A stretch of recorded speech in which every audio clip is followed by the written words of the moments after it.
Qu'en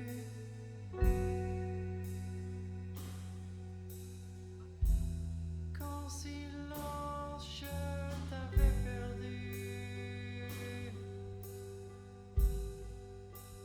désespérant,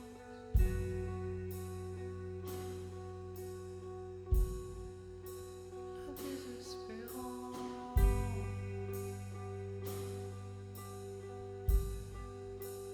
désespérant.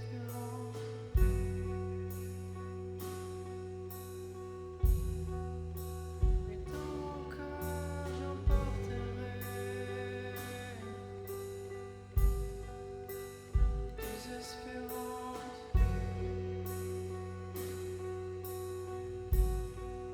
Et dans mon cœur j'emporterai désespérance.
Hello.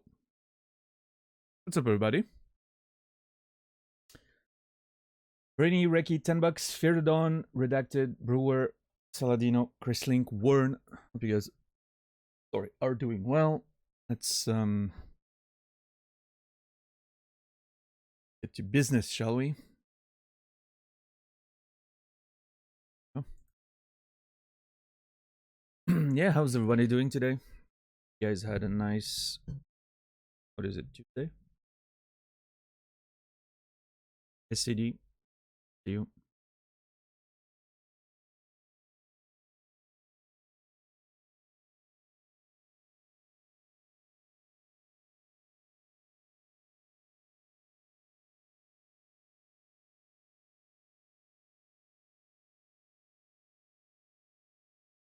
Jeez, that's a long loading screen.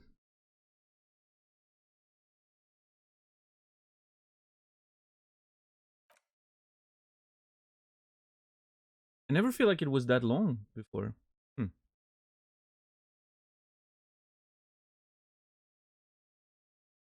What's up, Glegor? Let's go hit on widows. Yeah.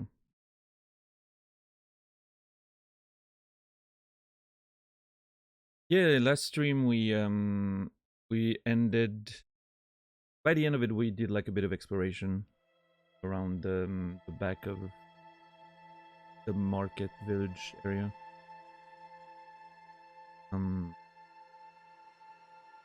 Found. I didn't talk to anyone. I saw like a few characters, too, but Lord sort of finding the limits. I didn't see the church yet, but I've seen the sort of like that place here. And that much we did. Had a long shivers thing happening with the snow and everything. That was very neat.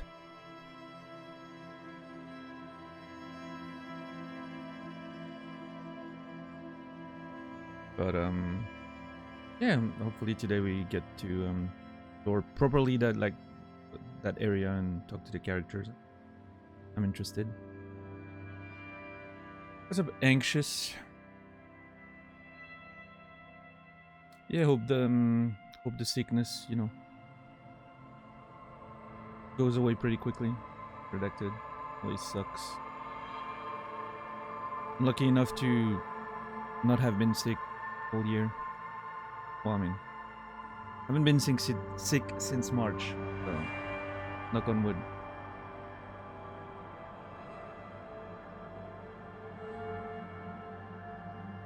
What's up, Nazrala? Thanks for the raid. What's up, Credo? How's Final Fantasy VII going? I saw you were in Cosmo Canyon today.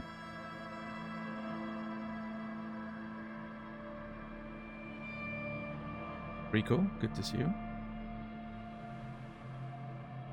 Back to work, very stressful. Ah, it sucks, Warren. I'm sorry to hear. Wrapping up some meal prep. Pork stir fry with rice came together pretty quick. Nice. That sounds good. White Wolf.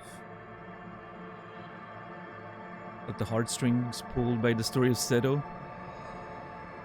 Yeah, that I remember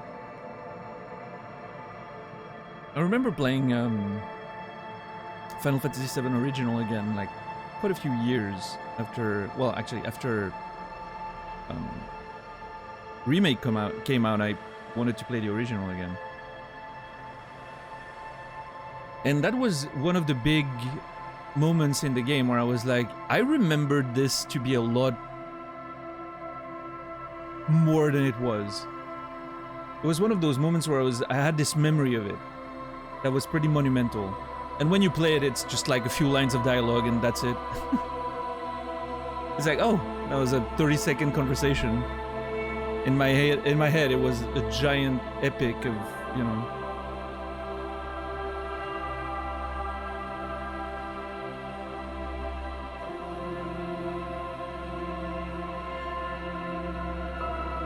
Storytelling was a bit different back then, yeah.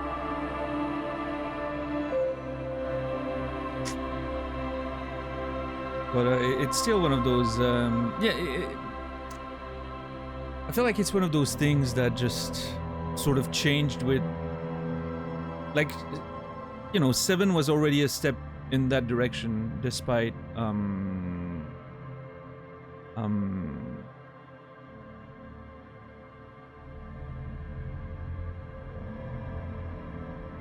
like compared to 6, for instance. 6 is like the extreme version of that. And then 7 started being a bit more cinematic and all that. And I think 8 was the point where they really went crazy with the amount of dialogue and just slow-paced conversations. And then 9 sort of followed suit on this too. But yeah, it's interesting to see that sort of evolution after the fact. And come back to it years later.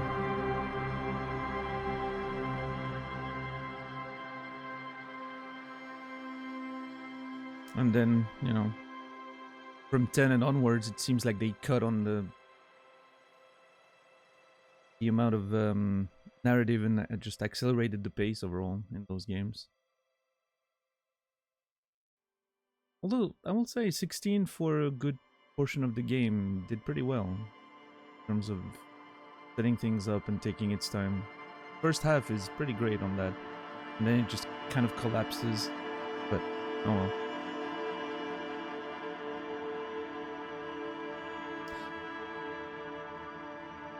But yeah, I'm looking forward to see. I'm curious to see how they're gonna do those sort of segments in Rebirth.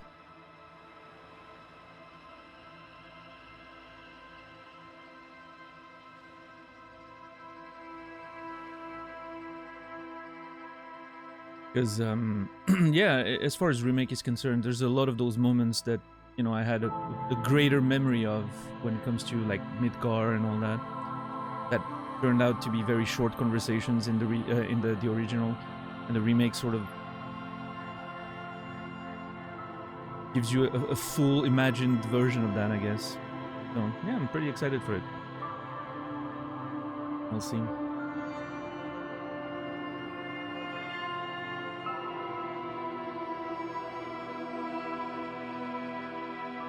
Speed running. Well, that, yeah.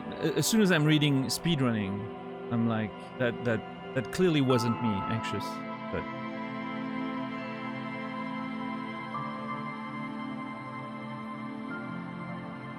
I mean, I did some speed run. I did some speed running actually back in the day.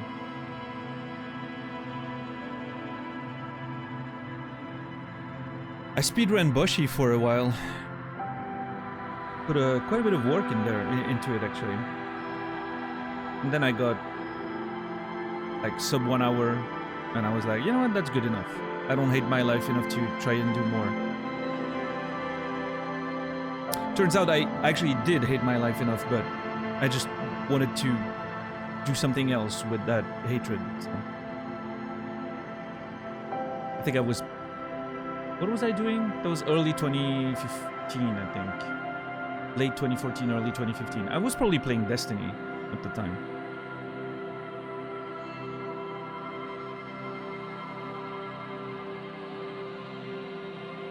Which is another very solid way to, you know, hate your life, I guess.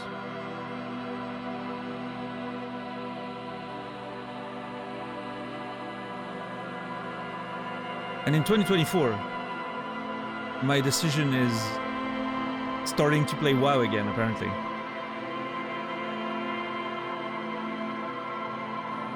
I actually started a character on WoW Classic, Lich King, yesterday. I recreated my exact character from 2004. 2005. I started fresh on the... I played a bit of the beta at the end of the beta, but then I started fresh on vanilla release. And I recreated my exact character. Recreated in all details. Same hair color, same hairstyle, same facial hair, class, race, everything. And I think I'm gonna, you know... We'll see how long it you know, it holds my attention, but the goal, the idea is going from 1 to 80 and like doing the whole leveling experience again, just as a sort of I've only leveled one character ever in World of Warcraft, so it's kind of an interesting nostalgia trip to do that. Now, I was immediately heartbroken seeing that they give you like a 50% XP bonus, like the Joyous Journey shit, which apparently you can disable. But what a terrible, terrible idea.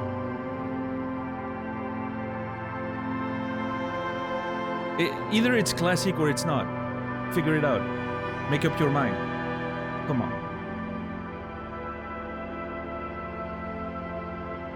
So yeah, I'm gonna disable that as soon as I can, which is, I think, when I get to Ironforge, but yeah. For now I have to deal with the extra XP and Everything feels too fast in the leveling.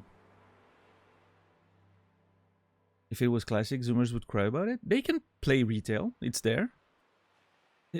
Again, either you either you play classic or you don't, right? It's here for a reason. Says the man that asks for NPC companions for dungeons. That's true.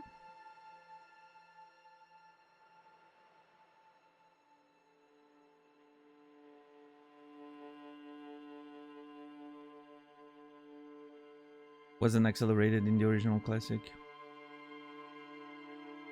No, I mean, you can justify it however you want. Like, it's a catch-up mechanic or anything. It just shouldn't be there, in my opinion.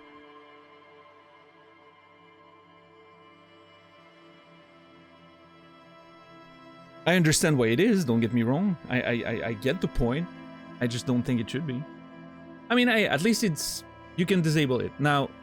I think it would be better if you could disable it right, like you could choose to have it or not when you create your character, for instance, instead of having to talk to a specific NPC in a specific place that's, you know, 10, 15 levels into the normal progression, but...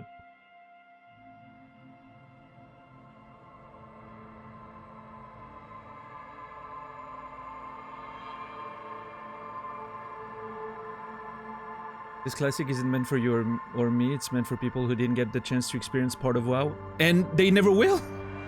Because of those mechanics. So what does it change?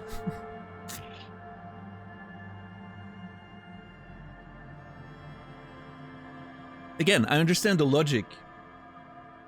It seems weird to me. It's like going full circle, you know? Oh yeah, no, it's classic, but we're adding all the stuff that makes retail rather than classic. And obviously I'm exaggerating a little bit, right? There's still a lot of differences, but still. That's how it started, you know? That's how it started. You had faster XP, you had catch-up mechanics, you had this and that and this and that, and then suddenly nobody wants to level up anymore, and you sell $60, you know, max level packages, and then people don't even care about leveling or exploring the world anymore, and it's just get in the game, queue into a dungeon, and that's it. You just chain dungeons, you never even move your character unless you're in a dungeon, and that's it.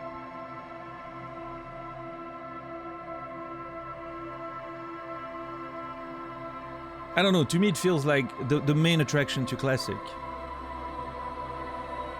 One of the main attractions to Classic. And that may be a very personal take on it, but... was the leveling. That was the main bulk of what we played back then, right? You played the leveling for a long time, like it was a big portion of the experience. It was so long, that exploration, that slow and steady grind and doing quests, you know?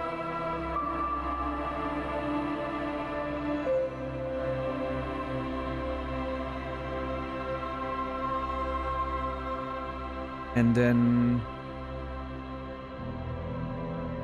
when you finally get to the end game and you can play those dungeons, that, you know, it felt rewarding because you actually worked to get there, right? You were finally allowed to take on those epic raids and you know, end game content, which was that was the whole point. So if you're creating, like trying to recreate this with a classic server, why affect that experience, right?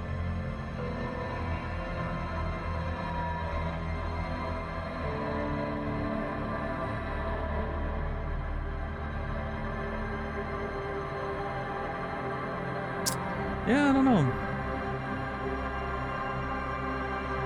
I feel like that's a perspective thing, maybe, and that, you know, that counts for me as much as it does for you, but... I feel like a lot of people play the game for years and never rated at the time. Obviously, there's the hardcore, you know, turbo, like, turbinoclards like ourselves who did a lot of raiding and so on, but I remember talking to... like most of the friends that were playing around me. Never did raids. They were just, you know, oh no, I'm like level 44. You know, been playing for 2 years, and I'm just doing a few quests here and there, and just hanging out and fishing and talking to my friends and.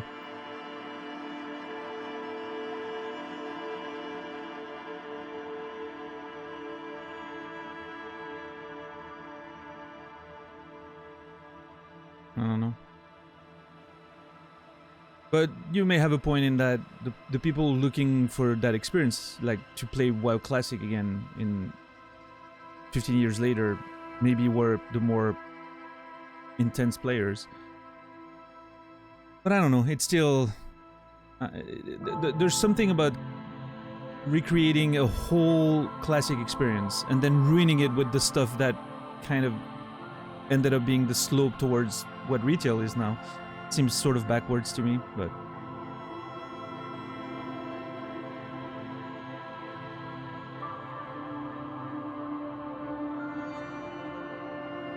But again, I appreciate that at least it's optional, right? I just wish it was a click on the character at the beginning rather than something you have to change in the game.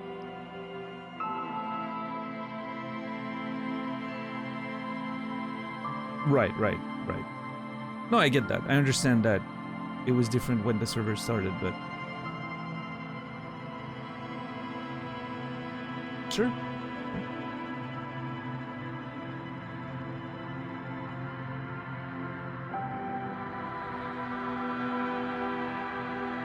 Then again, make it like a simple box that I can click when I log in or not, and then I have no problem with it anymore. It's weird that it's implemented through having to talk to a specific character that's, again, 15 levels into the normal progression of a character, right?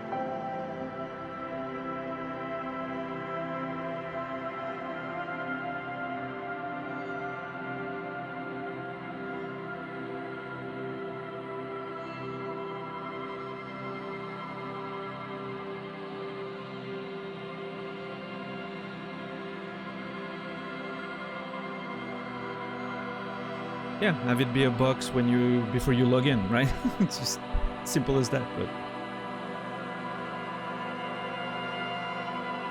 Or maybe you can just even click it off like a buff, right? You can like right-click buffs, I believe, to remove them. Just allow me to do that. And if I want it again, I can go then to a specific innkeeper or something. Or even add it as a sort of spell in my spell book or something. I don't know. Oh well, I mean, just details of implementation, I guess.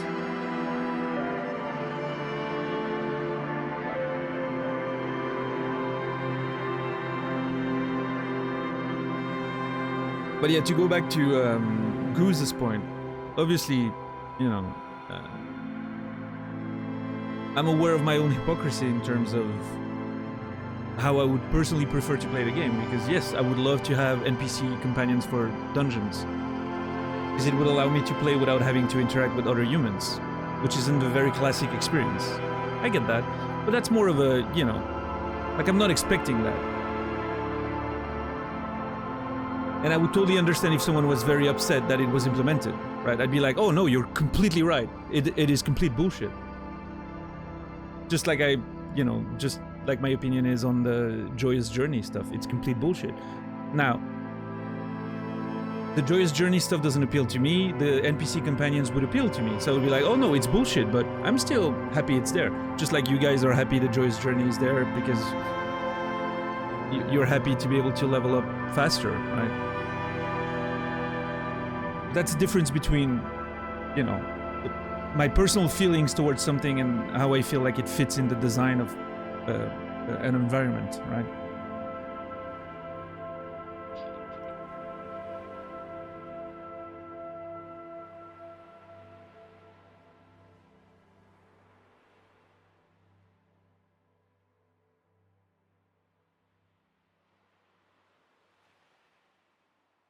What's up, Delquaz? How are you doing today?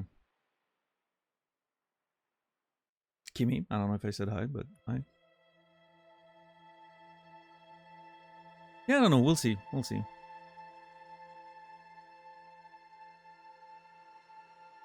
My main interest, honestly, in playing, doing that leveling experience again is just having some sort of mindless, grindy thing to do while, I don't know, watching streams or TV shows when I don't want to play Magic the Gathering, because, I mean, as much as I love MTGA, sometimes it's a lot of, it's a lot of attention to play, especially playing ranked and all that. It's a lot of attention. Sometimes I just want to turn off my brain and just,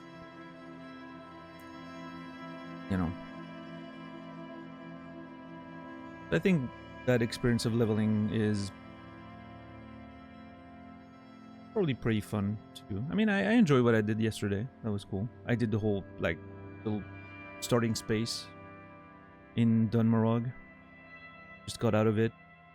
I mean, this, like that first town that's at the base of Ironforge, I think. I haven't seen Ironforge yet, but we'll see. Yeah, I don't know how long it's gonna hold my attention, but again, like, there's a lot of places I want to see again, so that's exciting. It kind of pushes you forward. I'm like, oh, I can't wait to go there again, or do this again, or,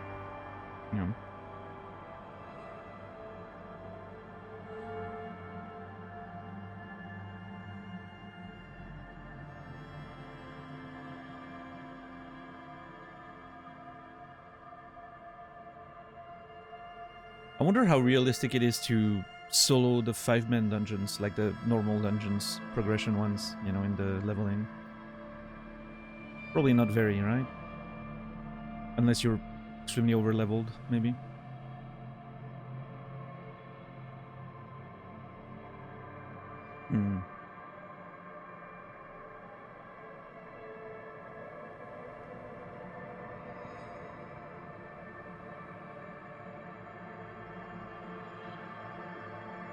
Maybe that's the way to do it. If I don't want to interact with people, I can just over level most of it and then just come back like 20 levels later and something like that. I'm not sure exactly what the buffer in terms of levels should be. Won't be a slow second screen game at that point. Fair.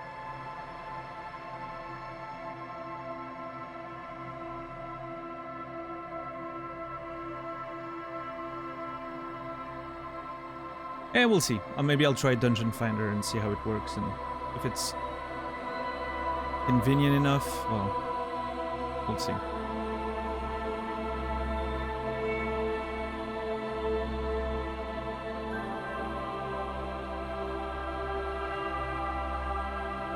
Nah, I don't want to have to deal with, like, the commitment of a guild. That would be completely against my approach right now.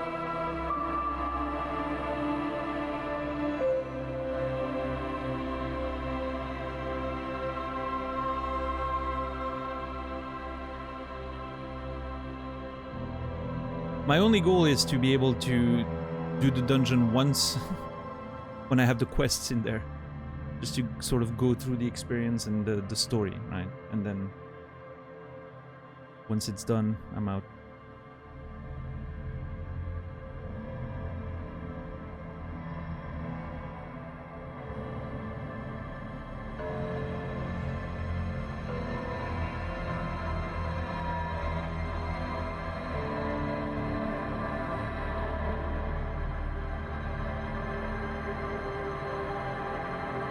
Yeah, maybe we have different definitions of commitment then.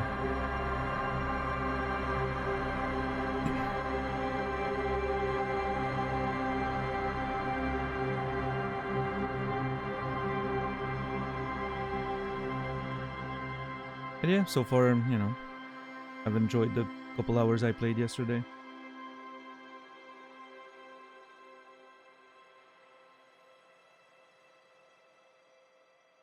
But yeah, see, that's also not something I want, right?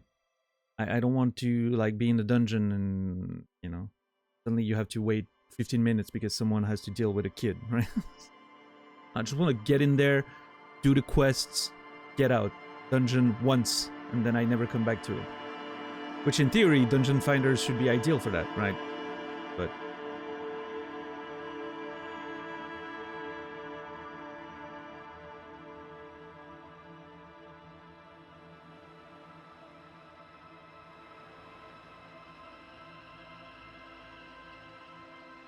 Basically, I want human-controlled NPCs. And I want everyone in my group to think of me in the same way. Just an NPC, right? That happens to be controlled by a human. We do the thing together, and we get out.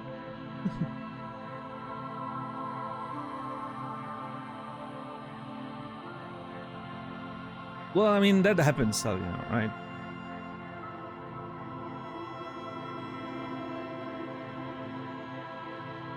You would love retail WoW and Group Finder? That's the thing, though. Like, there is Dungeon Finder in Classic now, right? So...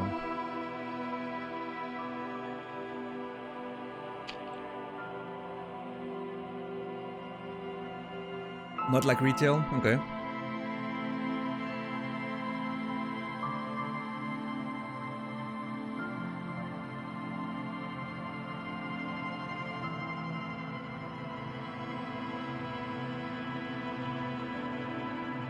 But yeah, that's why I said, you know, despite it not being a very classic approach, that's why I said NPC companions would be great, even in classic, because then I just basically I can play solo World of Warcraft, which is my ideal environment, right?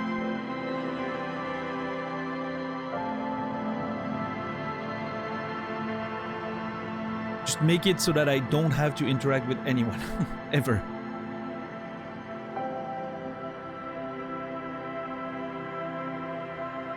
But that's a very specifically me approach to it, right?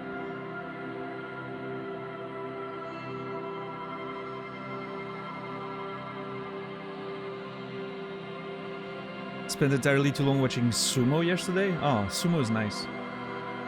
I used to love watching that.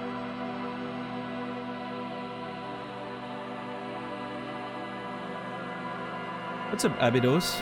I am in for a treat. How so? Sounds like you could just play Baldur's Gate 3, and we will, Rico. But it's not the same, right? Very different game. No, I'm aware, Naz, and I paid my dues. I did, you know, the whole guild thing for years, right? I paid my dues. Now I just want the nostalgic experience of leveling 1 to 80 without, you know.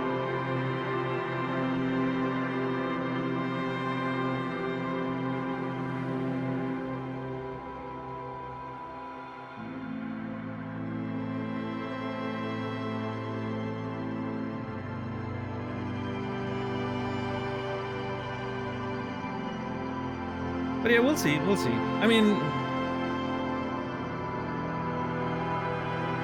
worst case scenario, I can skip the dungeons. I don't think they, you know, I don't think I missed that part of the game that much, right? But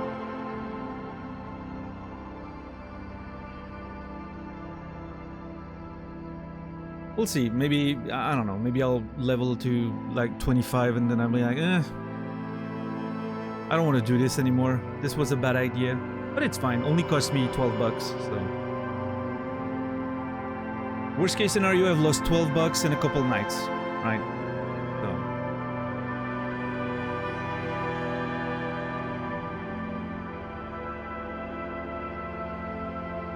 But yeah, it's been fun to... Even just the first few hours, it was fun to re-explore a place that I haven't seen in like almost 20 years in a video game, right? And be like, oh man, I remember this, you know? It's crazy how much I remembered of it.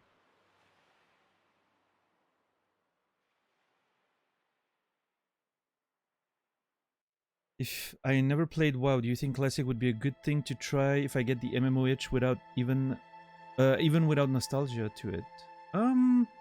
Maybe?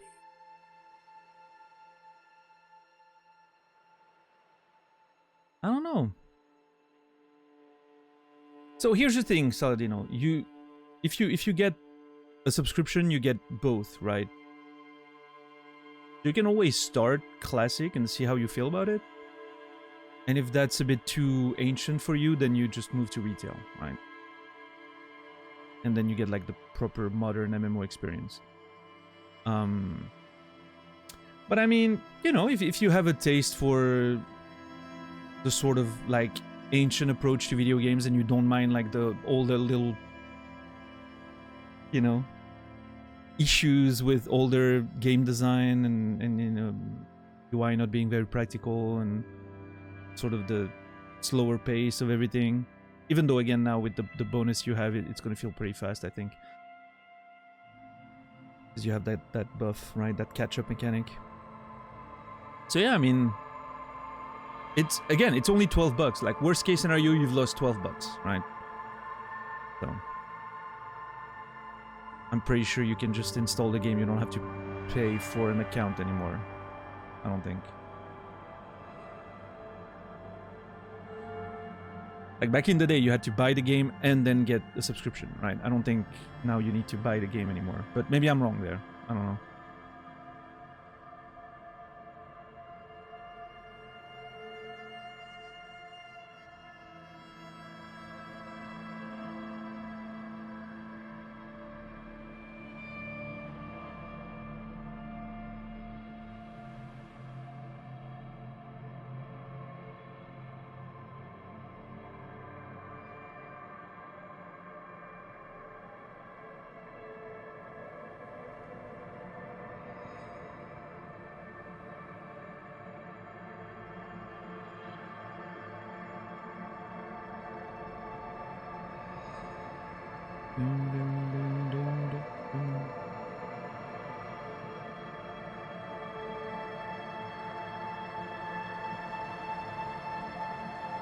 My only sort of MMO experience is with Destiny. Yeah, I think Destiny is a weird one, right? Obviously it borrows a lot from MMOs, but it never felt really like an MMO to me because of the very segmented like approach to the game. But there's definitely some MMO elements in it, right? Even if it didn't feel like a full MMO experiences, at least compared to the ones that I was used to.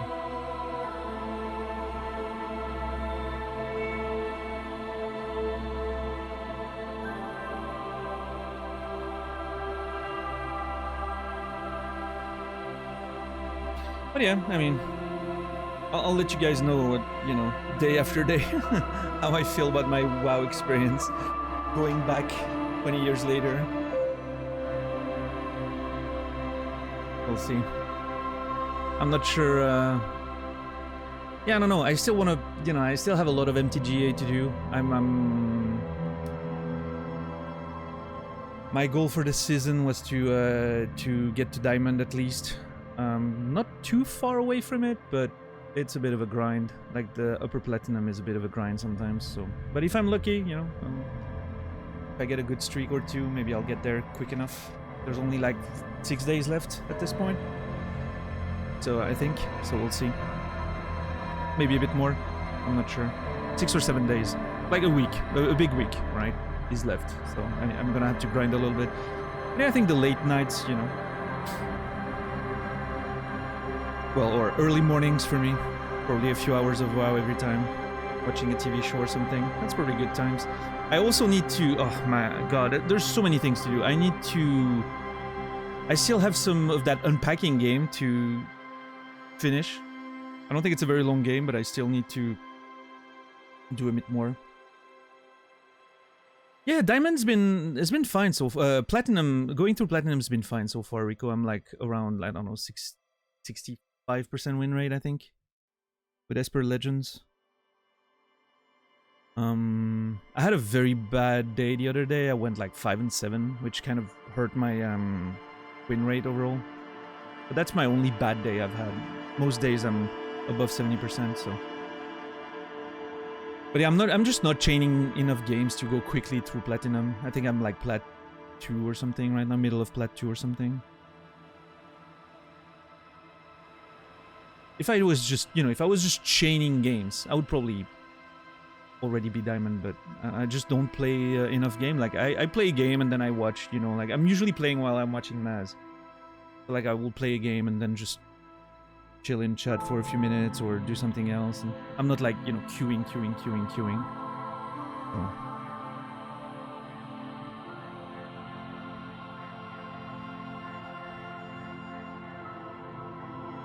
But yeah, so lots of MTGA. But again, I need to finish that unpacking game too. But there's no rush on that, right? I can always play it whenever I want, like something really chill, right? So unpacking, you know, can wait for sure. Something that can't, well, it can wait, but I would like to finish it in a timely manner is Crisis Core Reunion. I've been playing through this. I think I'm 60% of the way through. Well, maybe a bit less with the side missions that I still have to complete, but I would like to finish that. And then I would like, okay, this is ridiculous. I would like to play Remake again before Rebirth comes out. Which is crazy because it's in a month, and I'm not sure when I'm gonna find the time.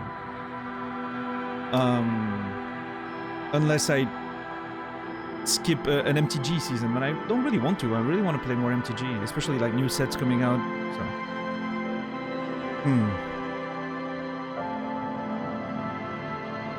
Can we get 30 hours days, please? Who do I talk to add 6 hours to everyone's day? Please. I think my personal needs are important enough that the entire world should... The solar system should work differently based on my specific needs. So... Who do I talk to about slowing down the rotation of the Earth, right? How do we do it? If we blow a nuclear bomb at a very specific spot, maybe we can...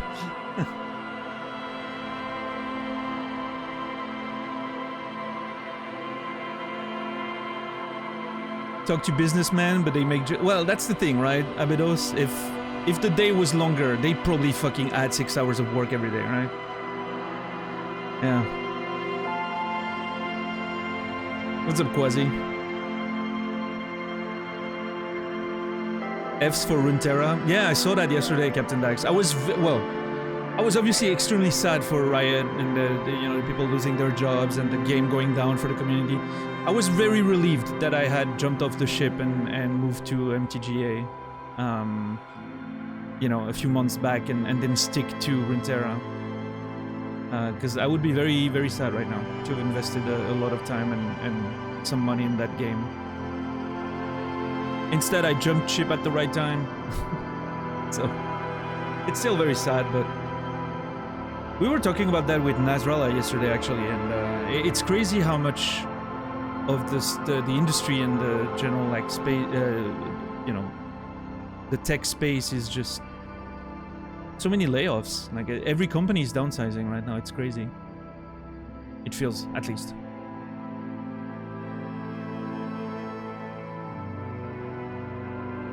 Yeah, I like unpacking, Dax. Very chill. It's been a great... I'm a bit backed up on chat, but I'll catch up. Yeah, I found it very chill. I love the free-flowing aspect of unpacking, right? It's a puzzle game without being a puzzle game, really. It's a very low demand puzzle game, which I think has a very interesting place for some players, right? Like, you have to find a place for everything, but it's not really that hard, right? There's enough space for everything, and it comes down more to how do you want it to look, right? How pretty do you want to make it? If you're just caring about placing stuff off the ground, it's going to take you 5 seconds and, not be very challenging or interesting.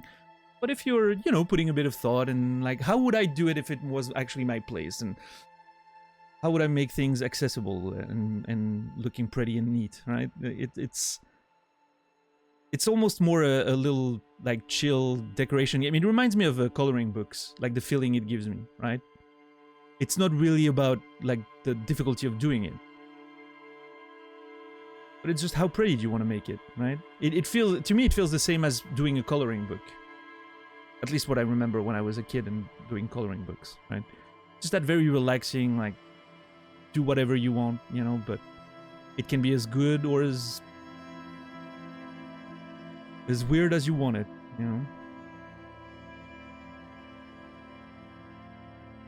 Yeah, doing a simple task well. What's up, Jean-Claude?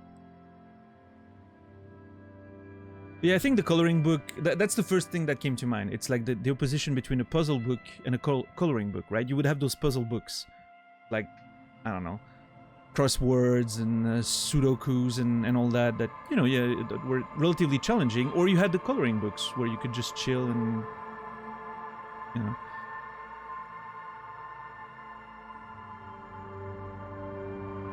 And that's it's sort of the same thing I feel about unpacking as opposed to like a proper puzzle game, right? But yeah, it's been amazing. I've really enjoyed it. It just seems a little short. Like it feels like the game doesn't have a very a lot of stages, so to speak. I hate to call them stages, but it feels like a pretty short game. I'm not, you know, I think I'm gonna be, and it's great, right? I'm not saying it should be like a gigantic experience or anything, but I'm already sad that it's gonna end sooner than I wanted. I feel like. Yeah.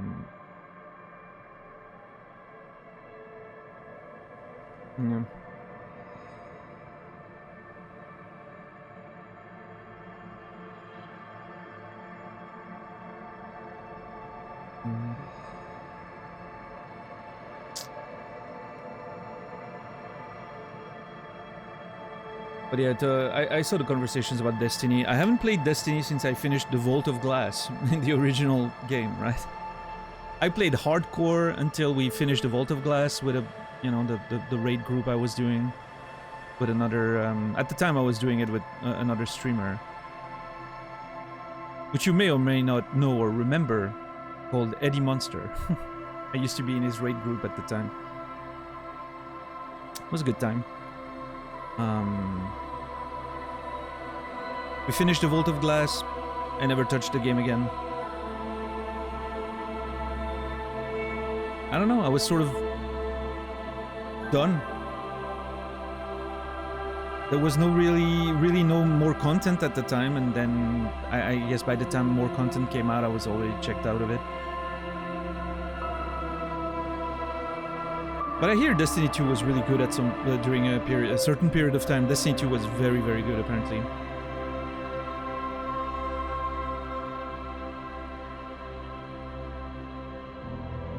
Eddie Monster, yeah, except it's EDE Monster in one word.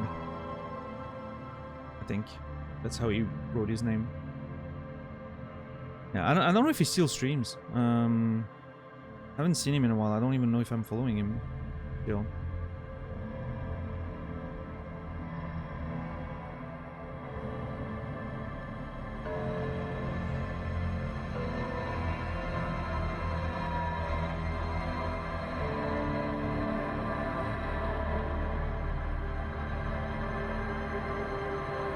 But yeah, I was in a raid group with him and Poultrygeist. Some of you may remember Poultrygeist from back in the day.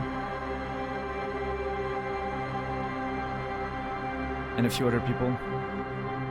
It was fun.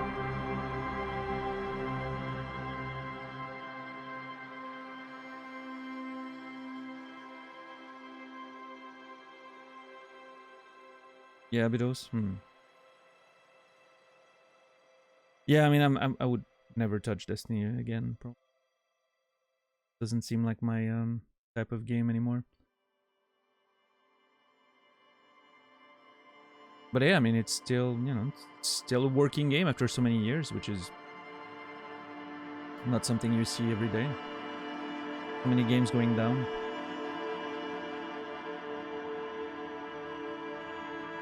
Basically only play Path of Champions nowadays. That might be getting more support. Yeah, that's going to be the main focus, it appears, in the future, but I don't know how it's going to look like Quasi.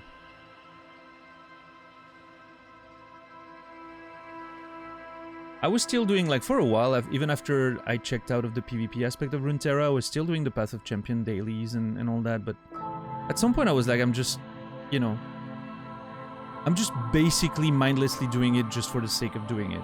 And I could be doing something else. Like World of Warcraft, apparently. No, but that was not initially the goal. The goal was initially I could, you know, free that hour every day and do something else instead. But, yeah.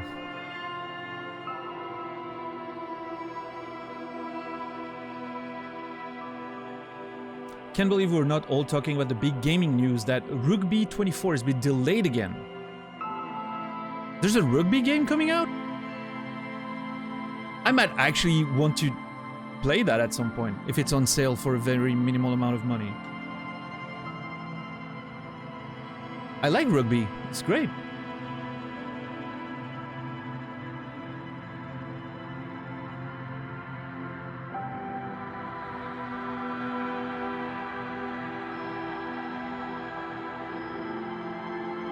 How are you today, Harmon? Goal. Good to see you as well.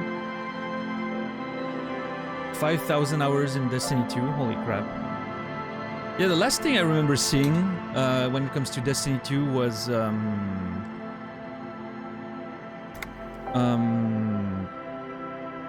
Dr. Lupo's symphonic raid. I don't know, you probably saw that at some point if you're interested in Destiny, but he did like a live raid with like a symphonic orchestra playing the soundtrack. That was really cool. Back in the day when I was still watching Dr. Lupo because he was playing a whole bunch of Tarkov before he moved to YouTube, and then suddenly I can never know when he's live anymore. Because YouTube doesn't tell you when people are live somehow. I don't know. Maybe there's a notification system, but...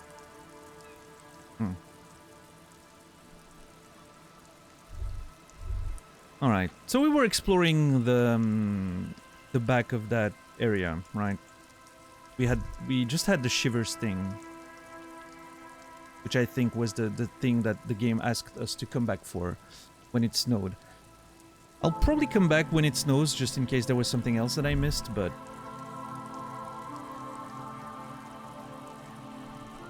Yeah, I didn't take... What notes did I take? Okay, yeah, I need to try that again. Come back behind the shack when it snows. But I think that was it. That was probably it. The shivers thing. We'll see. There was mention of a polar anorak into a concrete pipe under the boardwalk. Which I don't know if it was just a flavor thing or if it's a thing we can find, but we'll see. Oh yeah, Rico? I like that intro screen. I think it's beautiful. You don't watch any Destiny content? Well, I mean, when would you watch Destiny content if you've played 5,000 hours? You don't have time to watch any content.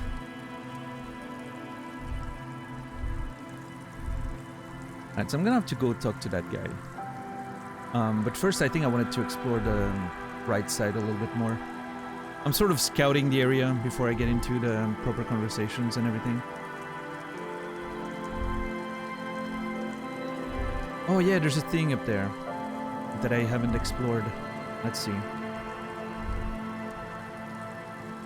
Yeah, I think I want to keep the characters and like interactable items.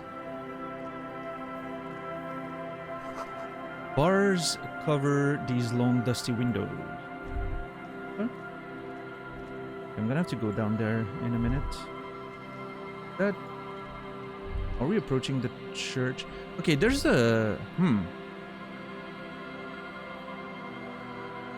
So there's a way to get up there with the staircase. I'm thinking this could be, if it was indeed a sniper situation, right?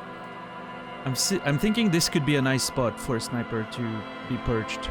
I think the angle sort of makes sense based on the map and the general layout of the environment. Right, this is here. It sort of kind of makes sense. Right? Direct line. I mean, again, the map is not very accurate, but I'm assuming it's a wide open space in between, so... Oh man, okay, hold on. Ooh, okay. This is a whole thing. I'll come back later. It's a nice... There's a, you know, a fine line between exploring too much and properly scouting. So, oh, what is this? The remaining windows rattle from a strong gust of wind. They're covered in a thick layer of grime. They must have been like this for 40 years. I love that my characters keep walking off screen, even if I click on the thing.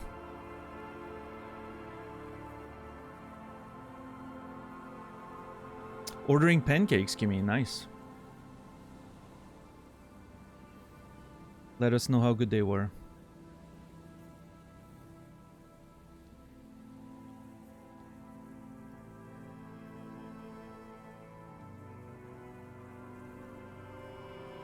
Yeah, CD. I remember. Like again, the Vault of Glass when we approached that back in the day. You know, first Destiny raid. Nobody knew the strats or whatever, right? It had a little bit of that feeling of well, time to figure it out. You know, which was a cool thing. Like back in you know.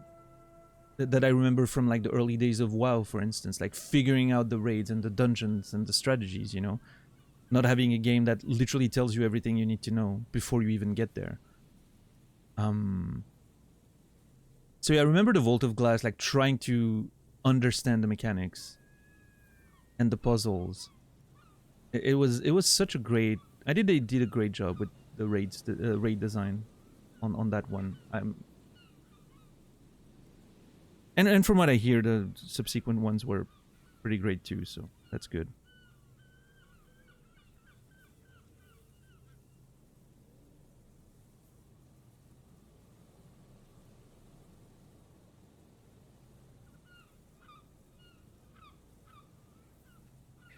You've never met those people? Yeah, I mean, I just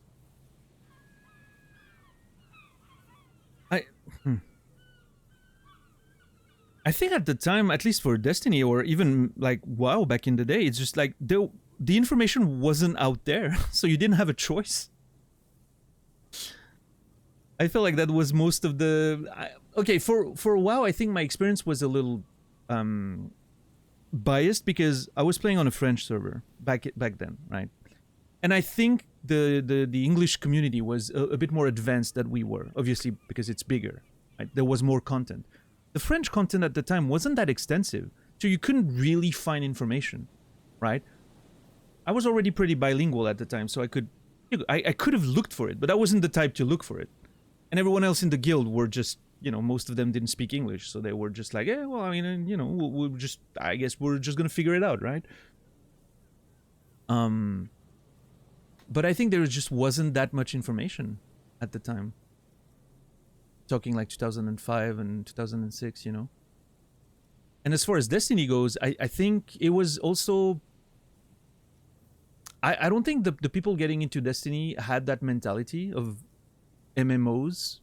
You know, they were more like the Bungie crowd, you know, the shooter crowd. And so I don't think they went in with that philosophy of we need to figure out like all the strategies for the raids. Like it came later, right? The MMO aspect of it. I think a lot of people that first got into it were like the Halo sort of crowd, right? And so I think when the Vault of Glass was first opened, you know, like the raid just was opened.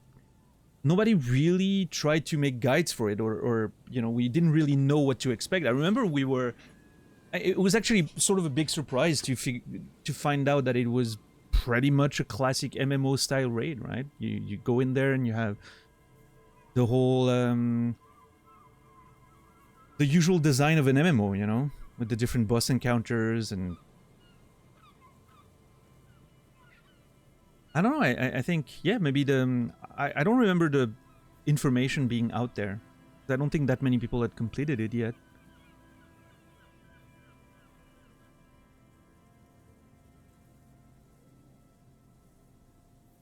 I don't know. Yeah, or maybe I was just lucky because I was playing with a couple of other streamers and a few community, like a couple of community members that were rotating, and we were all sort of in the same like no backsitting, you know, philosophy. We grew, you know, I was gonna say we grew up, but let's say we grew up on Twitch, sort of watching Man versus Game and all that back in the, you know, like the early days of streaming. So we had that no backsitting philosophy really ingrained in our system, I guess.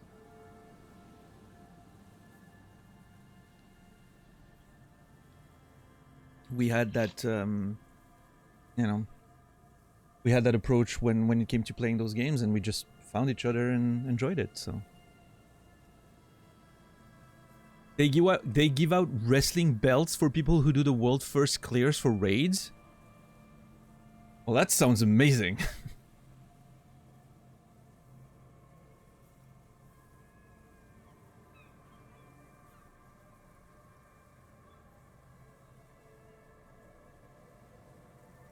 Big wrestling fan.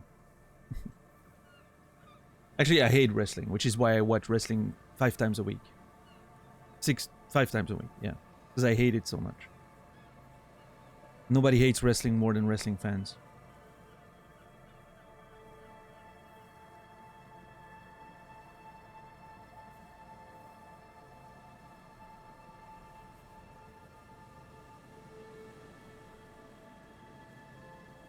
Oh yeah, goal? That's funny.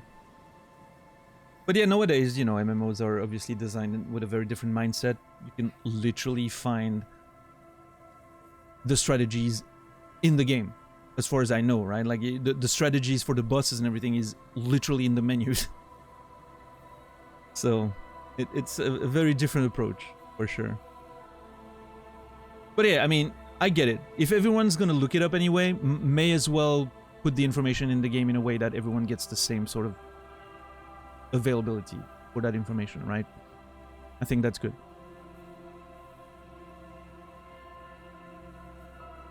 It's definitely not the way I prefer playing my MMOs, but I get it.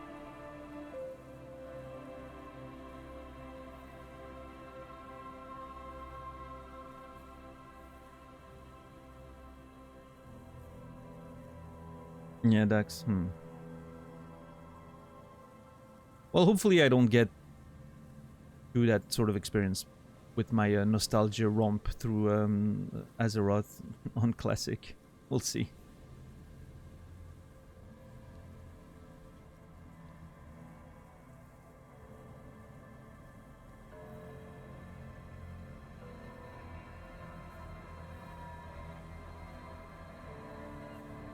Yeah.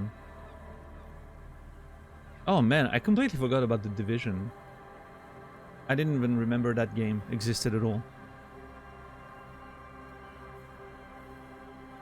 I completely passed on The Division and...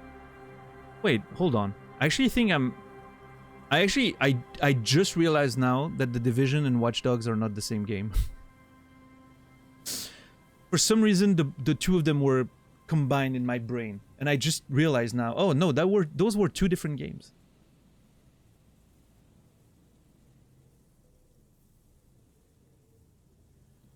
It was ahead of its time. Looter Extraction was in The Division, yeah. Does that predate the early versions of Tarkov? I don't remember. Probably, right? I mean, I don't think Tarkov invented extraction looters, right? But it sort of perfected the formula, I guess. Well, I mean, I don't know if it perfected it. I think Tarkov has a very unique take on looter extraction, right? Very hardcore, sort of punishing approach, which obviously works for me, but... I mean, I haven't played Tarkov in 2 years at this point, but... Yeah. Oof. Maybe even more than that. No, I think last time I played was 2020. Early 2022. Yeah, 2 years.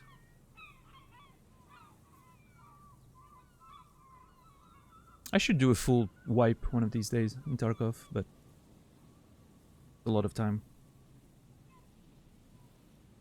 They're making a 3rd one as well as a mobile game. Oh, wow. Color me excited for that. I mean, it's Ubisoft, right? Division is Ubisoft. I was never going to be interested in the first place. Yeah. Ubisoft seems to be designing games specifically to push me away. Valve? Wait, what?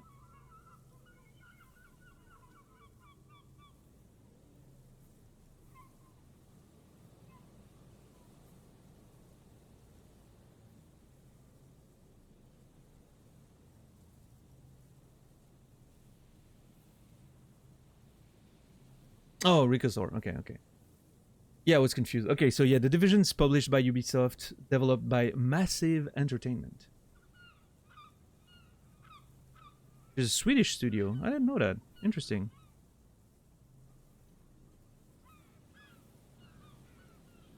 And apparently they're working on a Star Wars game? Hold on. Whoa. Hold on. There's a Star Wars game in development published by Ubisoft? Okay. Alright. Okay. It's been known for a while. I must have. I thought the only Star Wars game that was currently in development was the one by Quantic Dream. Oh my god, dude! I just realized the two big Star Wars games coming out in the future. One of them's fucking Quantic Dream, and the other one's a division of fucking Ubisoft.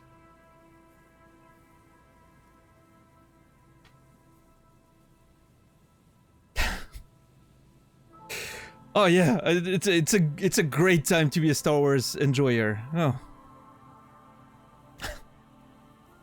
I don't know. Okay, Reki, I don't know how much David Cage is involved, but it's a Quantic Dream game. So, I mean, he has to be somewhere in the pipeline, right? I'm assuming he's not gonna pass on the opportunity to... Oh god, I hate to say it. Write for the Star Wars canon. There's gonna be some David Cage writing in the Star Wars canon. And you thought that franchise couldn't get any worse. Ugh.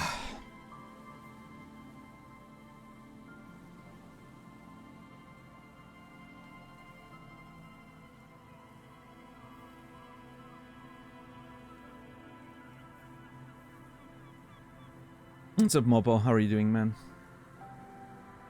I hope WoW stops putting a raid on PTR, which we got them dropped on us with no information.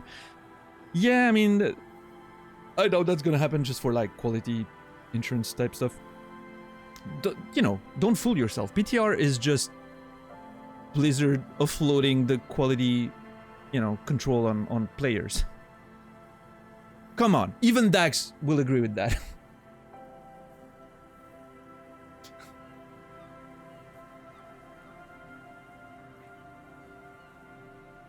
Bad take. All right, all right.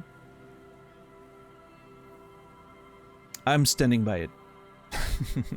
You will not manipulate, you will not gaslight me into defending.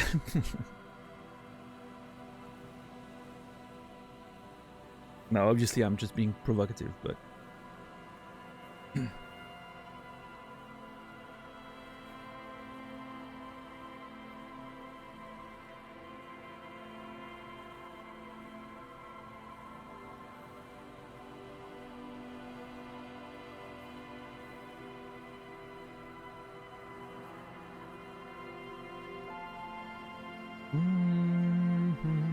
but yeah, no, like the typical.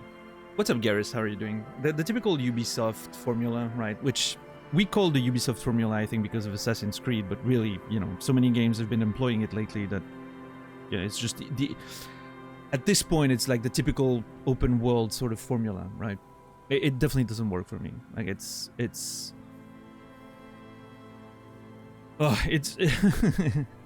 just. I don't know exactly, you know, it's a chicken or egg situation, maybe, but it's really a design philosophy that sort of seems to combine everything I don't like about video games. So, yeah, I'm definitely not excited for anything that fits this sort of design approach or philosophy in general.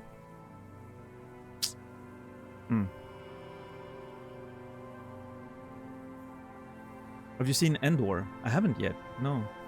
I'm interested though. I haven't seen any of the modern Star Wars shows. I haven't watched the what's the name, the Mandalorian. I haven't watched. They've made so many at this point. I don't even know all of them. But yeah, I think I'm sure I'll watch them at some point. I don't know. I generally like Star Wars, you know. Generally, there's a lot of stuff I don't like in Star Wars, but I really like it. I did not like Rogue One though. That's true. Yeah. I thought Rogue One was devoid of any interesting characters, fortunately. And that's general, like mostly what I'm interested in is the characters. Oh well. But I hear good things about Endor. Maybe I'll have a different view of the character after watching the show. I don't know.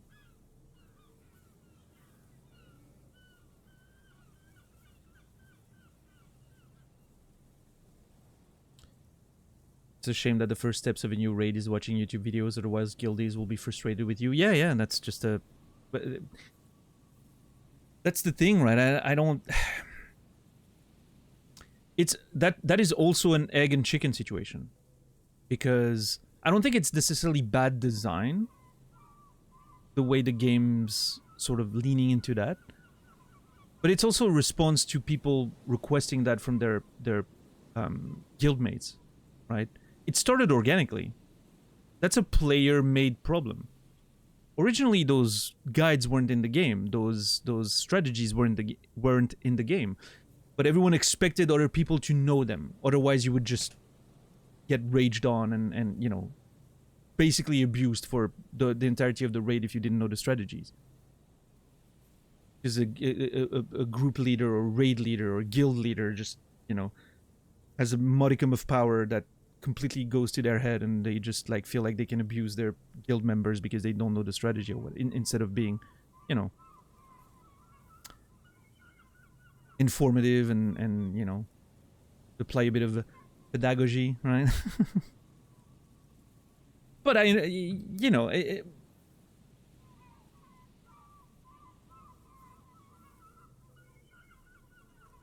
I think there's there's a lot of different approaches there. If you're playing in a quote-unquote competitive guild, right, the guilds that are trying to really take on the progress or even like, you know, have some performance goals, I get that, right? You want people who do their homework. That makes sense. Complete sense to me. Competitive is a thing. I get that. But if you're just, you know, it unfortunately it happens in even casual guilds that just want to chill, you know? There's people taking things too seriously. Like, nobody cares if you're the you know, if you're the 1024th or 1124th guild to complete the content. Nobody cares about that. So, chill. It's okay if you have to take an extra 10 minutes to sort of explain a strategy to someone or you know, but I mean, I don't know. I guess it depends. Every guild is free to do what they want, right? You need to know what you sign up for. If there's an expectations that you will study the strategies and do your homework and come prepared, then it is what it is, right?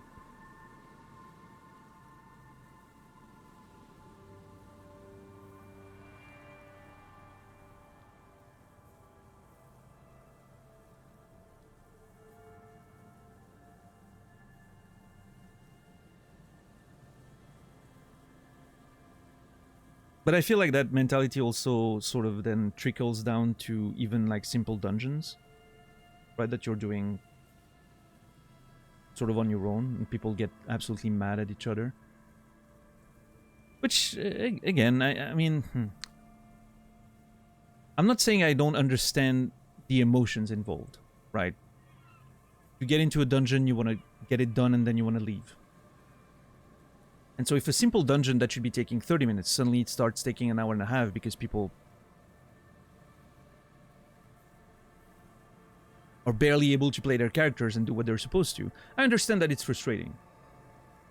I don't think it justifies, you know, verbally abusing people, but I understand the emotions involved.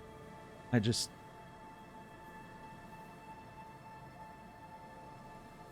But it feels to me that this is, again, that this is a player-created problem, right?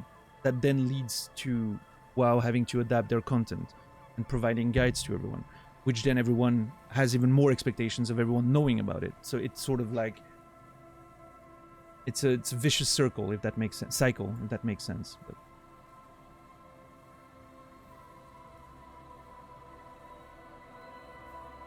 And I don't think there's much to do against it. It's just the way of, you know, it's just the way it works, right? By trying to fix the problem as the game developer, Because it is a solution, right? Oh yeah, so people have those expectations and people get abused if they don't know the strategy. Well, let's put the strategy in the game so that it's easier for everyone to find. You know, it seems like an interesting way to fix that problem. But then it becomes even more of an expectations for everyone, so... You know. It's unfortunate.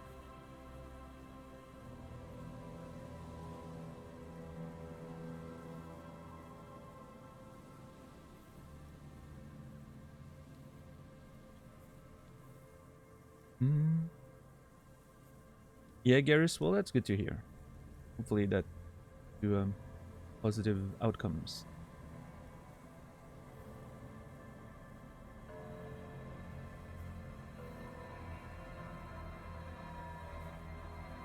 There's a 1.5 hour video called "It's Rude to Suck at Warcraft" that goes deep into this topic. Interesting.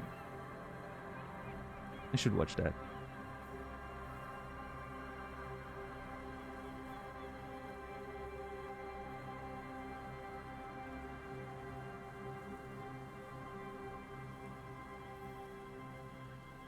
I don't know if I said hi, Dom, but hi, Dom.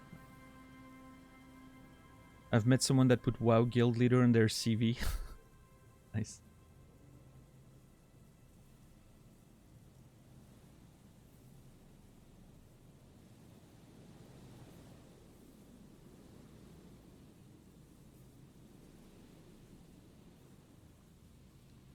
Why go into a place if the goal is to get out of it again as quickly as possible? Well, I mean, that's the thing, right? You're playing a game and you're gonna have to do those dungeons, and you know, everyone's busy. Like, a lot of people are busy. They can't put 6 hours a day for, or even more than that, for video games, like, you know, us binoclars out there. But I understand, like, if you know, if you go into something expecting that it's gonna last half an hour, or let's go, maybe you're even like smart about it and you're like, okay, this should take half an hour, but let's have an hour, you know, of time set aside for it, because I know how things go. And then it takes even longer than that because of cascading issues. You never know, right? And then at some point, you know, somebody's going in with that idea, and then, oh, well, it's been 55 minutes. I have something to do in 5 minutes, so I'm just going to go. And then it just obviously add to the problem, because now you have to find someone else, and I don't know. I think it's it's hard to solve those kinds of issues. Whenever people are involved, it's going to happen. Yeah. What's up, Make It?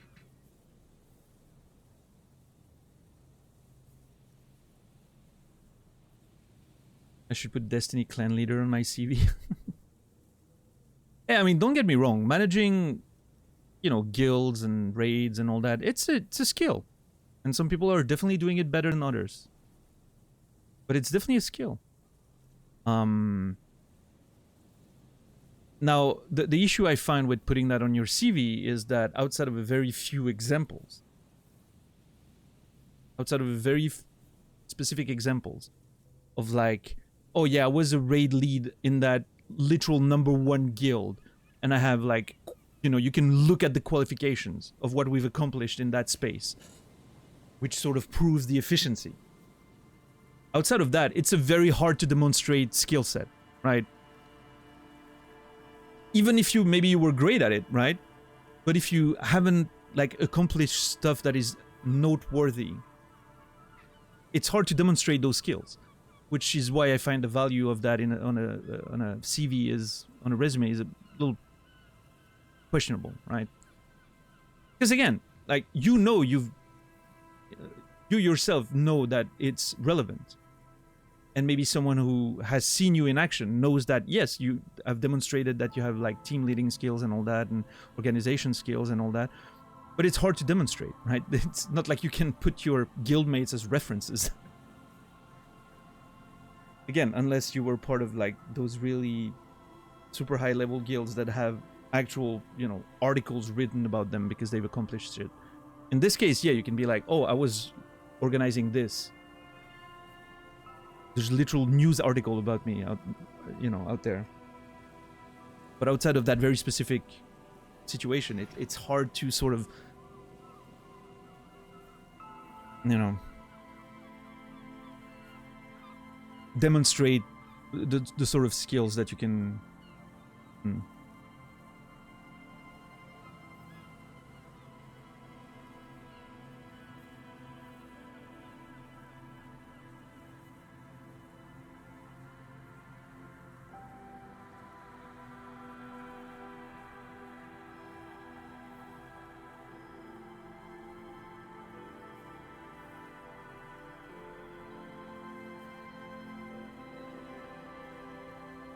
Yeah, Rico.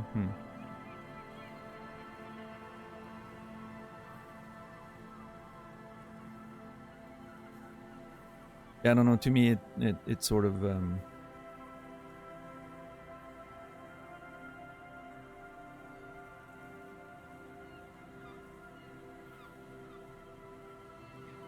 Yeah, I don't know. To me, it's a bit like it reminds me of Dwight Schrute putting martial arts experience on his CV. It doesn't mean anything in itself. Like, oh, I was a guild leader or a raid leader in World of Warcraft means nothing in itself. Like, so many people were at some point, and they were terrible at it. It's one of those things that doesn't really demonstrate anything in itself unless there's actual accomplishments that you can refer to, right?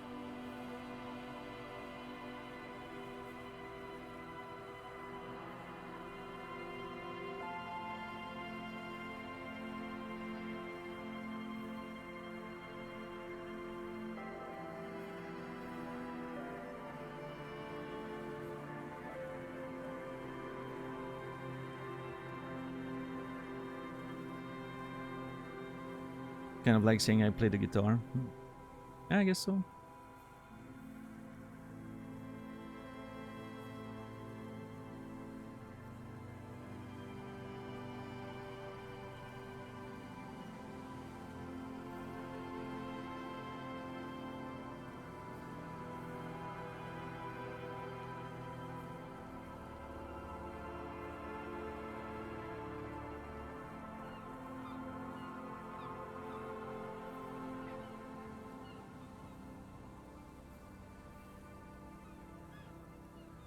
Yeah, I was trying to think of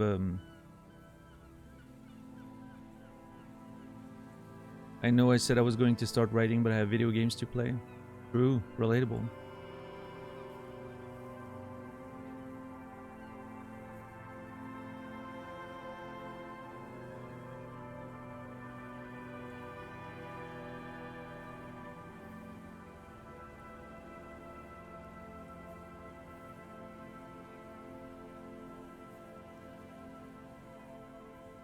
Anyway.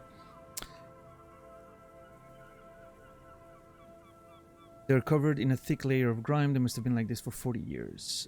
Try to see inside. Dripping water falls from a high place.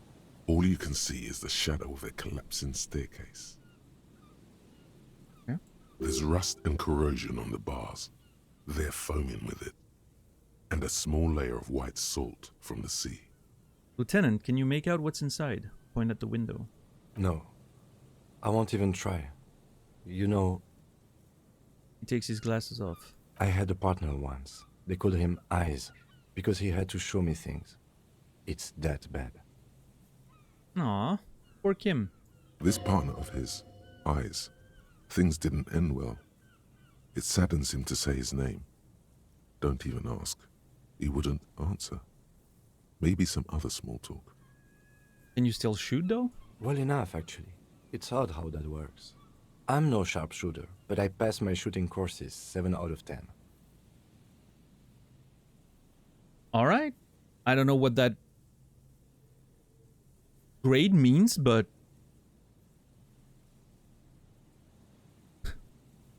Hey, if out of 10 shots you only killed 3 innocents, you know what, Kim? I think that's a fair average. Better than most cops do.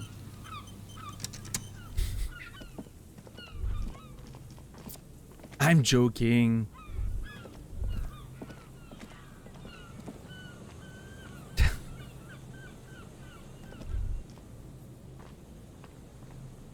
But not really. Depends.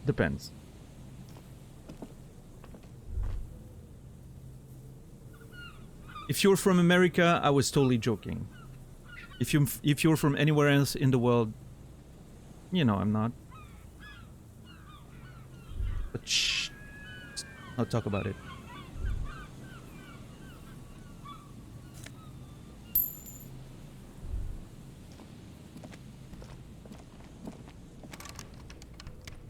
Okay. I'm gonna open this. The fence blocks the path. No way on from here. Okay. Another power box. It charges nothing now. It's empty. Okay, I'm gonna talk to that man and his kid in a second, but first let me try to open these. Oh! $5. Amazing. And some Nosafed. Fantastic. Beautiful. Yeah, we just increased our net worth by 10%. Oh shit. Hold on. Oh. I have to go all the way around for that. I think those two are the cryptozoologists that we're looking for. I'm gonna go find them in a second. I'm just not sure if I wanna...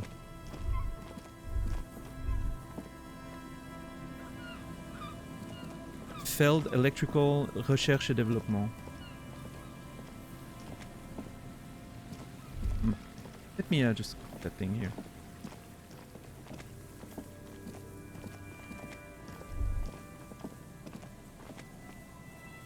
Oh. Relax. It's not yours. You didn't crash every MC in Revachol. Hopefully. Oh, he's talking about that. Thanks for the reassurance. There's a slit in the concrete here. A sewer.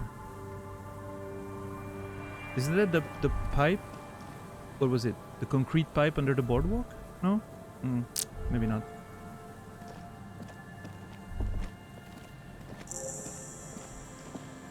Quick travel unlocked. The church. Oh shit! We're at the church.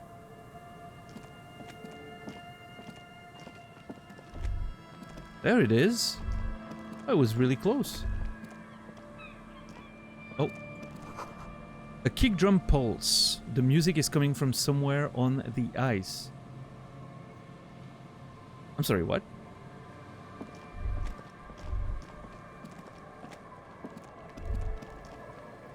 Okay, there's a lot of stuff here. Okay. We'll be back.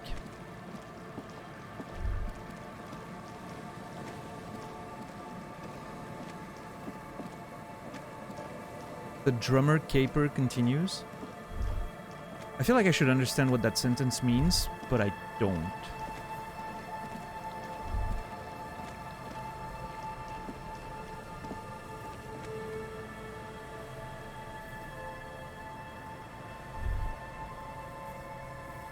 Oh, right. Him suggesting the drummer shoes for the... Yeah, I was thinking of something completely different.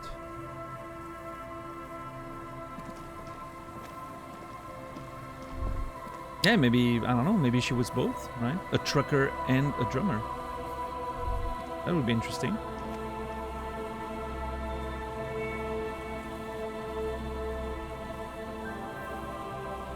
Okay, now that I've scouted too much, now I don't know where to go first. I think,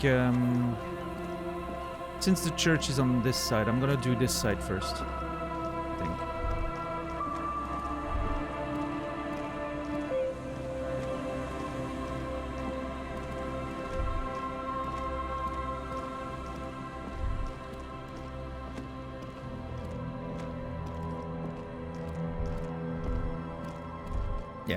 Yeah, let's sort out that side of the map and then we'll go back up, talk to the two dudes.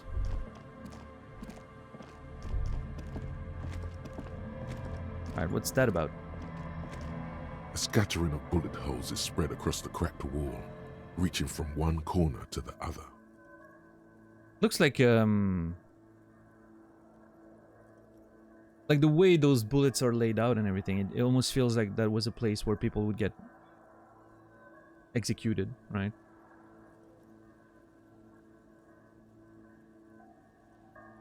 It's so just concentrated and linear. What's up, Frosty? Look, Kim, even more bullet holes. Something's definitely gone down here. Correct. The density of the bullet holes is unusual. Even in a general average bullet hole frequency in Martinez sense. Grim affairs. Yeah. Meaning, this is a lot of bullet holes. No, I got that. Looks like fully automatic rifle fire. Something you don't see these days. Why not? The manufacturing and sale of automatic rifles was curtailed after the revolution. The destructive power of such tools proved to be too much. We do need to retain some humanity in this world. Well, this is clearly a fictional world based on that. 58%. Bullet holes on the plaza, bullet holes in the backyard. Know about the revolution. Visual calculus 5. So I'm on 8 and I need 15. I need 7 or better.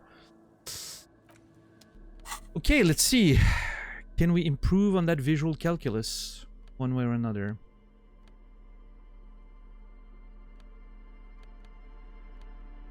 Okay, that's +1.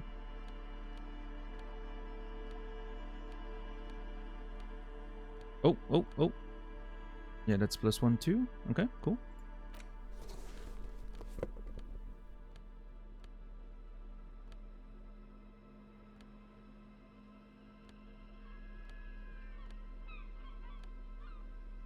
Wait, hold on.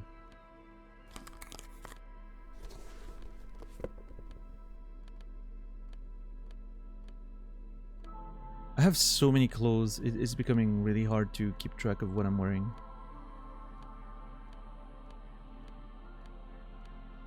Okay, that's the best I can do, I think. A scattering of bullet holes is spread across the cracked wall. Oh, 83, nice. Reaching from one corner to the other. That went up real quick. I didn't check if I had a negative... No, +2 from items. Okay, cool.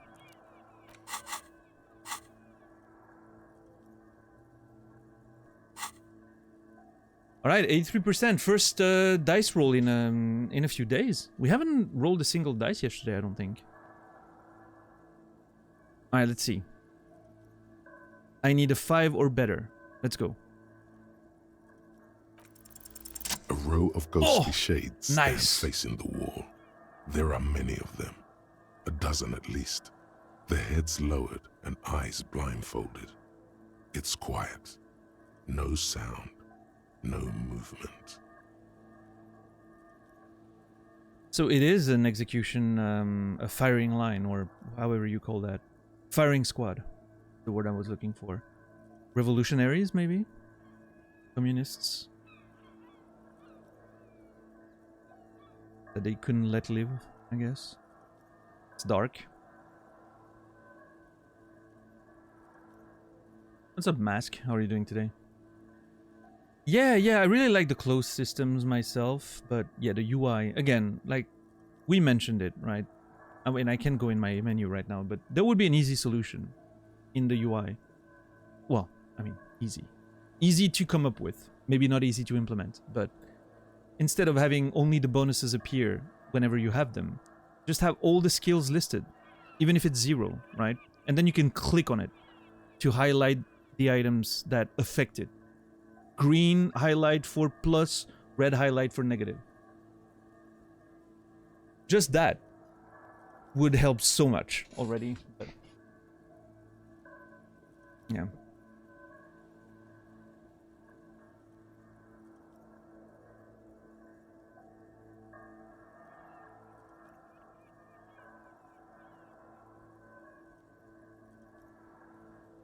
Become somewhat metagamey and weird with immersion, changing your dress up all the time every time you see a skill check. I think it's fun, actually. I think it sort of fits the craziness of the character in a weird way.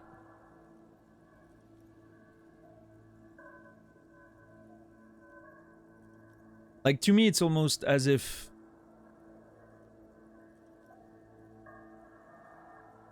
Especially the way it's justified by the description of items, right?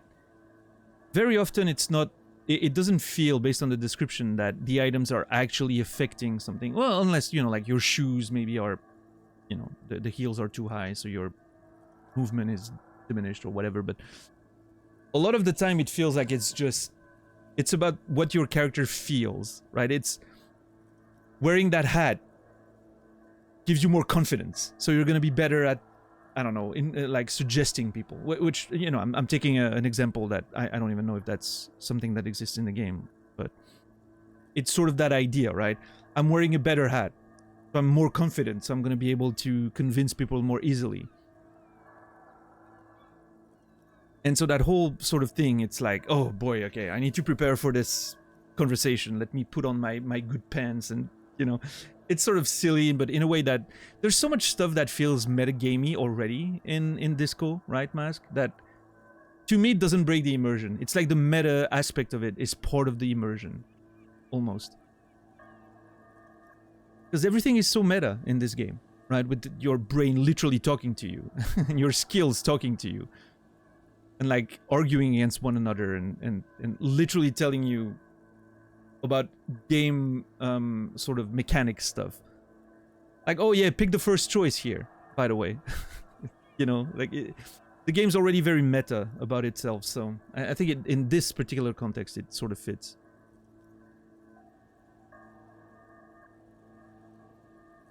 I would argue even better than most RPGs that have like equipment systems. Somehow. It feels more justified here.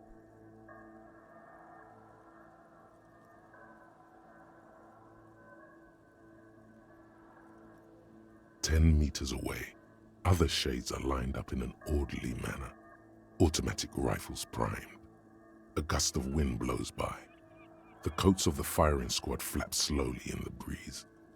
A single person stands on the side. Droplets of rain fall on the wooden planks, the surrounding sand dunes. Oh, dude. The clouds block out any rays of light. That...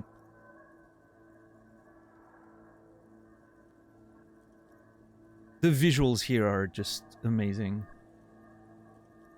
A long time has passed since the moment of this fusillading.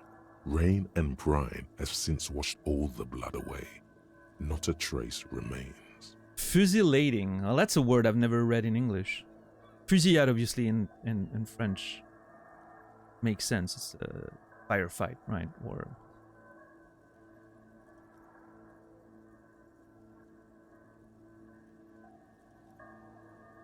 like a firing squad execution. Both could be described as such, but I didn't know it was an English word. What is this? The abundance of bullet holes leads to two options. Either an inordinate amount of executions were performed here, or they did not use a conscience round, where only one soldier has the loaded rifle. Looks like this was a mass execution with everyone fully armed. Hmm.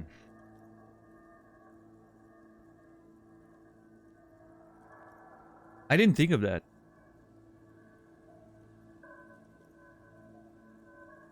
The idea of the conscience round, right?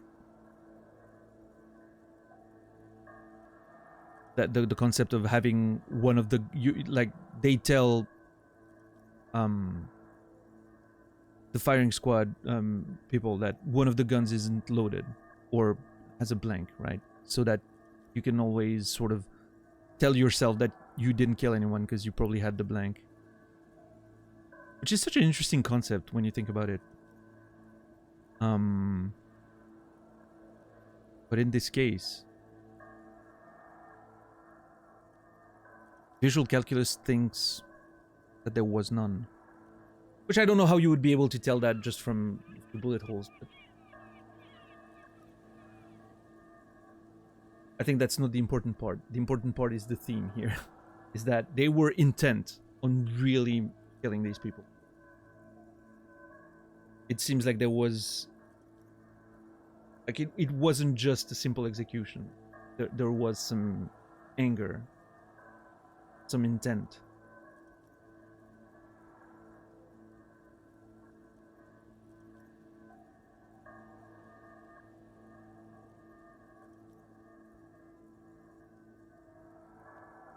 I wanted the game to force me more to commit to my stats into ones I suck at. Hmm.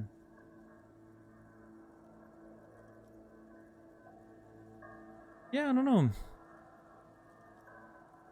I do feel like the game's pretty generous in allowing you to compensate for your weaker skills, but I still feel like there's a bunch of skills that I, can't.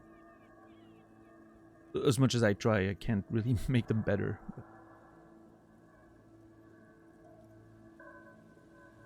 Yeah. And yeah, there's a bunch of red checks. You can't really just get out of the conversation and improve your equipment.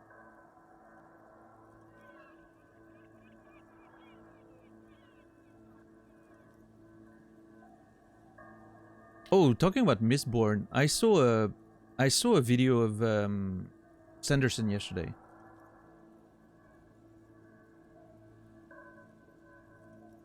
He aged a lot in a few years, it feels like.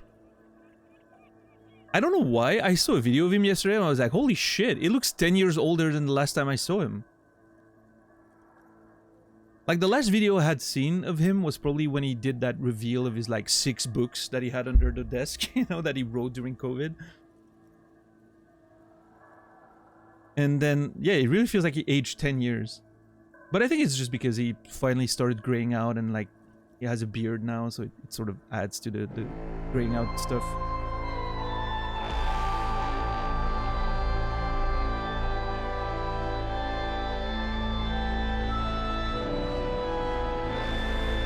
Yo, Warren, thank you for 5 gifted subs. Out of nowhere. I don't know why, what happened for me to, deserve that support, but thank you so much, Warren. 188 total. Very appreciated. Thank you, thank you. That's a lot of support. Means the world. And Elenuka, Koduo, Majordom Raccoon. I hope Majordom Raccoon's doing well. I remember that name. It's a good one. Murgle and Mr. Chicken. You will. You remembered. Thank you. Very glad not all checks are red checks. Yeah, I mean, I think they struck, from my experience so far at least, they've struck a good balance between the things you can try again and the things you can't. If everything was red checks, it would probably be very frustrating. And impractical as a, to craft an interesting narrative. There would be way too many hurdles. Imagine having to take into account all the red checks. Like, if everything was red checks, right? Take into account all the failures. Like, you would... It would be impossible to get to a place where the game doesn't have, like, soft locks situations, right?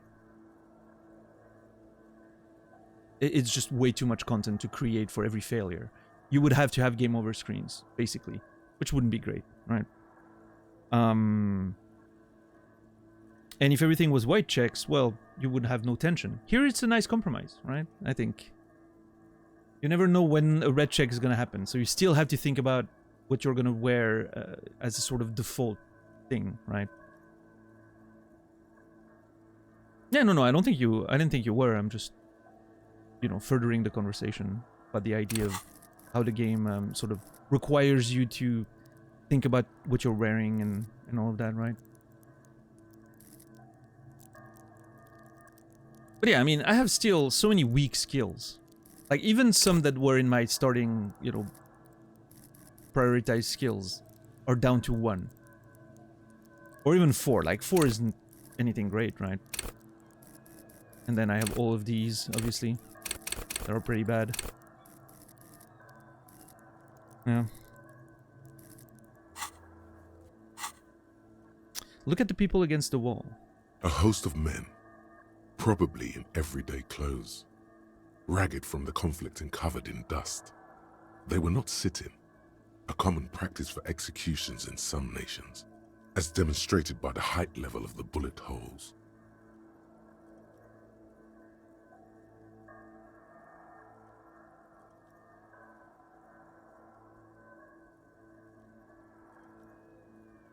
They stand, facing the wall. It's impossible to discern any details about their personality or background. Ordinary people, familiar, each and every one of them. Who were they? Collateral damage on the path toward normalcy and progress. Such is your belief, officer.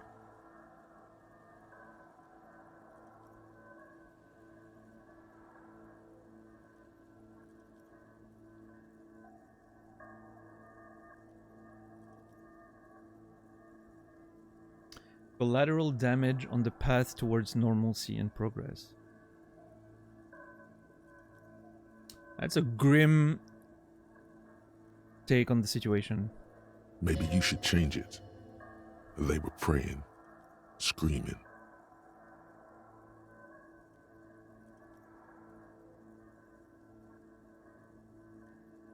Look at the line of soldiers.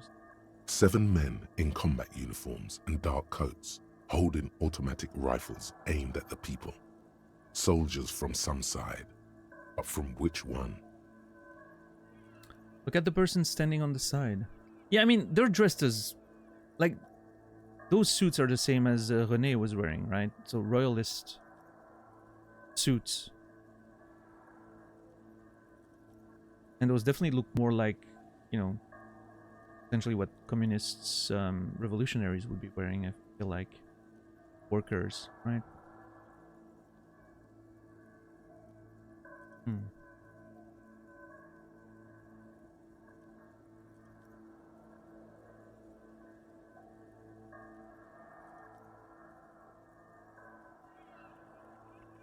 Look at the person standing on the side. The commandant, the one who gives the order. Machine gun fire crackling through the air. The lights of the muzzle flashes dancing on his face. Kim, who was who in this execution? I don't know. I don't know who died here, lined up beside that horrible wall. It could have been any of the parties involved in the revolution. Perhaps the ones executed here were the loyalist conservatives, killed by the communists at the start of the Civil War. Or it could have been the communists, put to death during the last stretch of the conflict by the coalition forces. It could even have been the employees of the failed R&D center down the coast, as their building was taken over by the revolutionaries. You mentioned coalition forces. Could it have been them against the wall? Yeah, it's very unlikely the coalition forces were the ones who died here. They were always the last ones against the wall. Mm-hmm. To be honest, if a coalition member was anyone in this situation, it was a commandant, the superior giving the orders.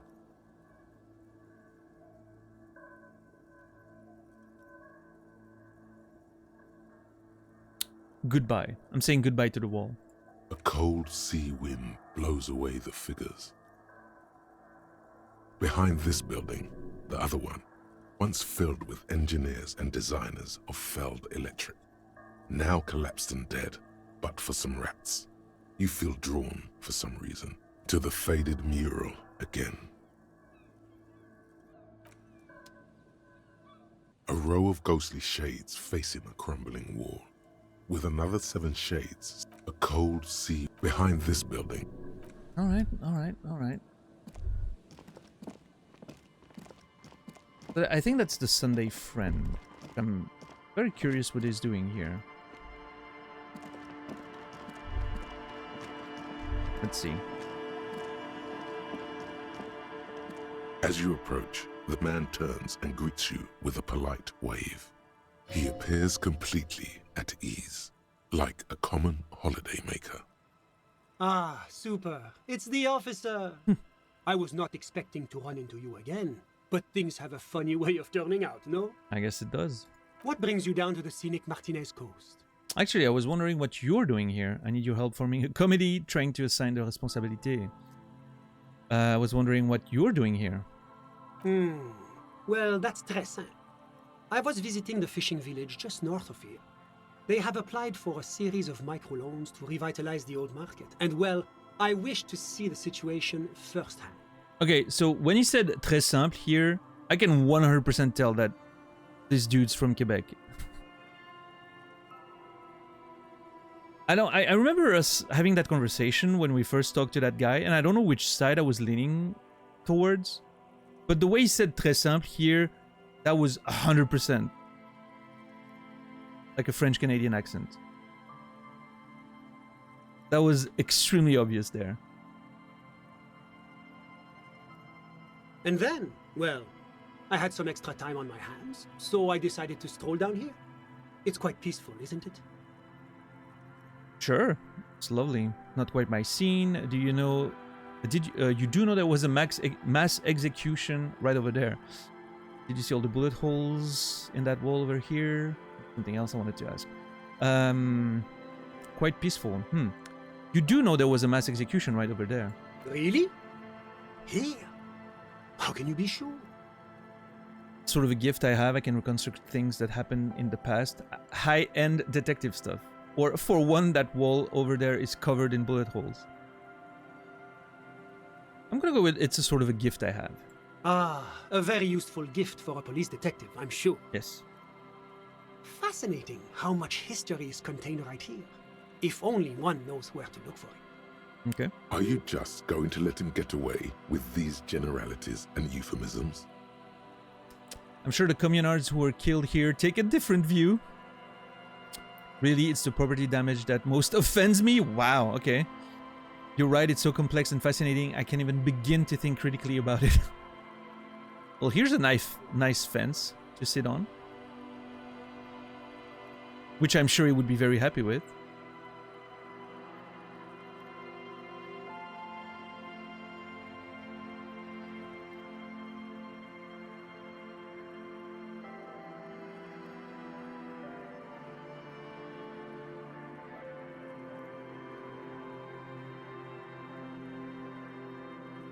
But I mean, I'm sure the communards who were killed here take a different view. That's a reasonable stance, I think. Although, I mean, there's something super fascinating about history, regardless of, you know, the parties involved. I am truly a moralist. It's a pain. What's up, Sorrow?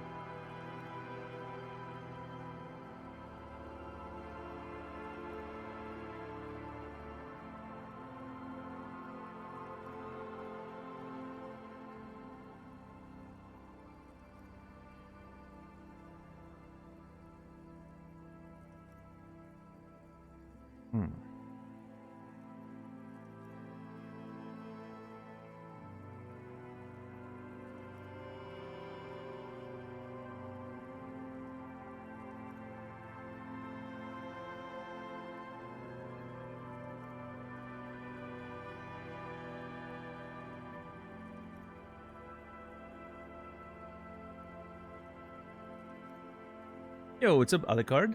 How are you doing today? Thanks for the rain, man. Miz, good to see you. Oscar, welcome in. What were you playing today?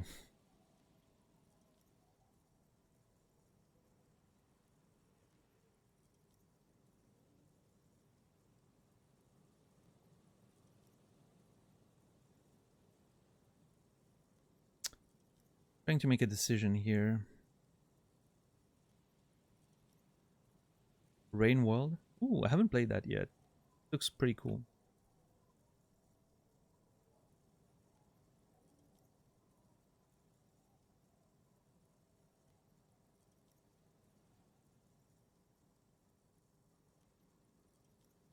It's a good game, yeah, Alucard. I'm enjoying it.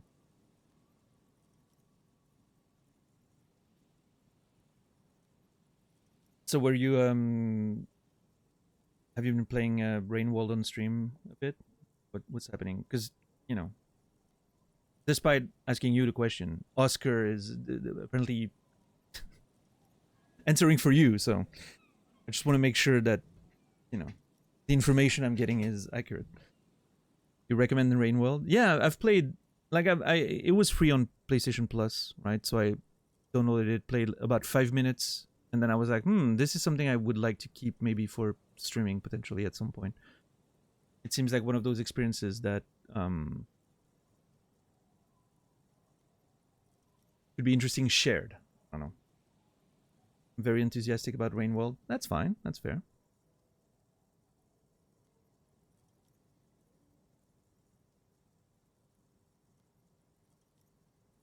But yeah, I played 5 minutes of it, basically one cycle, and then I was like, "Ooh, this is interesting." So I just put it aside for, I was gonna say for a rainy day, but that would be a terrible pun, so I'm not gonna go there. Seems cool though, yeah. Visually very interesting. But yeah, thanks for the raid, man. Appreciate it. Let me try to figure out what I want to do here, because on one end, I feel pretty strongly about that first take, and sort of confronting the Sunday friend seems to be an interesting idea, but at the same time, I also do agree with the idea that history is very complex, and thinking critically about stuff you weren't there to experience sometimes can be a little bit of a trap. So, of course, enjoy your sleep. What's up, Carl? Welcome in.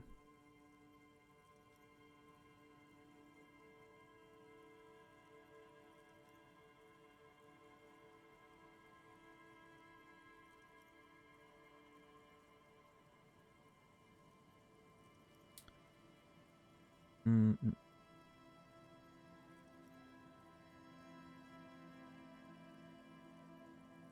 Hmm.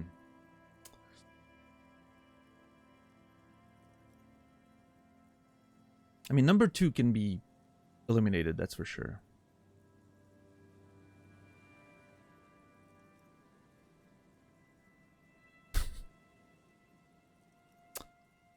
It's a beautiful fence to sit on, that number 3. My I'm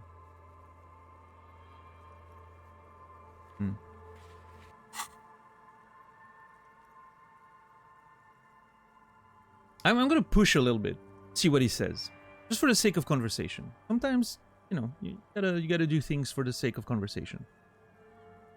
I'm sure the communards who were killed here take a different view. Yes, the loss of human life was truly catastrophic. This is why the Coalition is so focused on preventing another war. Our peacekeeping mission is a testament to this. Thankfully, the region is becoming more and more stable. I'm confident that atrocities like this belong in the past. The future is tranquillou bilou. Tranquillou bilou. All right. That is not an expression I was expecting to see ever in a video game, I will say. Tranquillou bilou, yeah.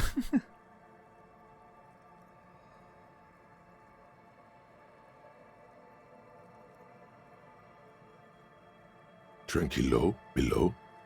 Let's not get into this. Well, You can't argue with someone who uses words like tranquilo, below. well, you underestimate me, Rhetoric. As it turns out, I've used that expression in the past. I know exactly what it means. Rhetoric didn't account for, you know,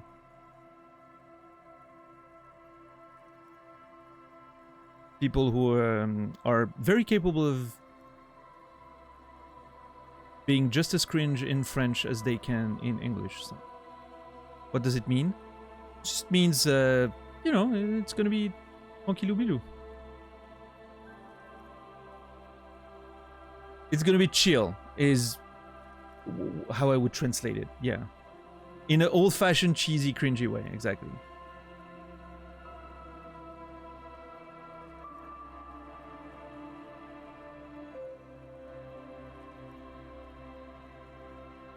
Hunky-dory?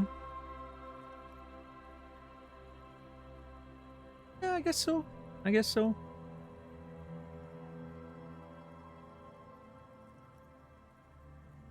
Yeah, imagine just your 60-year-old uncle saying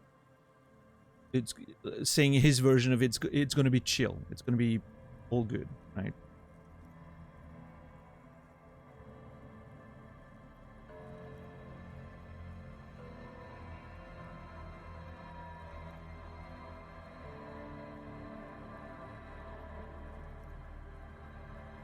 Actually, there was something else I wanted to ask you about. Ah bon?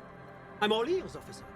I need your help forming a committee. I'm trying to assign la responsabilité. My friend, if it's la responsabilité you're after, I have good news for you. There's no need to form such a committee, because it already exists. Oh shit. God, of course it does. These moral intern types. The Comité de Responsabilité de Revachol. It acts as a sort of clearinghouse for coalition activities. To put it simply, they are the ultimate arbiters of la responsabilité in this part of the world. I mean, that actually makes a lot of sense. I don't know why we thought that the moral intern wouldn't have come up with it already, right? But what's up, J-Bong? Yes, this is just the sort of reasonable authority you're looking for. I would offer to connect you with the committee myself, but alas, I am not actually in Martinez. What? Where is he then? You knew there was something strange about this one. He's an astral projection, a bureaucratic phantasm. So the way I understood that sentence is that he's not supposed to be here. So he couldn't, reveal himself. But I like the bureaucratic phantasm approach. He's speaking figuratively. He means he's not in Martinez in his official capacity. See, I mean, Inland Empire is so much more fun than rhetoric, but rhetoric makes a lot of sense. What are you talking about? I'm looking at you right now. Attempt to stick your hand through his astral form. I got it. You're only here on personal business. So where are you then?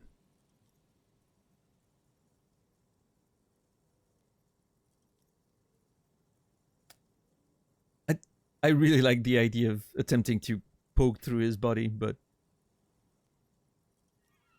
I don't know.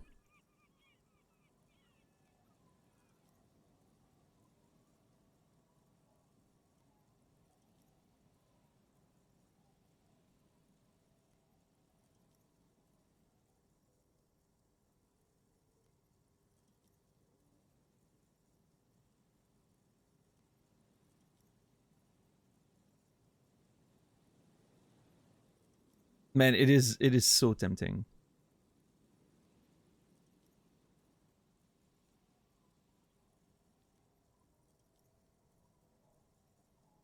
Sure, let's try it. Mais que faites-vous, officer? Your hand bumps up against the man's solid, if somewhat fleshy chest. There you go. Yes, I was wondering the same thing. What are you doing? He said he wasn't really here. I had to make sure he wasn't an astral projection. No, don't be silly. We're simply speaking in an informal capacity. Officially, I am still in La Delta, preparing for an upcoming conference on fuel oil derivatives. Sure. That's why it would be extremely irregular, or potentially even inappropriate for me to intercede with the committee concerning a district I'm not officially in. All right, but this is an urgent matter. I need to get in touch with the committee. How am I supposed to contact the committee then? Are you saying I should just give up? How am I supposed to get in to contact the committee then? Well, under ordinary circumstances, the committee contacts you. Okay, In other words, the committee only knows what it wants to know. that's convenient. But if you have information of a vital interest, they might be willing to entertain an exception. In which case, I would advise you to contact them via Coalition Warship Archer. What do I need? Why do I need to go through Archer to speak to the committee? You see, in addition to being an airborne artillery platform, Coalition Warship Archer is also the linchpin of the Coalition's surveillance and communications infrastructure in Revachol. Hold on, it's watching us too? And listening. Hmm. It has the most objective vantage point in the entire city. Not to mention a vast array of radio, photographic, and meteorological monitoring instruments. Okay. I find it a great comfort to know there are benevolent powers watching over all, in strict accordance with the Wayfarer Act and the Bristol-Mune Convention. So, the Bristol-Mune Conventions. I wonder if it's that world's equivalent of the Geneva Convention, but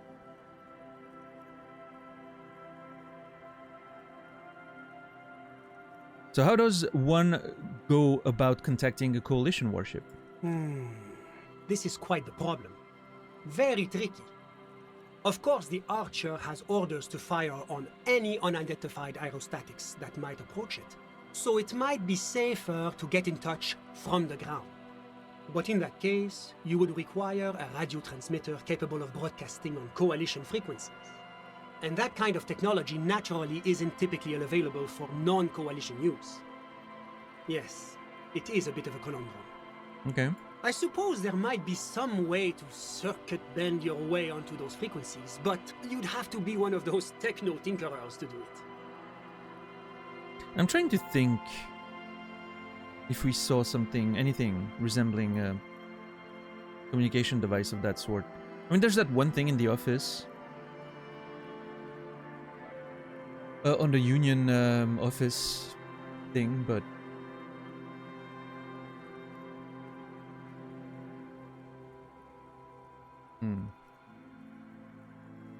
I don't know. Bilou doesn't mean anything. The way I understood it when I was a kid using that expression was that Bilou was like a name of someone, right? Tranquillou Bilou, right? The Bilou part is like it's like saying chill dude or something, right?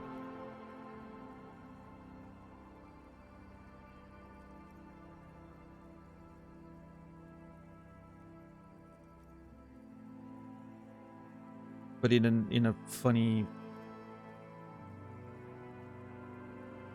like, alliteration sort of way, right? Do you know any of these thinkers? Is that legal? What am I supposed to do? Do you know any of these thinkers? Unfortunately not, no. I don't have the pleasure. I am merely a representative of the coalition government, not very well versed in technology. But you? Ah, good. Techno-tinkerers. Just what this side task was missing. Let me just say that I have complete confidence in the RCM. I'm sure you'll figure something out. All right. Thank you for your time. Always my pleasure to be of assistance to the RCM. Godspeed, and if we don't meet again, bonne chance. Well, thanks. Find someone with technical expertise to contact the coalition. I have no idea who that could be.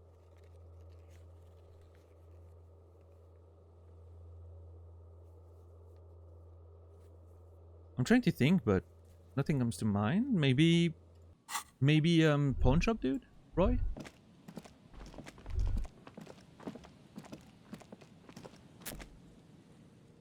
Yeah, tranquilo. That's sort of the idea. Like, it's the same sort of emotion, I guess.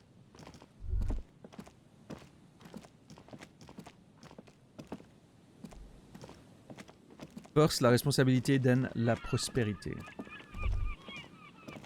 Or stabilité, then prosperity. Makes sense. Alright.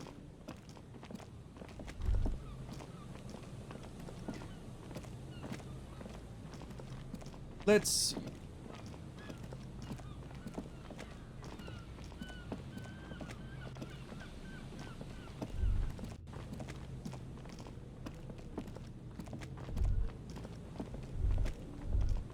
Okay, so I'm thinking those two are the cryptozoologist nerds that I'm looking for. Oh. Could this be the buoy Classier told you about? Maybe? Huh. Let me, well, actually, let's look at that now. A metal Critical. and plastic contraption bobs up and down amidst the trembling reeds. At first, it just looks like trash. But if you look closer, Yes. That, over there, must be the boy class you told us about. The one she hid her passport in. We should take a look. Sure. cold, air, tendons, snapped the cords keeping the boy in place. A little longer, and it would be floating somewhere out in the open sea.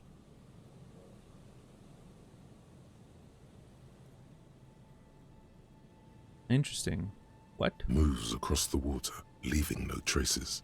You're cold again, as always. Yes, but who or what is this? Splendor. The Puka Bear.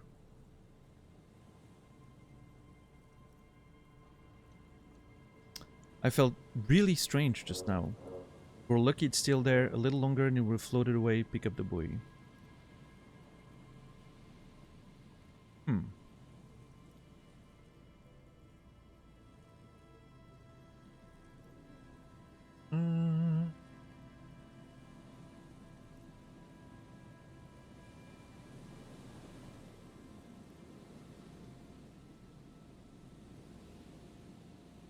I felt really strange just now. No further response. All his concentration is on the contraption. We're lucky it's still there. A little longer and would have floated away. Indeed. Let's see what's inside. It would have been funny if me clicking on this would have been exactly the amount of time the thing needed to just float away. That would have been funny. Pick up the buoy. The buoy is not tied to anything. The cords dangling from the bottom really have been torn or cut. You lift it out of the water easily, noticing how light it is. Yeah, it feels like someone maybe got to it first, but... Examine the plastic bowl. The number 11 has been written on the yellow plastic. It hasn't been in the water for very long, but it's already discolored and slimy with silt. A latch holds it close, but only just barely. The brittle metal of the latch has cracked. Simple construction. Very unsafe. Shake the buoy. There's something in there, splashing around. Sniff the buoy. It smells like you would expect it to smell. A concentrated version of the coast. Salt, industrial slop, and decay. Shivers is such an interesting skill. Yeah, it truly is. I'm very glad we managed to get it at least a reasonable level. It was really one of the ones that was very upset to not have a lot of points in because of my starting skills, stats. Yeah, I'm very happy to have been able to push it a bit. Almost wish it was higher, but sort of stuck on on 6 at this point.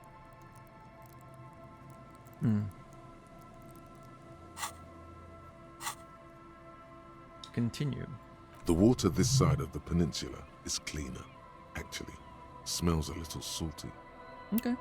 Open it. A shot glass's worth of seawater pours out. Some algae, and nothing else. Someone got her shit. Did she come here? Well, damn. No documents. Who do you think took them? I have no idea.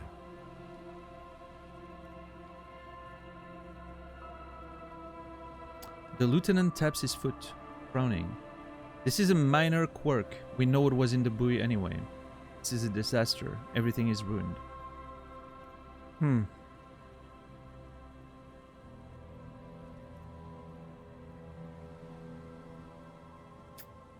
I mean, we know what was in it, but it could have been nice to confirm her name and all that.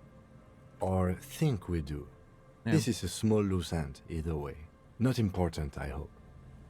Must have been Classia's enemy, which means she's in danger. Maybe Classia took them herself? I do agree with that.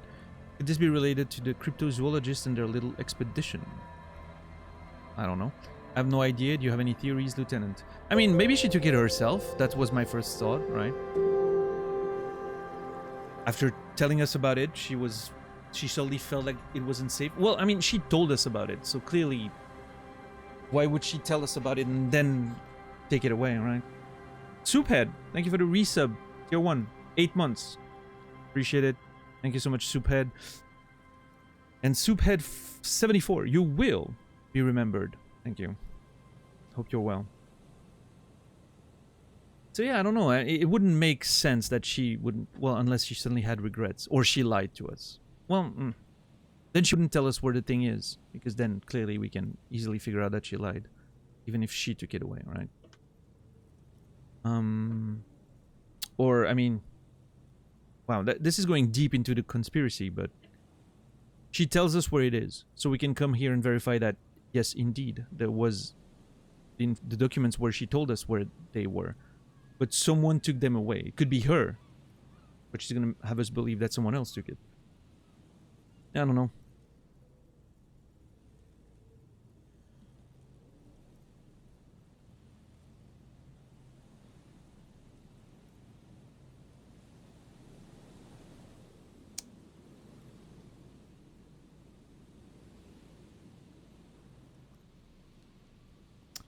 I have no idea. Do you have any theories, Lieutenant? Might have been Glacier, might have been the people after her, might have been a local drunk. He shrugs. should go. We should go. You could ask the miss what she thinks. Later, if you have the time. Though you doubt she'll tell you much at this point. Well, we'll see.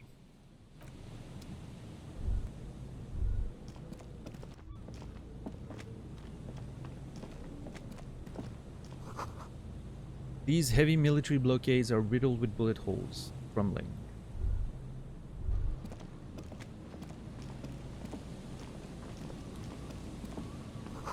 These soggy logs smell of ignition fluid.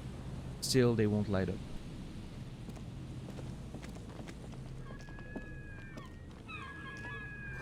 Tiny cages carefully constructed.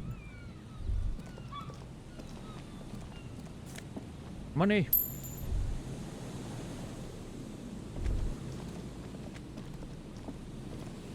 Alright, let's see. Here we go. Nice and easy. No way out, little guys. Not out of this jam. Morel, the cryptozoologist. There you go. Look at this nerd. There's a cylinder on the ground in which the man is arranging some netting. It looks like some kind of trap. He notices you. Who's there? Oh, the police. Hello, officers. Is that the police? Why are the police here? Gary, the crypto-fascist?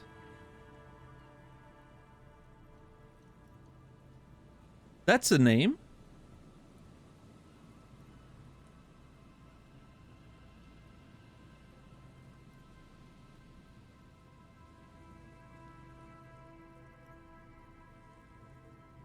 Don't worry, Gary. I'll handle it. It must be Morel, the cryptozoologist. To what do I owe the pleasure? That's sarcasm.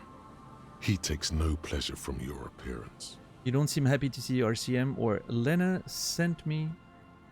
She's been really worried about you and is waiting for you to get back. Does he dabble in Bitcoin? Yeah, I was gonna say, crypto-fascists are, you know, a very different meaning, but I've seen a lot of them recently on, like, this past few years on social media. There seems to be an overlap there. I don't know. In this case, I'm just not sure what it can mean, you know? Does he, I don't know.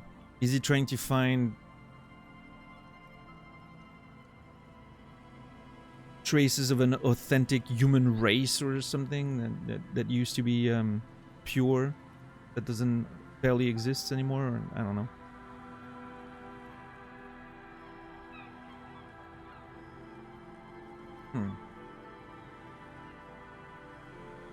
You don't seem happy to see the RCM.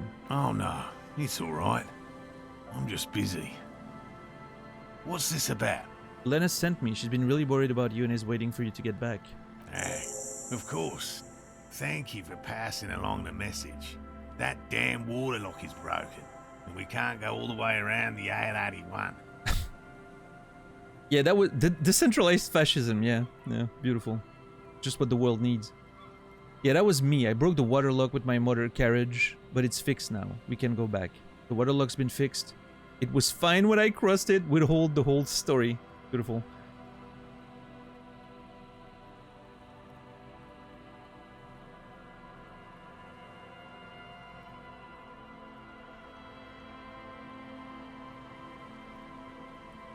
I'm fine. I'm very honest with who I am and my responsibilities. I'll tell him. You broke the water lock with a motor carriage? There was a billboard in the canal. Not a vehicle. It said Samaran Butter. Yep. So what happened is I jumped over the canal with my motor carriage, tearing through the Samaran Butter sign, which fell into the canal, blocking the gates. I used the pawn shop as a ramp. It sounds crazy when you put it like that. I guess you're right. It was really the sign's fault. Anyway, you can go back now. Oh, it was all me. I caused your delay. I'm sorry. You can return now. I'm gonna tell the whole story. I'm sure he's gonna be very interested. Why? I don't know. because I needed to drive into the ocean because I'm insane. It was an experiment to gauge the Cupri's 40 aerial performance. I'm something of a gentleman scientist. Sure, yeah. That makes sense. I'm sorry, I don't know.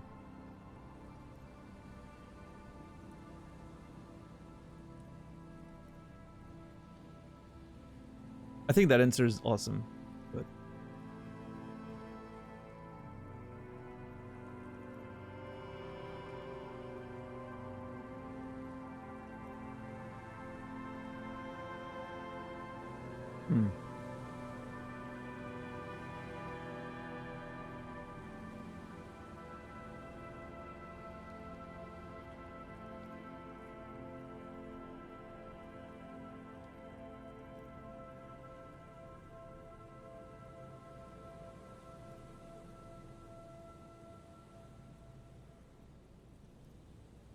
yeah, actually, I don't think we've ever really thought about why we did it, right? Oh shit, I can't scroll anymore. I have a full, like, I'm down to 1 page of tasks. That's beautiful. 4 skill points. Not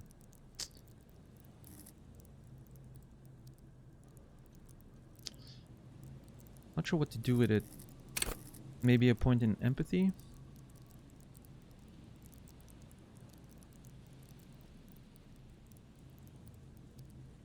I think I can put at least 1 point in.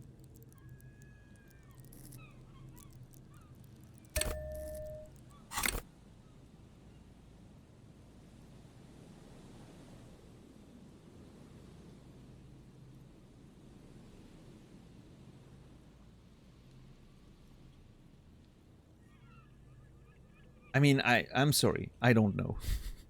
Did he say we can go back now? Yes, Gary. We can go soon. Jesus Christ, Gary. If you see Lena, tell her I won't be long. Okay. This is a man possessed, always on the brink of some breakthrough. He won't leave if there's a sliver of hope. The great find might happen today. Sir, your wife is waiting for you. I just have to do one more round. See if the phasmid has taken the bait. Then we're going. See if the phasmid has taken the bait, then we're going. He refastens a bit of netting that has come loose in the wind. For all his passion, this man is diligent and patient. You could learn things from him. Yeah, diligence and patience is definitely something I need more of. I'm looking for a suspect. Have you seen a woman with red hair who seemed to be on the run? Tell me more about the phasmid you're looking for. Tell me more about the straps. Lena seemed eager for you to return. How did you become a cryptozoologist? Okay, hopefully I can ask all of those questions. If I can only ask one, I would like to know about the phasmid you're looking for. That sounds interesting. Well, first of all, it's damn difficult to find, which is why we've been knee-deep in the reeds laying traps for it. What makes it so difficult to find? How big is this phasmid? Why are you so interested? This stick bug doesn't seem colorful. As colorful as some other cryptids I've heard about.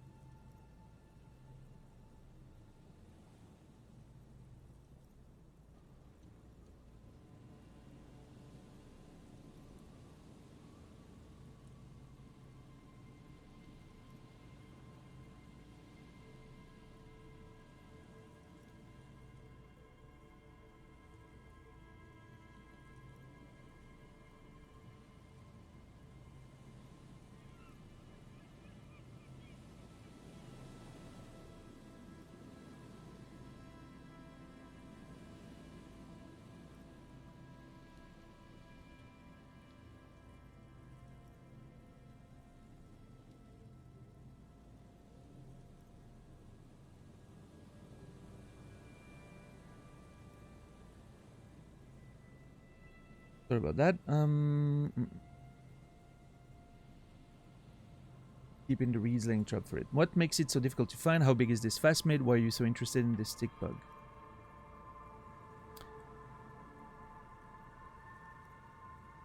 Why are you so interested in this stick bug? It doesn't seem to be as colorful as some of the other cryptids I've heard about. Typical rookie assumption. Insects are much more sophisticated creatures than than those unversed in zoology give them credit for. Okay. Even simply catching a glimpse of the Insulindian phasmid would be the apex of my, of any, cryptozoologist's career. But to study it and its defences, find out how it stayed hidden so long. What makes it so difficult to find? Good question. Being a phasmid of the order Phantasmodea, a ghost insect, it disguises itself as plant matter. In this case, the reeds. Awful lot of reeds around, aren't there? When I was a kid, I had a friend whose dad had some phasmids in a, terrarium of some kind. I don't remember exactly the details, but I remember being very intrigued the one time I saw them in his dad's office.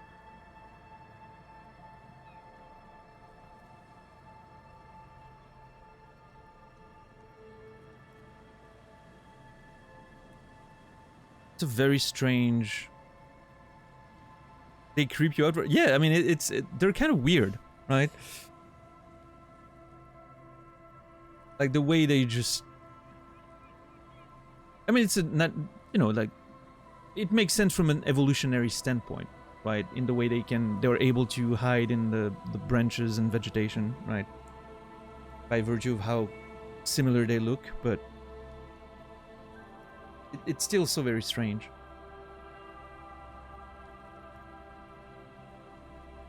And I suspect it may have also developed other specialised techniques to protect itself from predators or scientists in our present case. So it's funny to think, like, I don't know in this case if we're talking about like a regular phasmid or if it's like some kind of weird,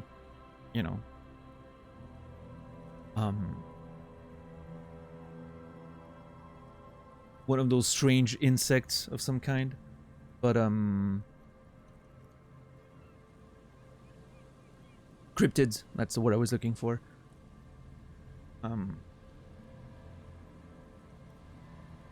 But I love the implication that, the cryptid, they're looking for those, like, all those weird creatures Lena told us about, and the one they're actually looking for is just a simple phasmid because it's hard to find, right? A regular phasmid? Yeah, I mean, I don't know how to describe them, but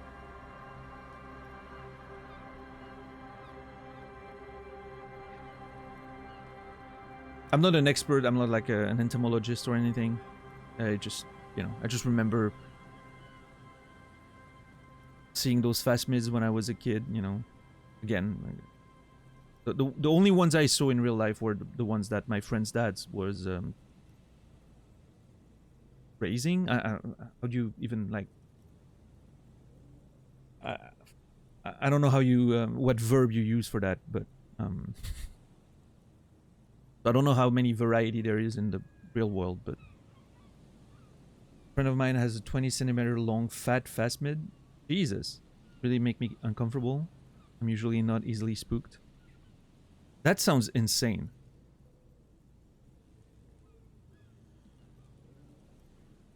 What sort of specialized techniques is the phasmid using to hide itself?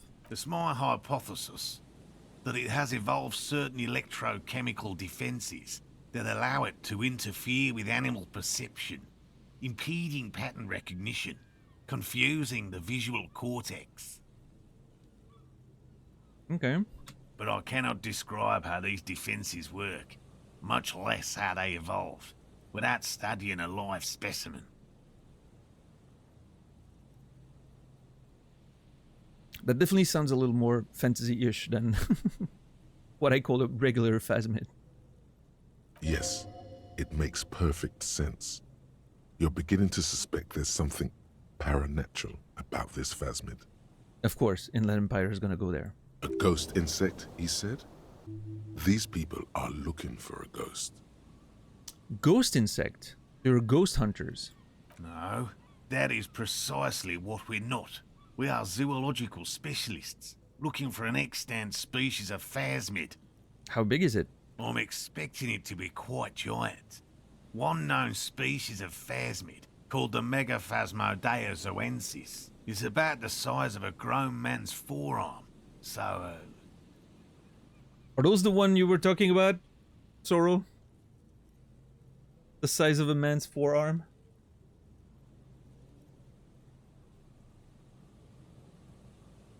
What have you discovered about it so far? very little, I'm sorry to say. No one's ever captured a specimen, so all our information is based on first and third-hand accounts. So no one's ever found one? The other thing that creeps me out are axolotls. Oh no, I love those. They're so cute. They're like real-life Pokemons.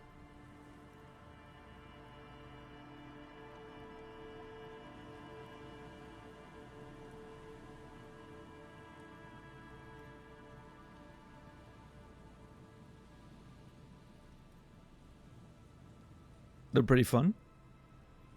I've never, I've never been in contact with one in personally, right?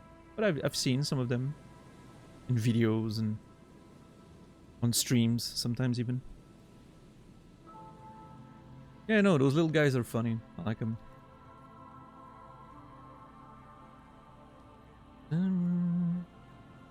So no one's ever found one? Not yet. That's what makes it a cryptid. Sure. Just out of curiosity, if there's no proof of its existence, All right, how do you Kim. know it's real? Kim has been waiting to ask that question. I can tell. I know it's real. The cryptozoologist says, brusquely enough that even he seems taken aback by it. Here comes Kim, yeah. Fucking Kim, I swear. It's clear that his obsession with the phasmid is driven by something more than the pure pursuit of scientific advancement. By which I mean, I've heard enough first-hand accounts to believe quite firmly that the Insulindian phasmid is more than mere superstition. What would it be like to grasp and hold onto something you think is next to you, or just behind you, like a trace of vapor you exhaled one spring morning as a child? This is what he's searching for, a spectre.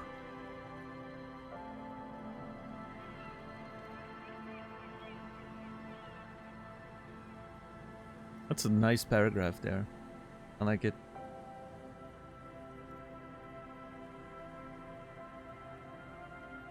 Lena said there has been a sighting of it here in Martinez. Yes, the most recent sighting was by a couple of teenagers along the coast here. That's what brought us to Martinez specifically. It's the first credible sighting in several decades. Wow. Admittedly, That light it's an unusual turning on was location for this species, jarring. but with all the sewage runoff upstream, it probably doesn't matter much anymore.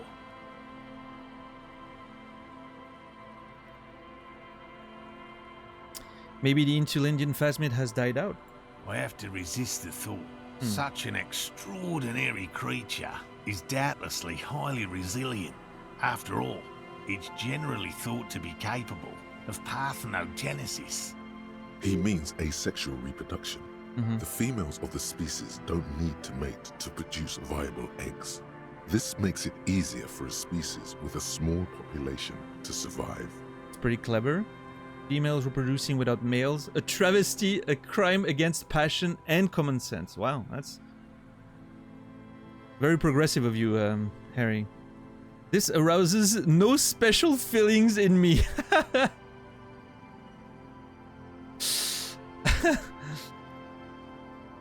That's pretty clever. Yes, the Insulindian phasmid is a very clever insect. That's why it's so damn difficult to catch. But as a scientist, I'll try my best to remain dispassionate. Sure. Tell me more about these traps. Well, they may not look impressive, but Lena designed them quite cleverly, so I'm sure they'll do the trick. Lena designed the traps? Yes. He says with some pride. More than some, he admires this about her. Aw. How do the traps work? Simple. Attracted by the locusts, the phasmid crawls down the funnel and, having eaten its fill, can get back out. Wait. How? Is it too big to get out once it's eaten? Like, what's the implication there? At least, that's the intention. The net isn't a perfect solution, but we I don't don't know. want to use anything that might damage the specimen's delicate exoskeleton. What are you using as bait? Locusts. Nearly all known phasmids are herbivores, of course. But we've hypothesized that the Insulindian phasmid might occasionally prey on other insects. Based on what? Seems like a strange take. I don't know.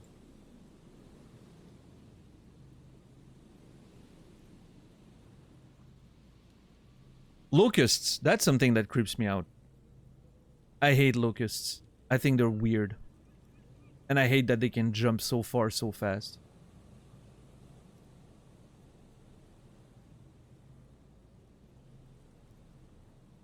They're one of my least favorite insects. Let me tell you. I don't know. There's something weird about them.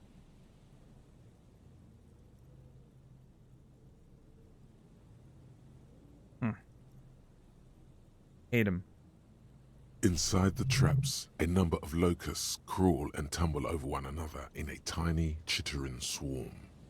A meat-eating stick insect? Does it pretend to be the reeds as part of its ambush behavior? This seems unlikely. A carnivore stick insect seems unlikely. Thank you for your opinion. We have also included plant material in the traps to satiate your skepticism. Well, that's convenient. Not a big fan of skepticism, this one. Apparently not, no. Which makes sense for a cryptozoologist, right? Like, skepticism is kind of raining on his whole thing. It's just... it's one of those, you know... I don't know. Well, I mean, I think there's a way to be a skeptic and still, you know, believe that supernatural and unexplainable stuff exists, right? I think those are not necessarily incompatible. But yes, there is... It's more likely than someone who's into paranatural stuff and you know, is probably generally not a huge skeptic. I don't know, say you're big into astrology or tarot or crystals and what. You're probably not a big skeptic generally. I don't think it's a rule, right? I think you can definitely be into those things and still be a skeptic, right? And maybe like the fun aspect of it or maybe just, you know, be sort of critical but still be open-minded. But I would say that generally skepticism is probably not your major trait, I would say. I don't know. What's up, Mark? How are you today?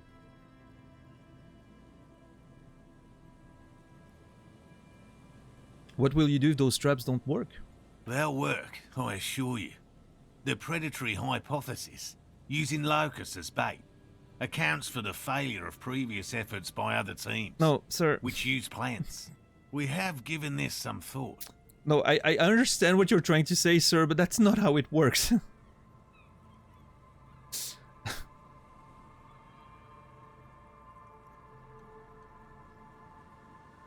Oh yeah, they couldn't find any ghosts by using I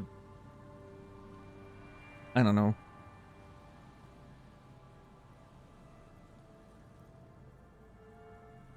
They couldn't find ghosts by using a flashlight. So clearly we need to use a Ouija board, right?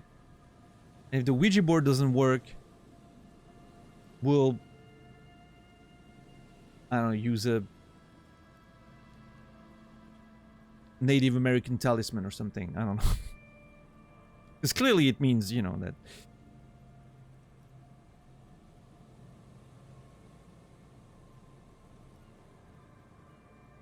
I'm a scientist and a mystic, and I'm skeptical about those things. Well, yeah. You know.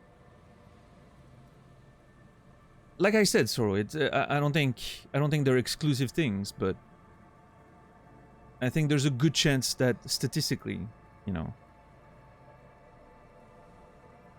say you look at a population of people who are really into science, and then you look at a population who's really into again, astrology, that you take a random interest. I think there's a good chance that skepticism is something, a trait that you'll find more in the scientific side of things than you will in the, astrology fans. But just in general, it doesn't mean anything on an individual level, but as general trends, I think that makes sense.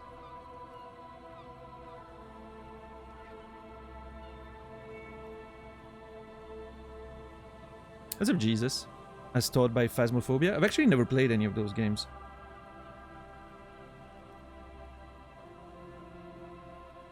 They involve other people. Not a game for me.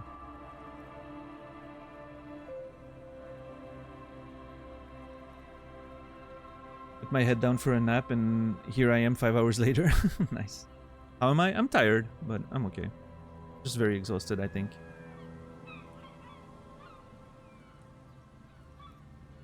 I need to make sure I get just more sleep in general. Time to install StarCraft 2? Yeah, Naz, on Thursday, I think I looked into it. Apparently only the first campaign was free with the free-to-play version. Meaning since I bought the game back in the day, I already had that. I think I also have the second campaign. Because I bought it back then, but I never played it. I don't think I have the third one.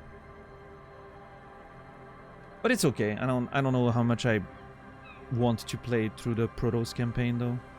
But I may play the first 2 campaigns again at some point just to familiarize myself with the game. And then we'll do some 2v2s and get absolutely demolished. It'll be fun.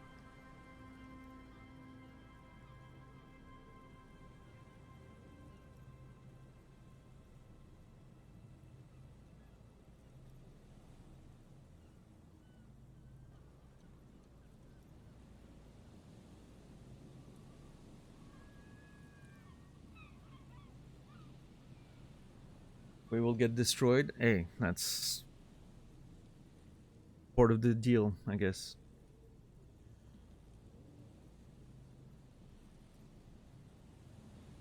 My poor head managed to play multiplayer StarCraft 2 by just cheesing one strat. Were you a cannon rusher? Were you one of these people?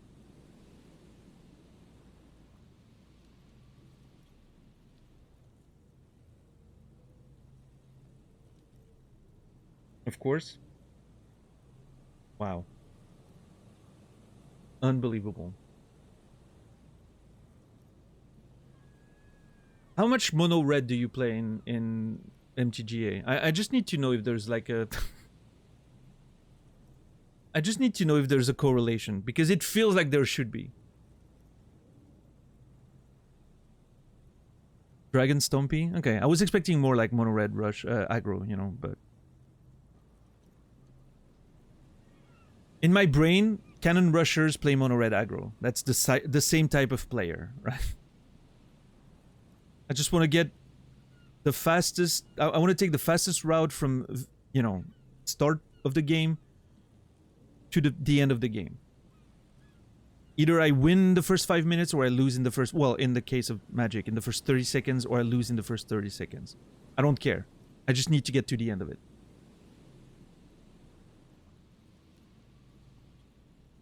Cannon rushers feel the same way to me.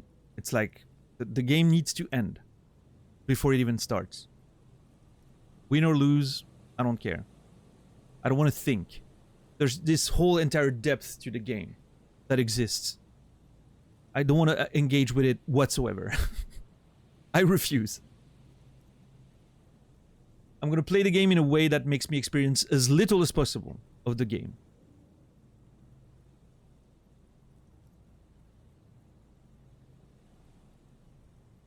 Playing against the whole meta is something I love.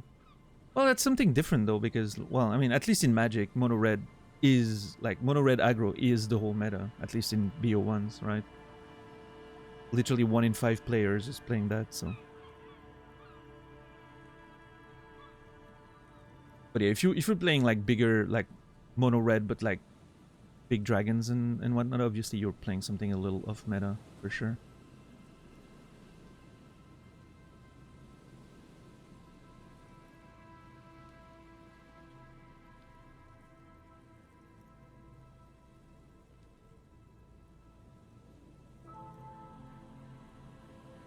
Yeah, I remember being.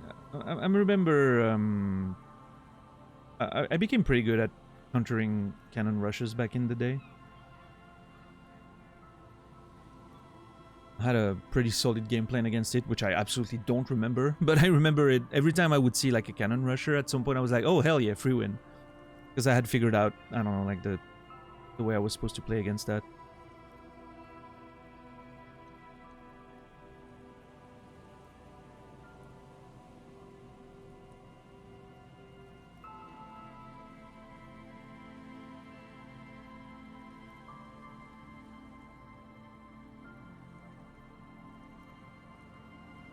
You had to always be ready for it. Hmm.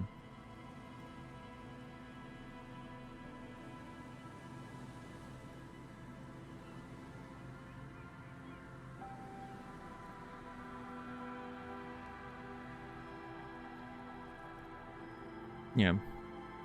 Yeah, that's true. Let me ask you about something else. Yes. What? Lena seems pretty eager for you to return. And I'm eager to return to her, I assure you. But I can't leave before we've finished with these traps. Okay. My wife understands that just as well as anyone. It looks south, where Lena would be. Come on, Morale. We've been soaking out here for days. It's time to go back. Just gonna yell about Gary again. And leave the traps? Absolutely not. I won't let Lena down. Come on, she wants us back. I'm soaked up to my nuts over here. We'll both catch reed crabs if we don't dry out soon. Oh, what a nice little sentence here.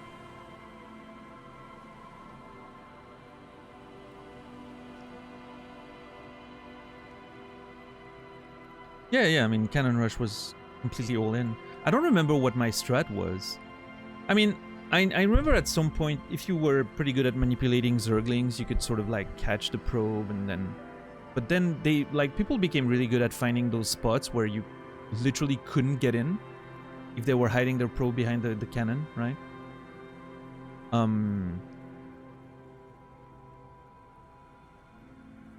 I think it involved something like rushing roaches, like getting the very minimum amount of resources you needed for roaches and nothing else, and just getting like a couple of roaches out, and then you just basically kill the cannon in one. But I can't remember.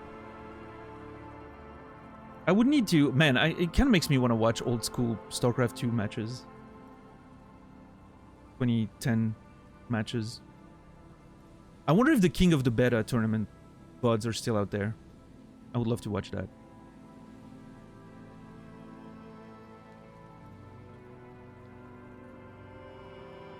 You despise lands?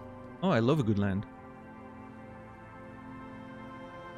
Playing Esper Legends has been so peaceful when it comes to lands, because the mana base is so strong with, you know, Plaza and the Triomes. Like, it's such a smooth mana base. You almost never really struggle with it.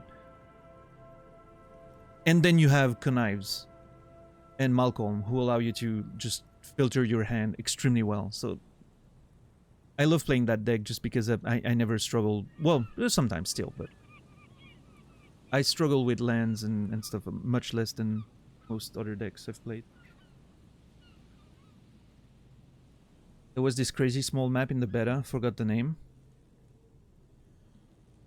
Oh, do you mean like the one that looks sort of like Mars? Like brownish with 2 ramps and that's it?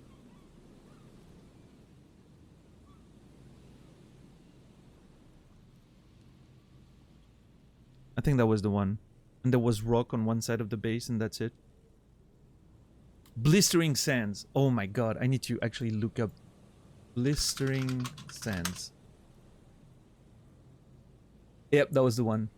Yep, with the rocks on one side. Exactly. Man, that map was so dumb.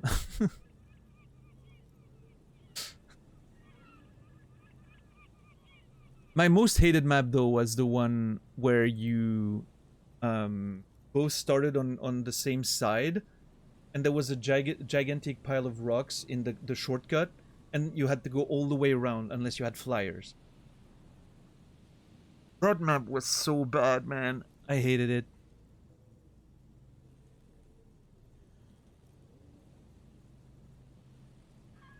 Like, if you face Terrans, you would get dropshipped on, like, every time.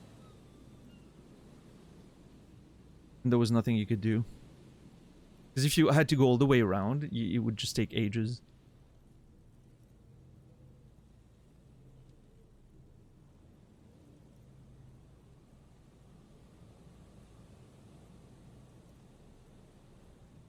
Yeah, I wonder what the maps look like now. Again, I haven't touched the game in more than 15 years at this point, so... Well, almost 15 years. No, that's not true. Last I played was 2011, I think. So, 13 years. I wonder what the maps look like now.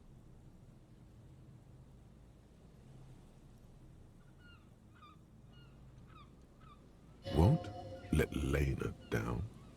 Sounds like the cryptozoologist's wife shares a special connection to the Phasmid somehow. I didn't know the Phasmid was so important to Lena. Of course it's important to her. She's seen it. A verified sighting, on record. One of only 4 this century, and it's hers. She sighted the Phasmid. She didn't tell me that. Yes, that's how we first came to know one another, in fact.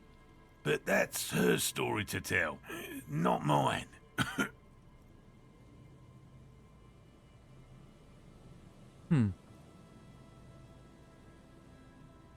Steps of War. Oh yeah, I remember that one. Oh yeah, that one was short. Like, the travel time between the two bases was extremely short. I think I liked Metalopolis, yeah. That was the one with the bases in the center, right? The very, like, square-ish one. And there was, like, gold bases in the center. I think I like this one.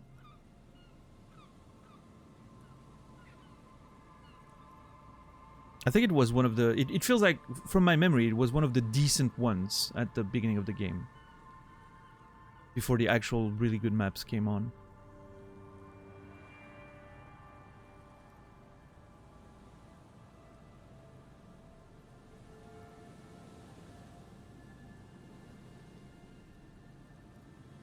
Wow, Naz. That's... I cannot believe that I actually lived in a world of early internet where 33 kilobytes per second would have been incredible. There's a point of my life where I would have been thrilled with those speeds when I was downloading at like 3.2 or 2.8 kilobytes per second.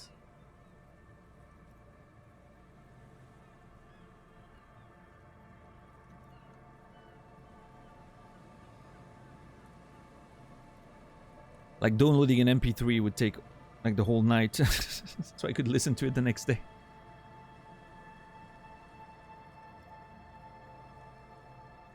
Remember buffering a YouTube video for hours? Oh.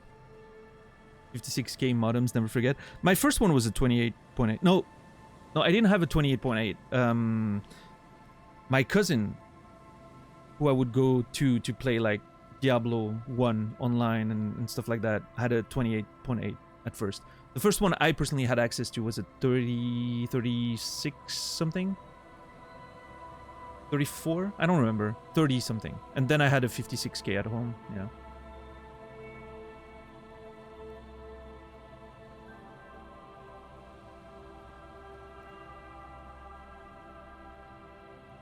The earliest I remember when I started downloading stuff was 800 kilobytes per second. Jeez. You had it easy, dumb. You didn't know the life of, you know.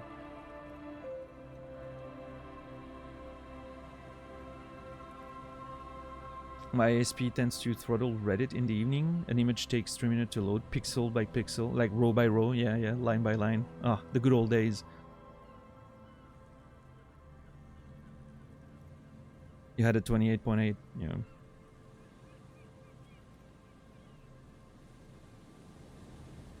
You had to share the 56k. Yeah, man, I remember being amazed at the speed of a 56k at the time. Like, do you mean I can download at like 4.4 kilobytes per second? Jeez. It's only a few hours to download a you know, an NES ROM or something. Super NES ROM. Those were like up to 4 megas, some of them.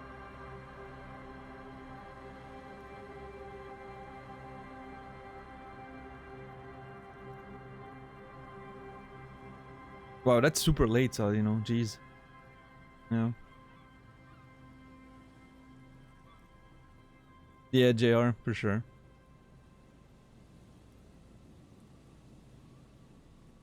Like, I remember the first DSL I had, I don't know, was like I would download at, I don't know, 140, 150 per second, I think. Mind-blowing to me. Kilobytes, right, per second.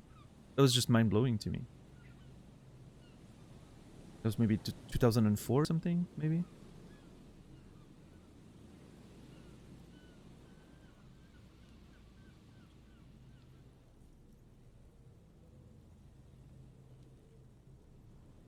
And now I'm just like, yesterday I downloaded, you know, WoW at like 12.8 megs per second. 5 minutes or something.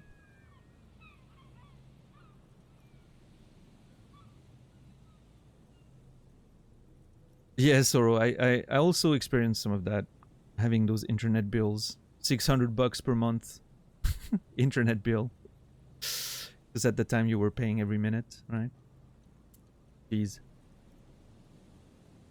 That was bad.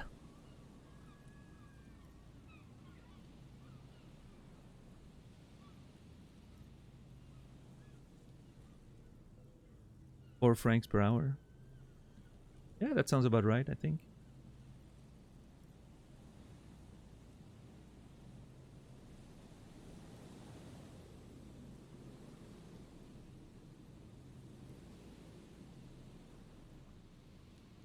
What I remember is one of the earlier modems that I had. I remember covering it with a pillow during the night so I could connect to the internet again, without my parents knowing, when I was supposed to be sleeping. And I had a computer in my room for some reason connected to the internet, which is crazy. But I was in high school, and yeah, I would put the pillow on it, make sure it wouldn't wake anyone up. And then later, when I had a 56k modem, it had an earphone plugs. I would just plug in the earphones, no more sounds. Beautiful.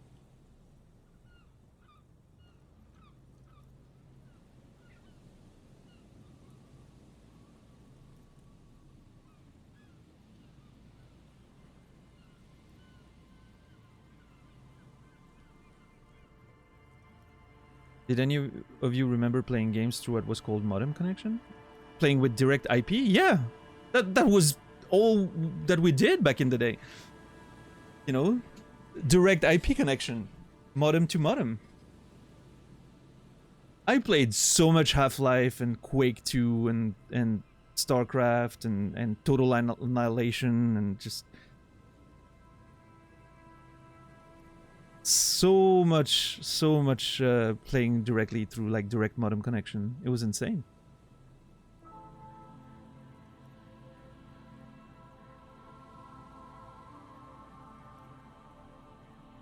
And now we just literally anyone can get into a game, play with their friends super easily, and get on on Discord to talk at the same time, and nobody bats an eye. It's so simple. I mean, it's crazy the things we had to go through back in the day. And it was even, you know, most games were almost unplayable just because of the latency, but to this day, I don't understand how we managed to play Quake 2 over 56k. And we were fine with it. Obviously, whenever we did LANs, it was so much better because we didn't have any latency and that felt great, right? But we were still playing over modem and just, you know, we were okay with it.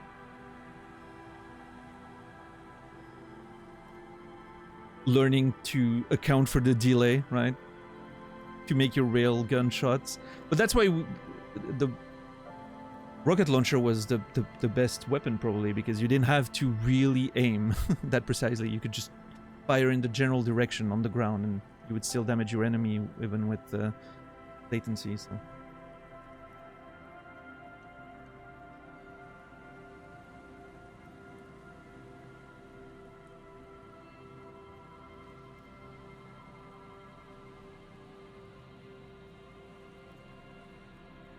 Yeah, Jesus, for sure. I mean, it wasn't uncommon for me to almost stay up for 24 hours back in the day.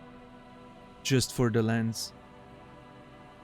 We had LANs every Friday night. And so I would go to school, obviously, you know, would wake up in the morning, go to school, and then as soon as school was done, go home, unplug the computer, prepare everything. I had like the whole routine.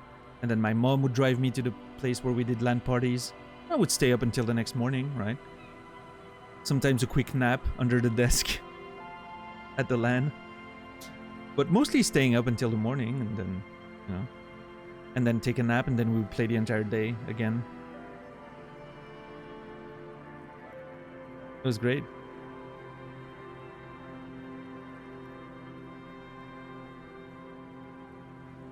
Had a cool mom. Yeah, I mean, she still complained about it, but I think she was glad that I was just hanging out with nerds instead of, I guess, being out on the city doing drugs and something, maybe.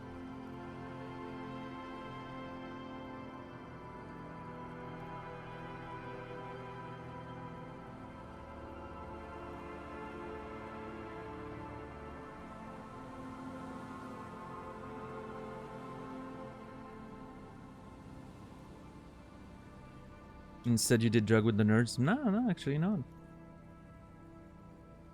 There were no drugs involved in those times. Not even drinks. Just video games. And pizza. We were a very clean group of nerds.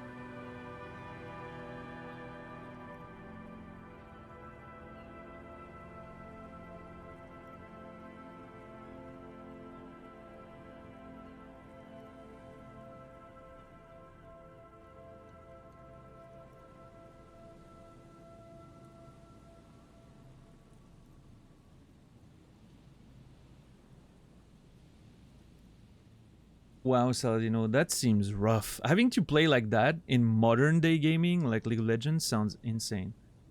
It also explains a lot about my experiences with League of Legends and people disconnecting all the time. Puts things in perspective. You were probably one of the nerds that I complained about because you were disconnecting 5 times during a game. Saladino. Well, you were on my team.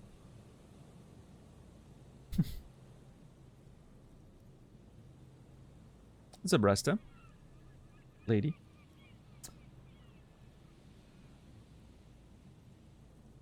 You still have contact with them? You mean the people I was doing LANs with? Not really, no. Like the person who was hosting the LANs, I mentioned that story before, but he was the owner of a video game store where we all met initially, right? That's how we got to know each other. That's also where I met the people I was practicing Tekken with. That's where I found my Tekken team, right?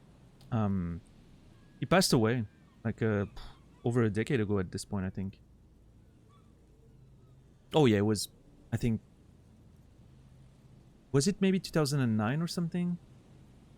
So a few years after we stopped doing LANs, but they were still playing MMOs together. I remember they had a WoW guild and then an FF11 guild.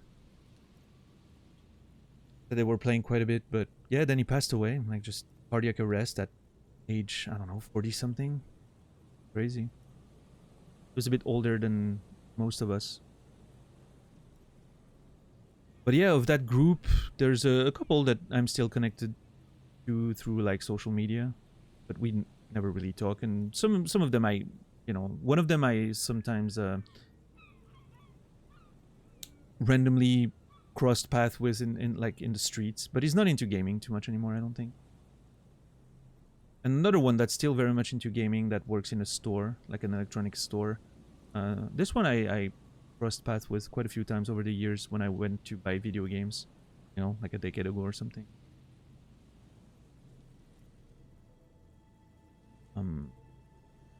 Yeah, I'm trying to think, but no, like none of these people I'm really still in touch with.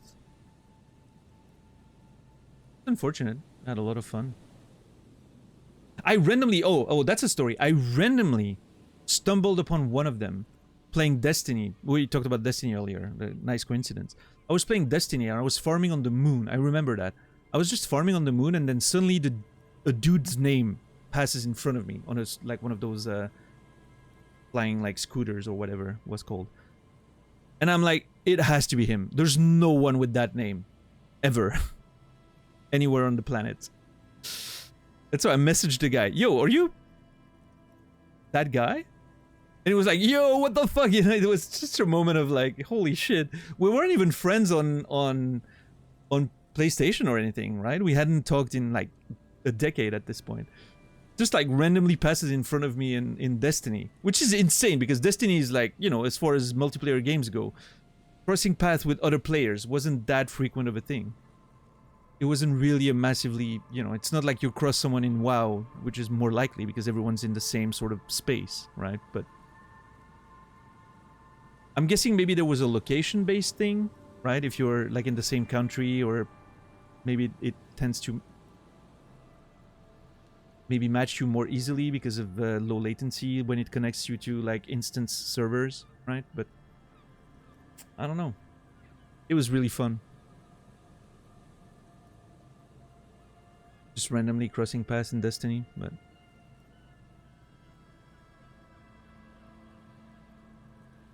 that was it. We just exchanged words and never talked again. So. Destiny does have connection-based matchmaking for open world areas. Well, there you go. So that was not so unlikely after all.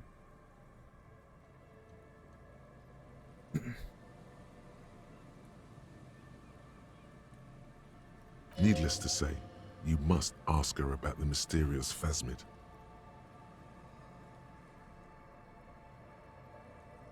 So that's how they came to know one another. She cited the phasmid. Interesting. I will ask her about the phasmid. Absolutely. I wonder why she didn't tell us about it. Suffice to say, it's long been our dream to find proof of the Insulindian phasmid together. I can't abandon course now. Another cough into his fist this time. Maybe you could go back to the whirling, warm up, come back to check the traps later. You should just give up on this bug hunt. Okay, I understand. I don't give up on things either.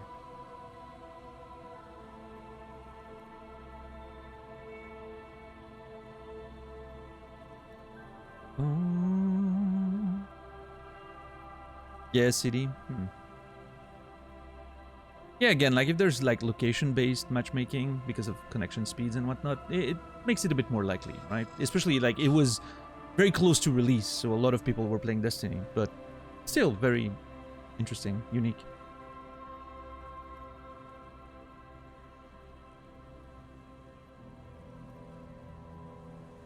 Maybe you could go back to the whirling, warm up and come back to check the traps later? No, no, no. The traps need to be monitored on a regular schedule. What would we do if the phasmid were to starve while we were sipping tea at the hostel? He's dead set on this. All right, well, what if we check the traps for you? I didn't expect you to take such an interest in our work here, officer. He looks at you with obvious surprise. Cryptozoology and detective work are very similar. Chaos is my method. I am its scion. We're looking for someone hiding on this very coast. Looking for another thing may lead us to her. I'm all in with the scripted shit. I'm hooked. I love that answer. That's actually how I feel. I'm all in on the scripted shit. I actually want to know if they exist or not in this world.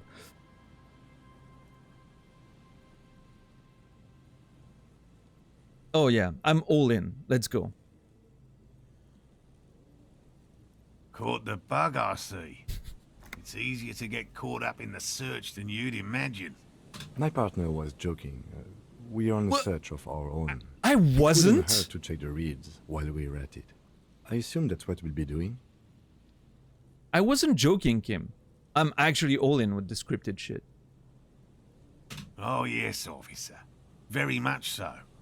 The traps are all in the reeds. That is where we expect the phasmid to prowl. Yeah, Kim is crossing a few lines today. I don't know. I'm down on Kim today. Kim hasn't been since he came back from bringing the body. He's been, I don't know. He's been on my nerves a little bit. I'm gonna need him to chill a little bit. Where are these traps? What do I do if there's a phasmid in one of the traps? What if I encounter the phasmid in the wild? Ooh. What's up, Riza? How are you doing today? He's trying so hard to keep me in check. I know he's been doing that since the beginning, but I don't know. I think he needs to relax a little bit. He needs to just breathe and recognize that the unchecked version of me is what got us so far in this investigation. So, need to respect that.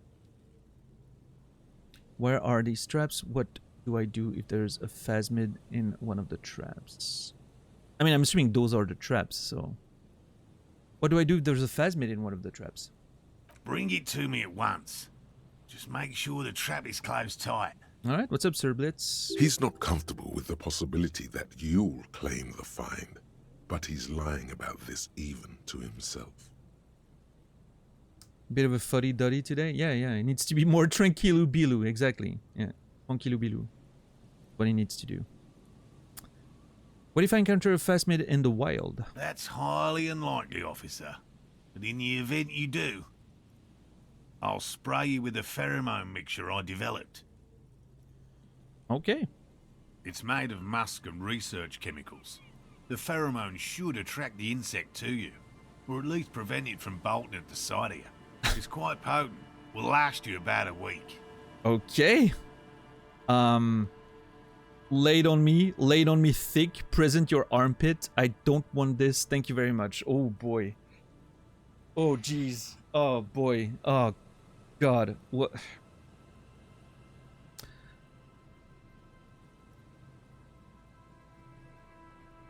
I'm not sure what is it gonna smell like? I'm supposed to ask a lady on a date later. What if the, you know, the smell... Not very often, that's true, Quasi.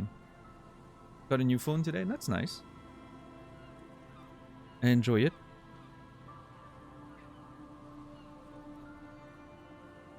This is a bit of a conundrum.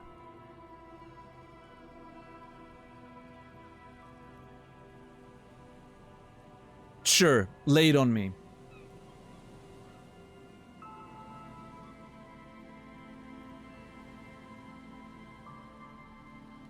Wise choice. He douses you with the odd-smelling spray and gives you a satisfied nod. This is the smell of dying reeds, of longing crumbling into the water. Oh, jeez. I hope you're not buying this. He dispenses it without letting you touch the canister, so it would be precious like holy water. It is precious. A single dose cost me 50 real to develop. Not that I expect you to understand self-financing one's own research. Whoa, I mean, we could talk... How about we talk to the high net worth individual? Maybe there's a market there. Morale. Maybe that's the investment opportunity we've been looking for with the money we've already almost entirely spent. Looks at the lieutenant with disdain and then puts the spray back in his pocket. Where are the traps? There are 4 in total. One is to the south, on this little peninsula, by the boathouses there. It's very near. Okay. Another we set in Land's End, to the northeast. It's behind a small sand dune there, on your way to the old radio tower, after the church. Okay. The third is set near the canal, where you crossed, by a concrete slab. A big thicket of reeds going up the slope, and among them, So I'm not sure if the game's gonna keep track of that for me. I'm gonna just take quick notes.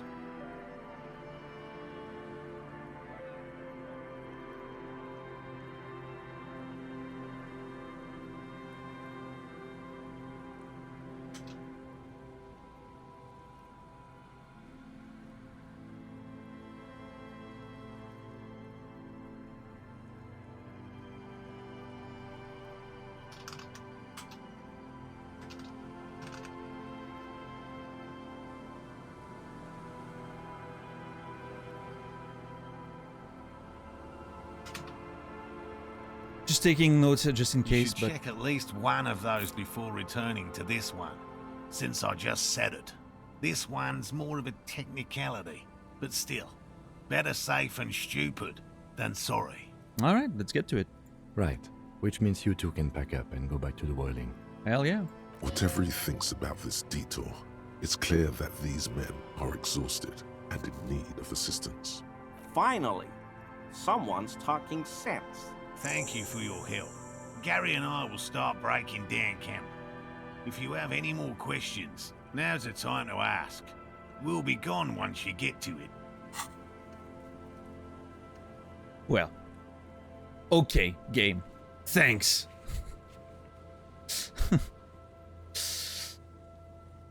Makes sense that the game would tell you where they are, but I just wasn't sure.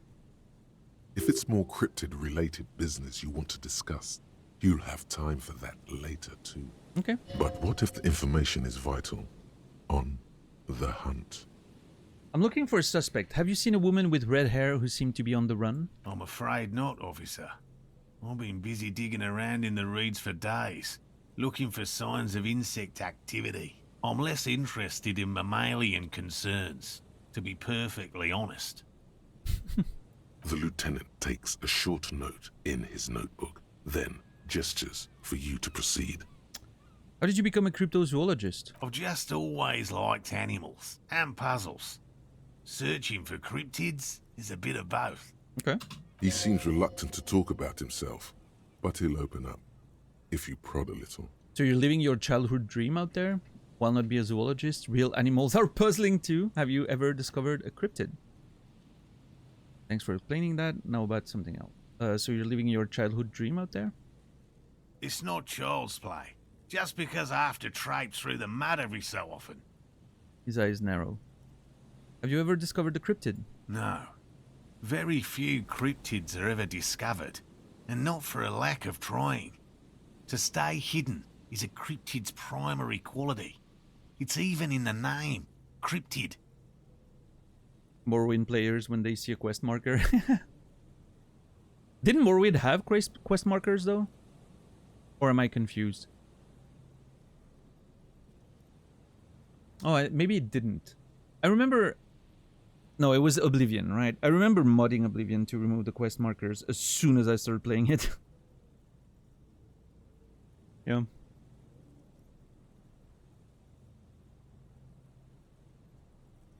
What's up, Greg?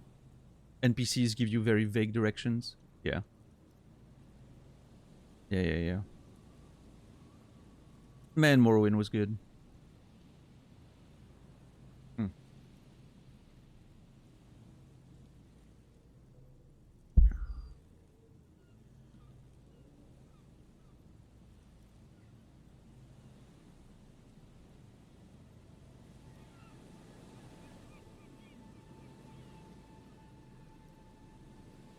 Okay, hold on. I have a memory of something in Morrowind, but...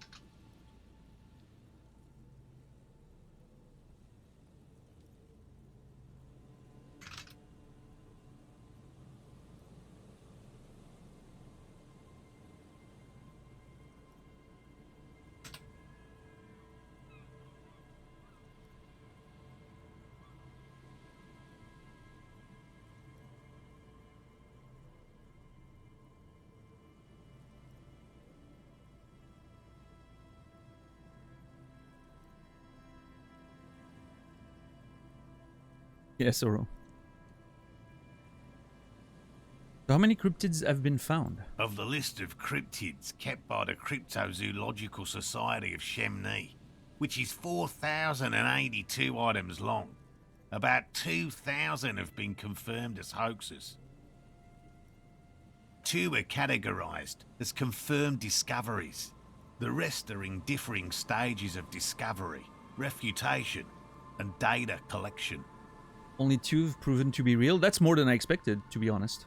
Yes, the Chateau Quan forest pygmy, who turned out to be an extinct species of primate, and a cave salamander from Hugo Grad, who is, honestly, quite unremarkable. It's in a zoo somewhere. Alright.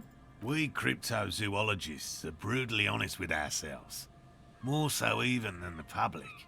With cryptids, most cryptids are hoaxes or they are never found. That does not mean we should stop searching.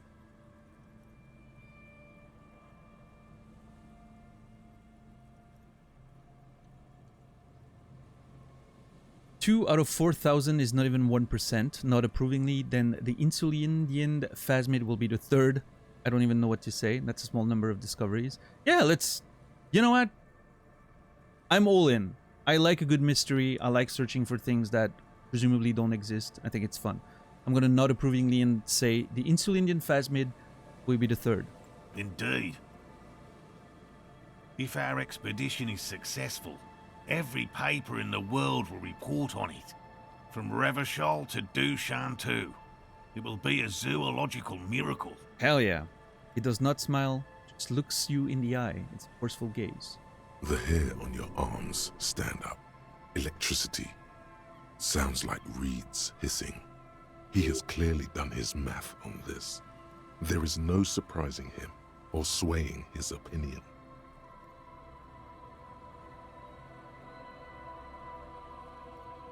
Tried Morrowind when I was a kid.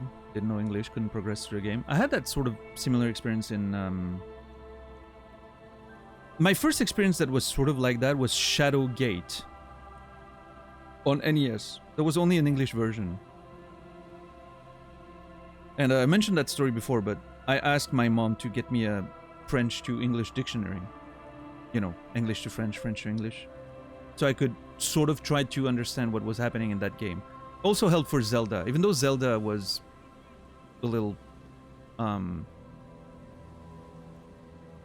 easier to sort of figure out just by playing, right? You would just go around and eventually find things. Shadowgate was rough, like if you didn't understand what was said. So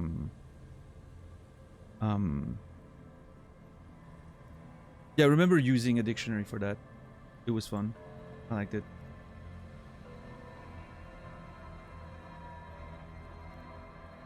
That's how I started learning English, actually, when I was very young. When I was a young boy. All that, you know.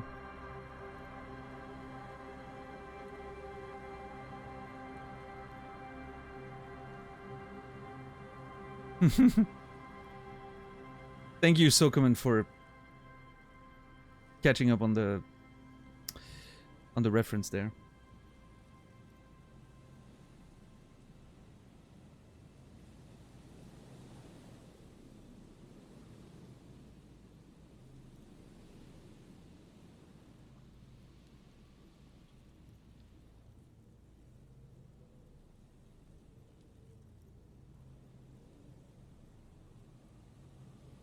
Not leveling up is a legit strategy. Oh yeah, that's true. In Oblivion, the game scaled with you.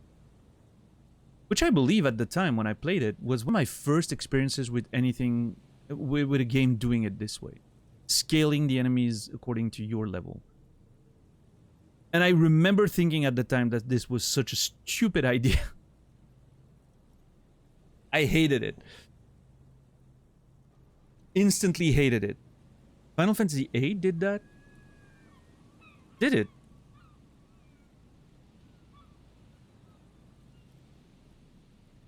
I don't remember that. I remember in Final Fantasy that getting that feeling of progression, of getting stronger. But maybe it was just because I was breaking the system. with the junction, right? So it still felt like I was progressing. I wasn't. Are you like all the enemies were scaling with you in Final Fantasy VIII?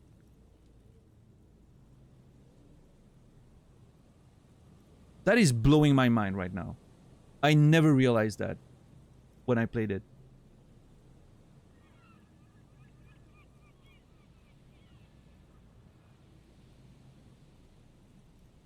With very few exceptions? Huh.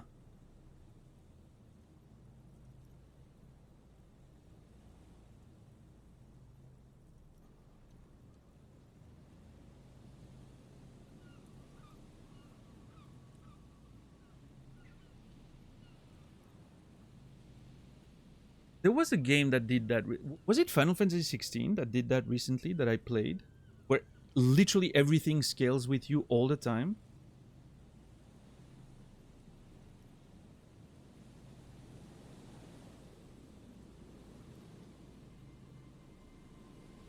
Diablo 4. Okay, Diablo 4 did that. Yes, that is true. Yeah, you're right. That must have been Diablo, not Final Fantasy.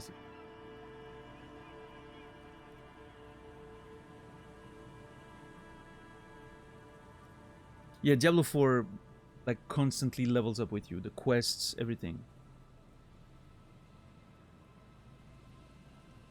I'm not sure how I feel about that in the context of a game like Diablo.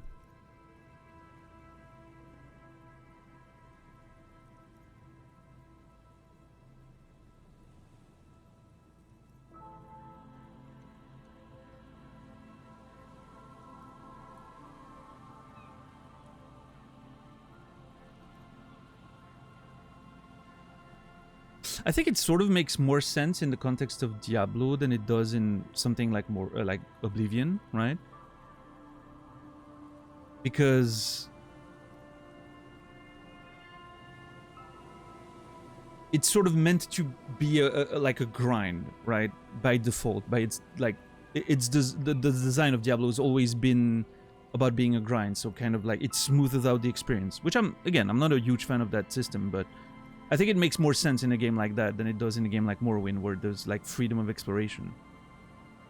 Like, it feels like in Morrowind, I want, if I'm going out of the beaten path, I want to suddenly find like an enemy that's so much stronger than I am and will absolutely destroy, right? I wanna be strong when I'm over leveled. Let me crush those enemies.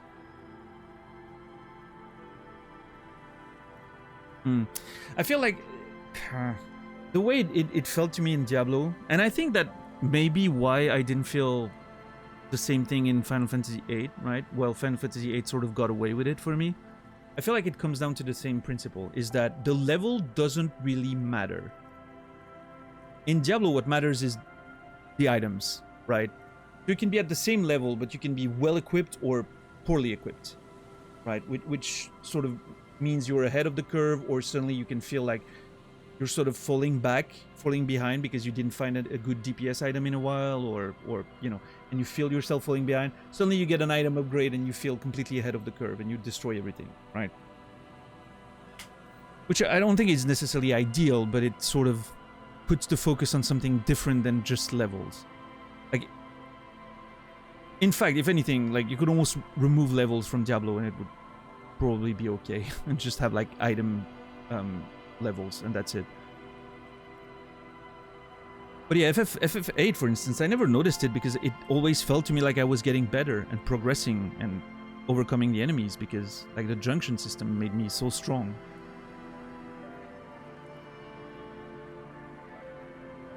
But then at the same time, I don't know, FF8 is one of the weird ones, because as much as I've enjoyed the game, I always thought it was way too easy to completely break the system. You could get really strong, even without trying very hard, in Final Fantasy VIII, just by understanding how junctions worked, and then being like, oh shit, this spell is really strong, let me farm it for a minute. And literally in 5 minutes of farming, you would get 99 of that spell, you would never need to farm it again, and you could junction, and it just made you extremely strong. Yeah. But yeah, I'm with you, Sal. You know, I like when the game makes me feel like there are places that I'm not supposed to explore yet, or places that, you know, I'm way too strong to go there now, and if I go, I'm gonna roll over everything, right? That's why I've enjoyed playing what was the name of that game? Outward, so very much for as long as I played it. I only played it for a few days because I died somewhat early in my hardcore playthrough, but I really enjoyed the fact that it didn't adjust the game based on you. If you went in a place that you weren't supposed to be, you were getting absolutely demolished, which is why I died. Because I went into a cave and I realized too late that that enemy was much stronger than I was. Because it didn't tell you the level. Like, it doesn't, like, explicitly tell you, oh, this enemy is stronger, by the way. It has, like, a skull on its thing. No, no, no. None of that. Until you get hit, you don't realize how hard the enemy is going to hit. Sometimes it's too late. But I enjoy that. I like it. I like the pressure.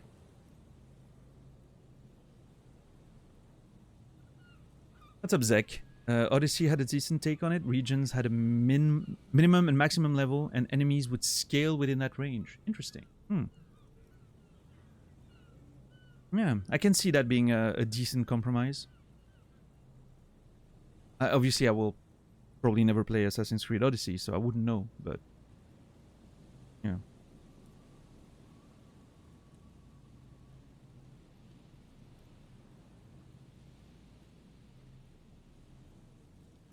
I love FF8, but they didn't think the junction system through. It's optimal not to level up at all. Oh yeah, because you want your enemies to stay lower level and still get insane stats with the junctions. I didn't think of that when I was playing, obviously, back in the day, but now that, you know, I understand that how the scaling works, makes sense. But yeah, interesting. I don't remember noticing it when I was playing Final Fantasy VIII. It certainly didn't cross my mind at the time. Maybe I was younger, I wasn't thinking about that. And then when, you know, Morrowind and later Oblivion came out, maybe I was a bit more critical of the video games that I was playing, and I was looking at them a bit differently at the time. But yeah, I remember Oblivion being a big bummer when I realized how the scaling worked in the world. Really wasn't a fan of that. Alright, yeah, $10, I agree. That's a good thing. I think that's a very forgiving multiplayer approach, which I think is pretty cool.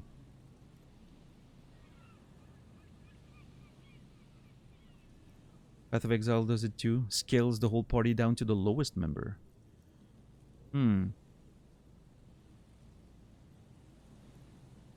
Interesting. Is it just like a number scaling, or do you lose powerful skills?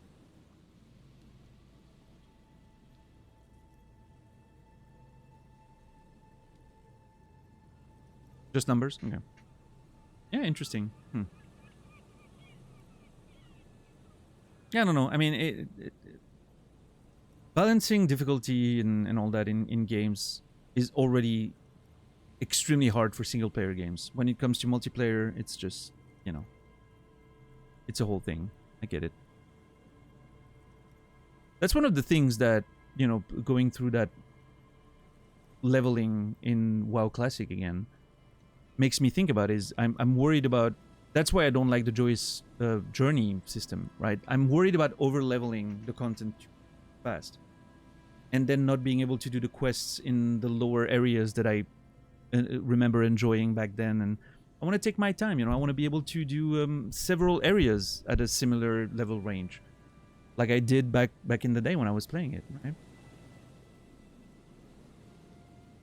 I want to get, you know, experiences here and there, and I don't want to just intentionally skip quests, or I don't know.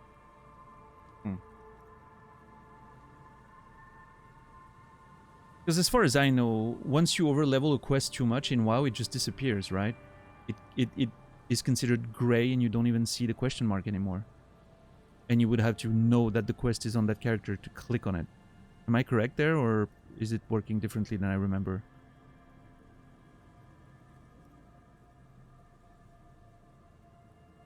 Yeah. Yeah, that sucks.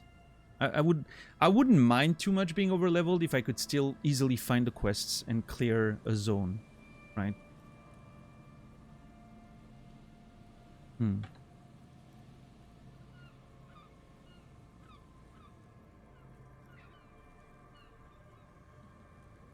Just use a guide. Sure.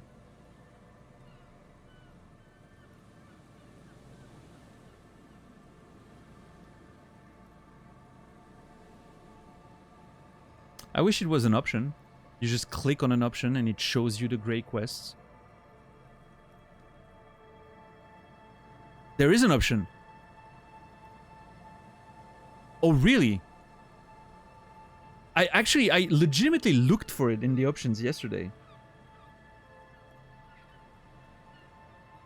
I like legitimately looked in the options to, you know, as soon as I realized that the bonus XP was a thing, before I knew you could remove it. I looked into the options to see if there was a way to show grey quests. I didn't find it, but I may have not looked that intensely, so... Okay, never mind then. That's great. If you can see the grey quests on the minimap and like the, you know, over the character's head and all that, then that's great. There's a chance it wasn't in LK. I'm gonna have to look into it then.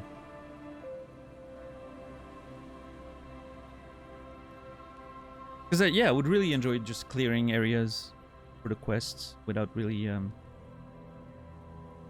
I don't care if I'm over leveled, right? Just for the stories, so to speak.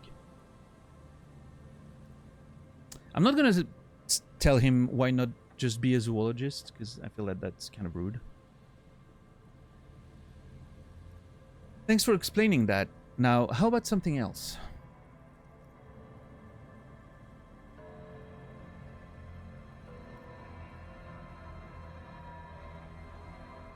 What's up, Brian King? How are you doing today? Good to see you.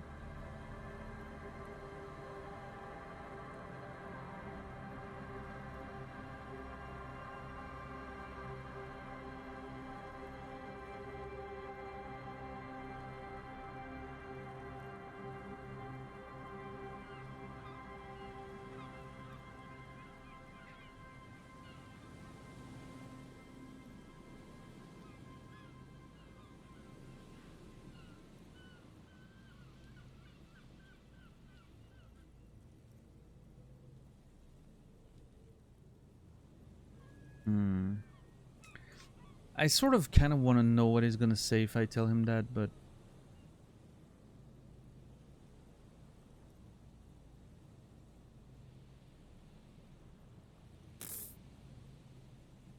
Better after getting a bit of sleep, still very exhausted from working around. Yeah, good luck. Hopefully you can get some proper rest.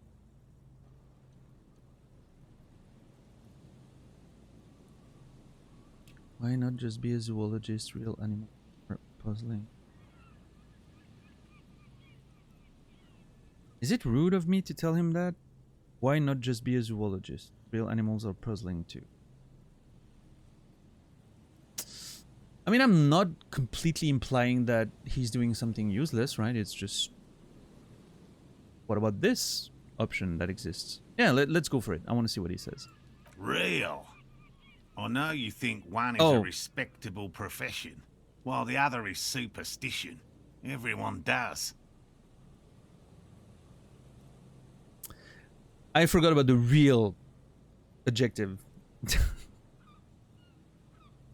Somehow it didn't occur to me that it implied that the cryptids weren't. Reality is just a suggestion, man, okay?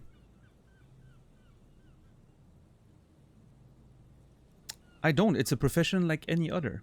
Indeed.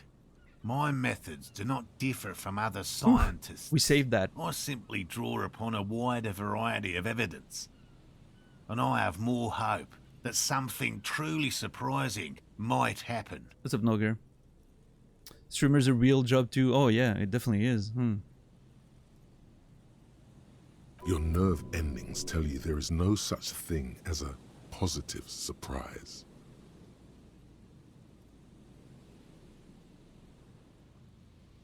Okay. Life's surprises are mostly miserable. I don't know if that's true, but... Has anything truly surprising ever happened to you? No, as I said, I have yet to catch a cryptid, although I have come close. Close enough to keep trying.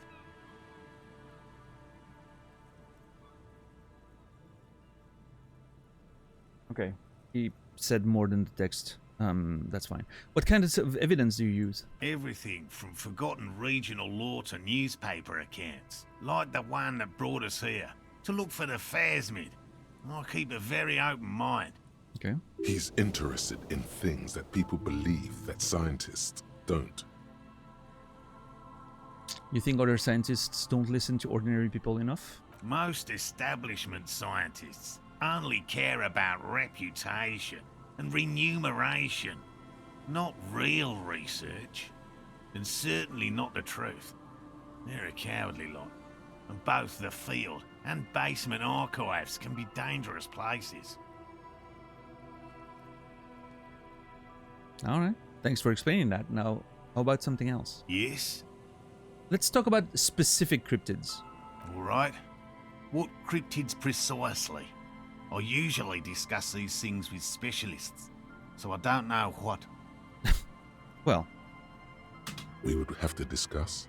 He wants to say, but decides against it, since you've offered to help.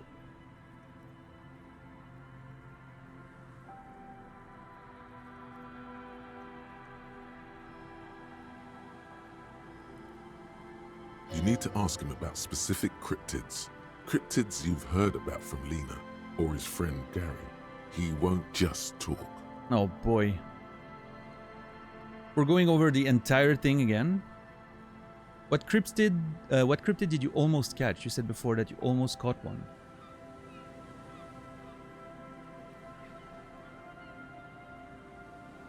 A willow person. It's a long story. One non-specialist would find rather dull. Yeah, go for it. Willow people? Not at all. What are willow people? They're not people, really. Some argue they aren't really animals, as they seem to have evolved directly from trees.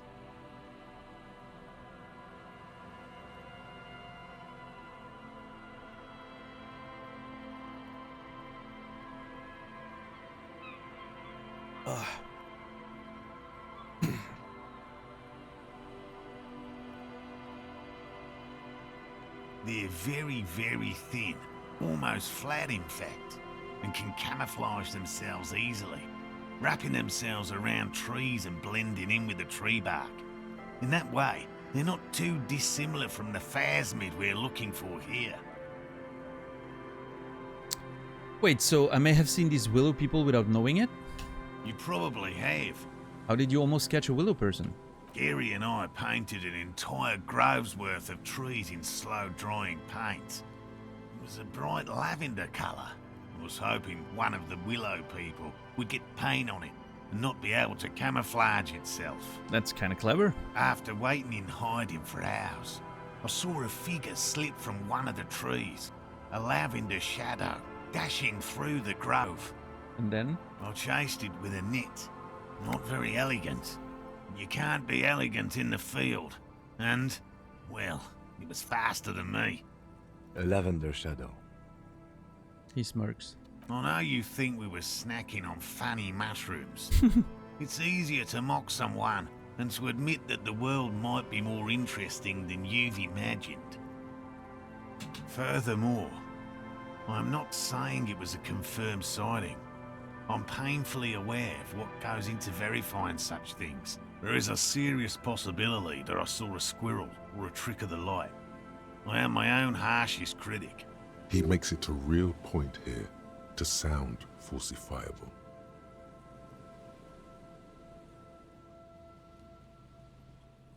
And Lena's sighting of the phasmid, is that... Confirmed.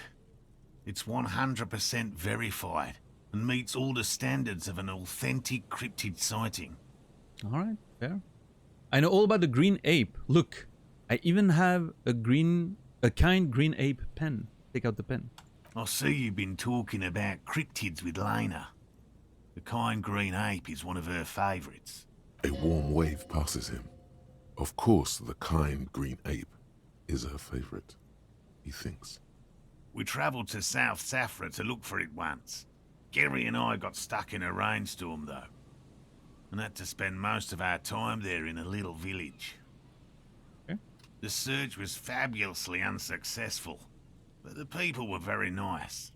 I'm glad they didn't understand what Gary was saying about them. What?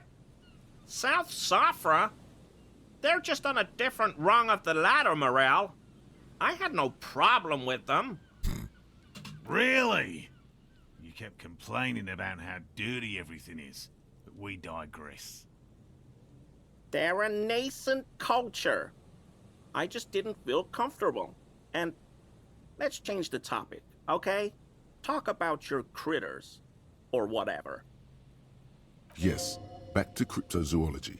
You don't want to sow disagreement between friends. Okay. I know about the most dangerous cryptid, the gnome of Jeroma. Formerly the most dangerous, yes. But do you know the most dangerous living cryptid? Living? No. The most dangerous cryptid is a carnivorous ruminant, known colloquially as the dread moose. The dread moose. Yes, the dread moose subsists entirely on flesh. It has even been known to dig up fresh graves in search of sustenance. Hold on, does it also attack people? Human remains have been found deep in the forest, torn apart, then trampled into the mulch by large hooves. Infer from that what you will. Sounds terrifying. Yeah, I mean, a moose in itself is, very terrifying, even if it's a normal one, so. What does that, the dread moose look like? Just like an ordinary Arden moose. And how can you tell the difference? How can you tell if it's the ordinary or the dread kind? You can't. That's what makes it so dreadful and hard to identify. Fair? A moose that looks like any other moose. What's going on here? He's kidding, right? I am not completely sure about this dread moose. I am 100% behind the dread moose. I utterly believe it exists.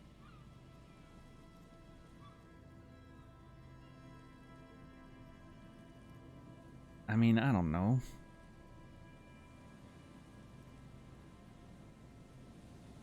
Yeah, they're very big. Sure.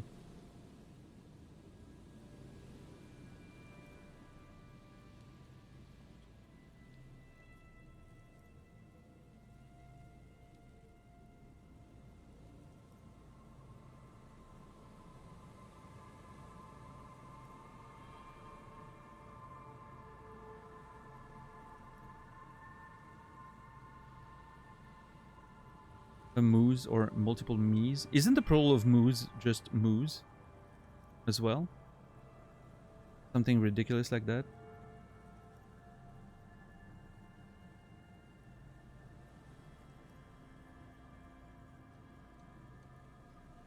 Yes, that is so dumb.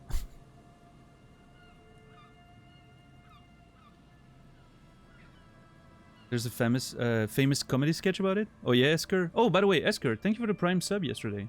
I think it was a Prime sub. I don't know, or a normal subscription. But you subscribed after the stream yesterday. I noticed it today when I started the OBS and all that. So thank you for that. I appreciate the support, man. Thank you. And Esker Habla, you will be remembered. You thought you were gonna escape the welcoming, huh? You won't.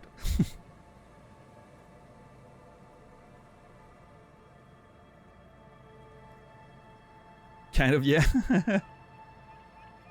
But I'm sorry then. My apologies.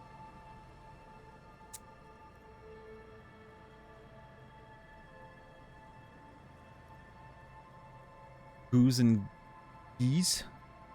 Wait, geese is a plural for goose? I'm confused.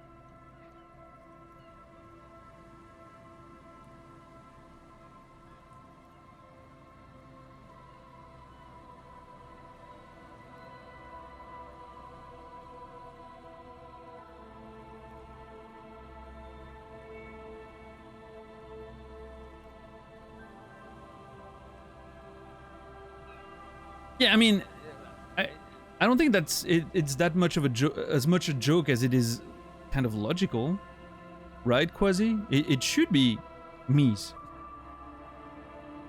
Why is it not? It makes no sense.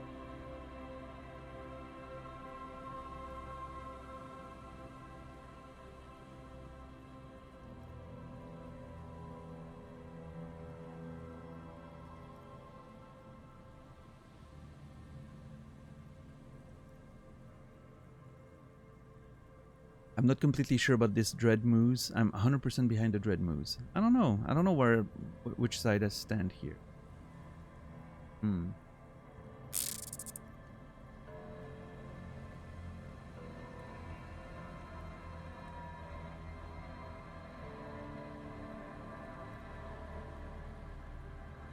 Does moose and goose come from the same language background?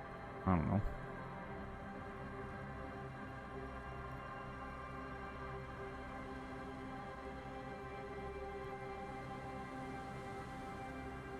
I don't know, but I'm sure someone is currently Googling it as we speak.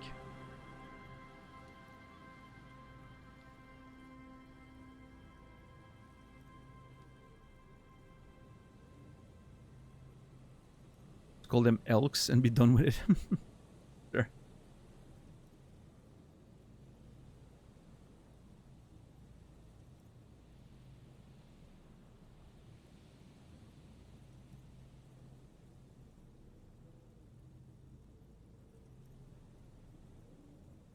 I am not completely sure about this Dread Moose. The bodies found in the forest are just one piece of physical evidence. There's more. What's the other evidence? The recent surge in the moose population.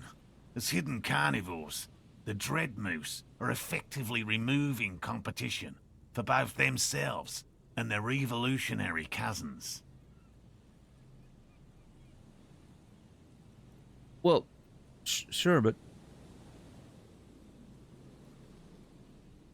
why would it need to hide its carnivorous nature? Moose are already being hunted for sport. Can you imagine what would happen if they came to be viewed as predators? Okay. What exactly is the relationship between carnivorous moose and regular moose? The carnivorous moose are a very young species, the result of a genetic mutation that fared well in the process of natural selection. It makes sense that such a majestic animal with natural weapons, antlers, would come to rule the forest. The only strange thing is that it took so long. He sees in a dread moose something perversely beautiful and just. Okay. Are there any reliable eyewitness accounts of a moose killing other animals for food? One slaughterhouse at the outskirts of the woods in Vasa reported that its staff kept seeing moose in the distance. The moose would just stare at the building, as though they were waiting for something, its eyes bloodshot and full of cruelty. That does sound suspicious.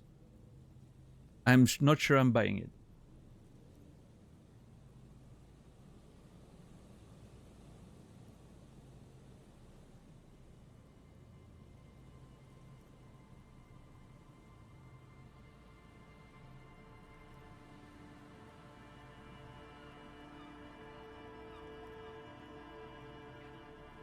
Keep seeing moose in the distance. It would just stare at the building. Sure. Sounds suspicious, I guess. And that's not all. Some of the slaughterhouse apprentices went hiking by a nearby creek and saw a moose nibbling on an unidentified carcass. Okay. This isn't something unique. Various species of deer have been known to scavenge when plant food is scarce. Okay. Anyway, there is more than enough evidence to justify a thorough search for the dread moose. Let's close the subject before it turns into an argument. I mean, it wasn't going to, probably, but... I know the biggest cryptid, the Giant of Kokonur. That's impressive, I guess. But have you seen it with your own eyes? Lie, yes. Truth, no. Have you seen it?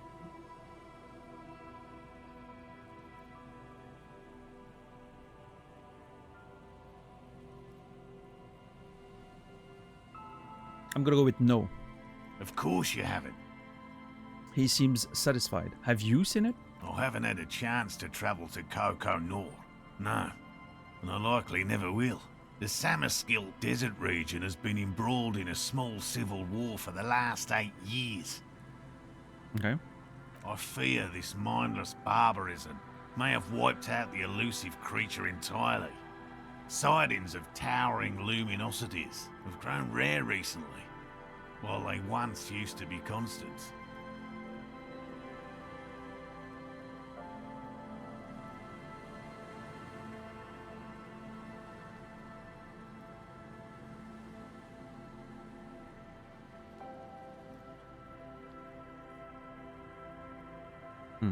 Yes, sightings of mirages are constant.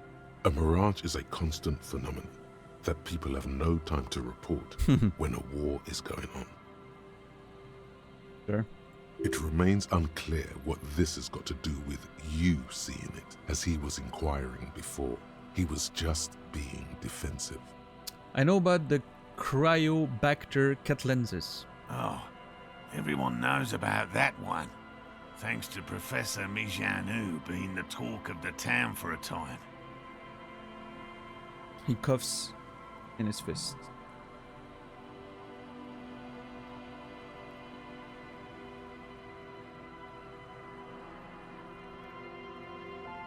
Hold on, I need to answer a text real quick. I'm sorry. It's urgent.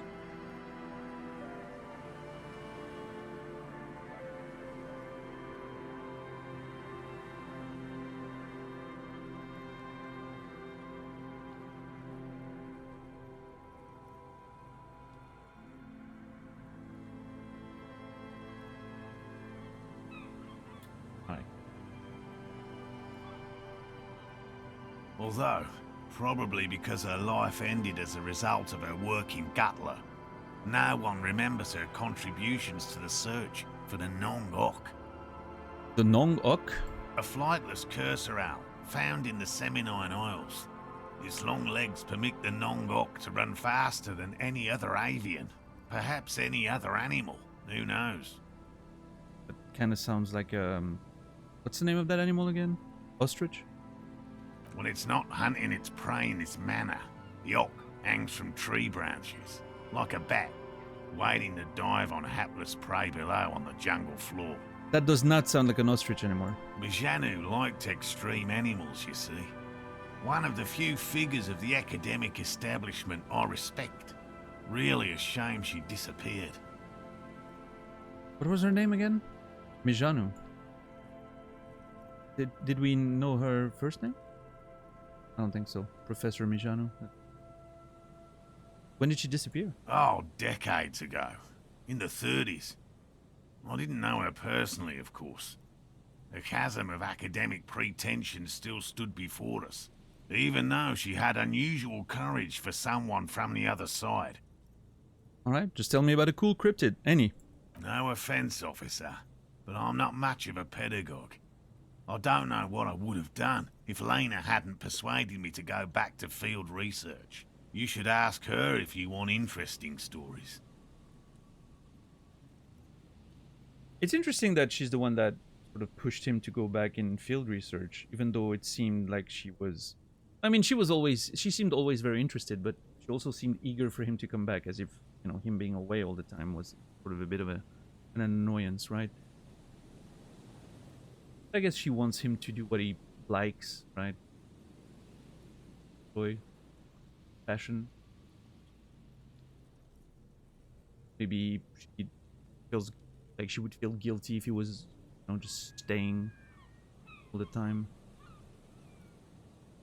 Because maybe, you know, he would feel that she needs help, considering she's disabled. I don't know. There's an interesting dynamic here that I'm thinking we get to explore a bit more. Me? I'm not a people person, unless you haven't noticed. And I don't make a good lecturer. My strength lies in field work and persistence. He brushes an errant strand of hair from his eyes. Alright, enough tales then. Let's change the subject. by all means. He coughs and wipes his mouth. Alright, I'll get going. Gonna have to check on those traps. Pretty excited about it. Let's see what this nerd has to say now. Hello, I'm Gary. Very generous of you to help us out, officer. You're welcome, Gary. Yellow man. I mean, officer. Okay, hold on. Alright. We've been there before.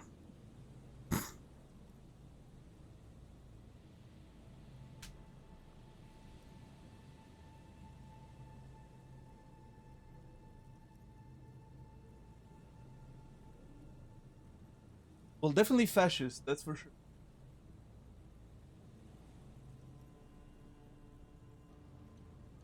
The lieutenant raises his eyebrows slightly and takes out his notebook. Okay. Yellow man. Interesting. This is something to ask him about after a little probing first. What's up, Sir Kale? I'm just waiting for my friend Morel to finish up with his insect traps so we can return to civilization. Not a lover of the great outdoors. I like nature, just not this bloody coast. It's mostly drunks and degenerates that come here.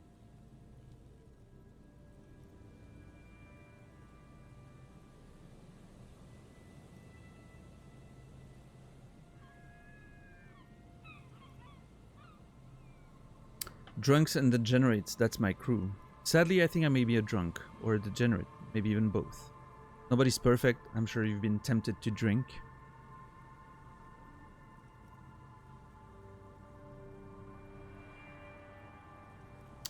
I'm gonna go with that. Oh, I've been tempted. But someone has to stay strong for Revocol. That was a weird pronunciation. His gaze shifts to the pile of soggy logs at his feet. He pronounces Revocol with a hard Oh, K, interesting. unlike other people. It's actually acknowledged by the game. It's not just a voice actor inconsistency there. Interesting. You said Revocol. Do you know anything about the man hanged behind the whirling in rags? Is this your mug? Oh, maybe it's the guy who lives there. Oh, did we know that the guy his name was Gary? I don't remember. I know I explored the place, but it was so long. I would need to watch the VOD again.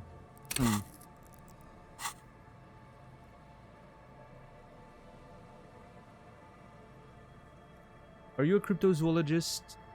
You were surprised to see my colleague, Lieutenant Kitsuragi. Is this your mug? My mug? Why would you think that? You said yellow man. That's not something many people go around saying. It seemed as if you were calling to it longingly when you cried yellow man. I can see you recognize it. It's in your eyes. You look like the kind of guy who might have a collection of mugs like this home in his colonial mug collection. How do you mean? Forgive me, officer, but we've only just met. I think I'm onto something. Drama. Anything else to add? He is trying to avoid lying to you outright, in case you really have been to his apartment. Aha! You're acting kind of suspicious. Did I mention the mug was found at the scene of a lynching? Alright, I believe you. You look like the kind of man who knows it's a crime to lie to an officer. I like that second one.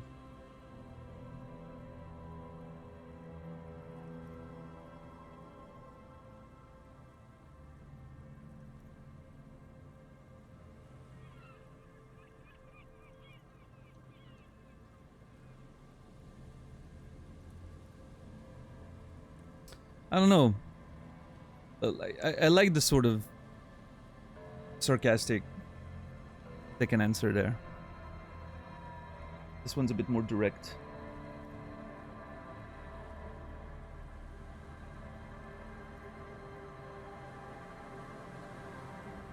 You're acting kind of suspicious. Did I mention the mug was found at the scene of a lynching? That may be a bit too forward. I don't know.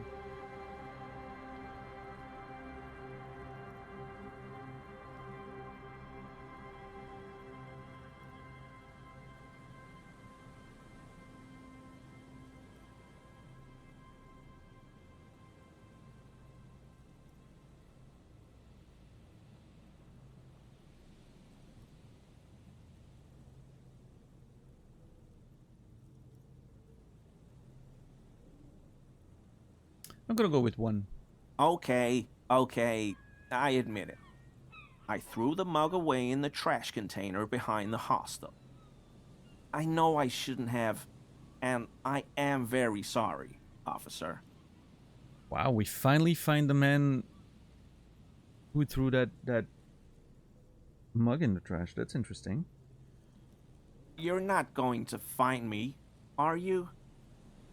I am rip out a fine slip for 20 real. I am rip out a fine slip for 100 real. I am rip out a fine slip for 250 real, the maximum. Nah, Gary, I just want information. Okay, hold on.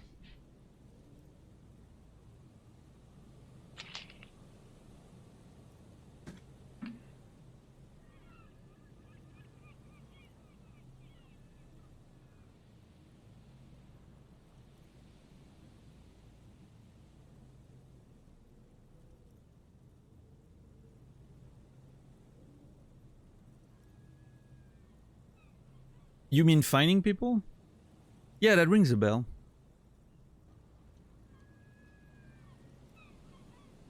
We like there was a mention of like the finding system in the RCM and all that. I remember mentioning it.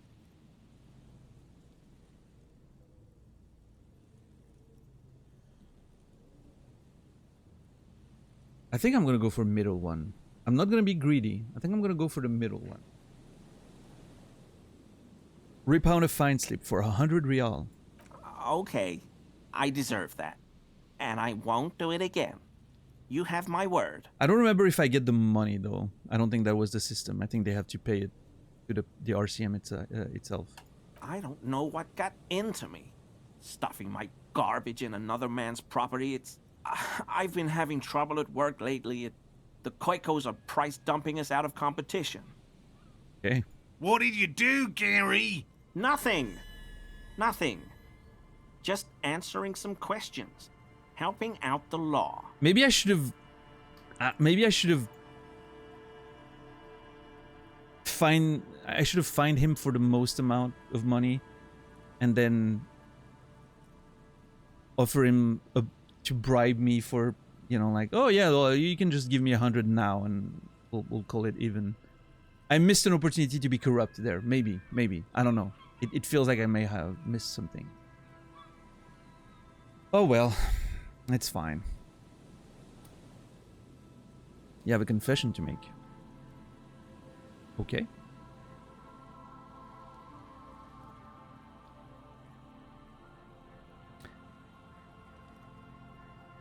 How did you get into the trash container? I know a guy who works with the trash collection services. CS Municipal. He gave me a master key for the trash containers of Martinez. I ate the wretched patat today and drank Al Ghul.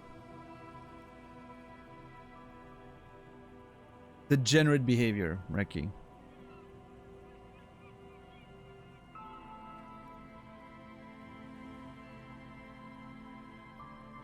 Your race, the scent has only worsened since we last saw you or something. Is that the sentence? I can't remember.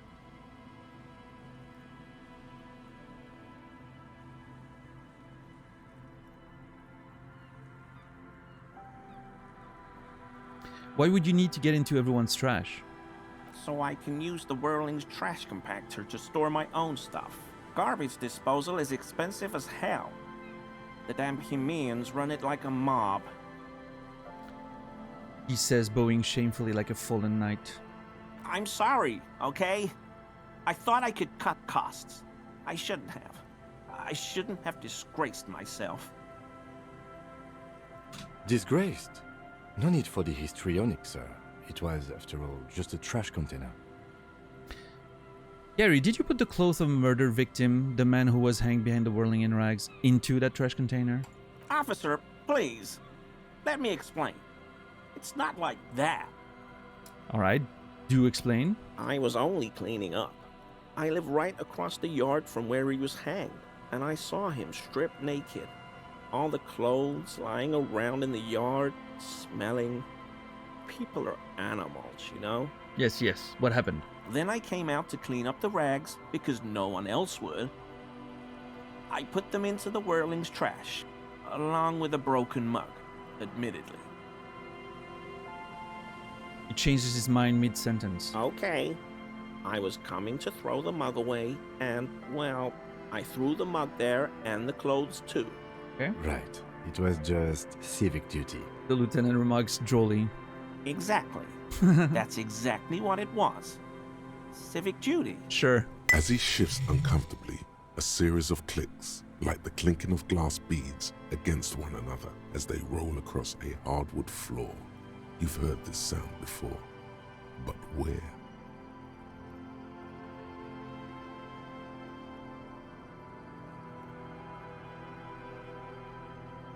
What's that strange sound? What sound? That clinking I just heard when you moved. Really? He fans his arms out slowly, and this time his motions are soundless. There's lots of weird stuff out here in the reeds, though. Insects, trash. Could be the wind shifting some garbage nearby. Every day, the wind shifts the reeds and whatever was left in them. Tambourines and condom wrappers, plastic and glass bottles, the smell of decay. Tambourines? That's okay. That is something, I guess. The sound you heard was not the sound of something easily abandoned.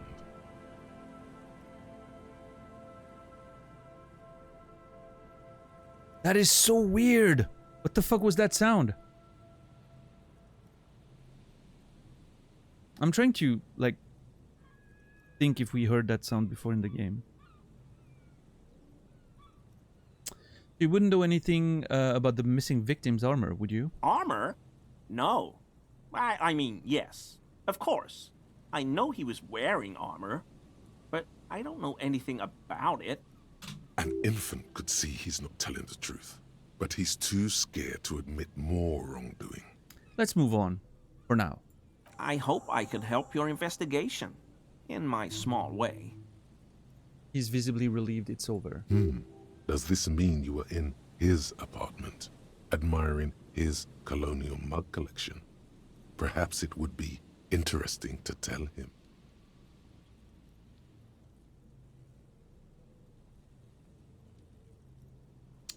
Composure legendary. Why is he shifting around like that? Analyze Gary's composure. Clinking sound, thinking about the armor.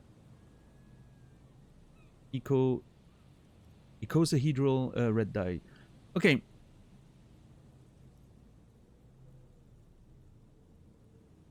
The fact that it's linked to the armor makes me wonder if the sound was ceramic sounds of him moving, and maybe he has, like, he's wearing the armor behind his under his coat or something. That's what I'm thinking it implies, right? But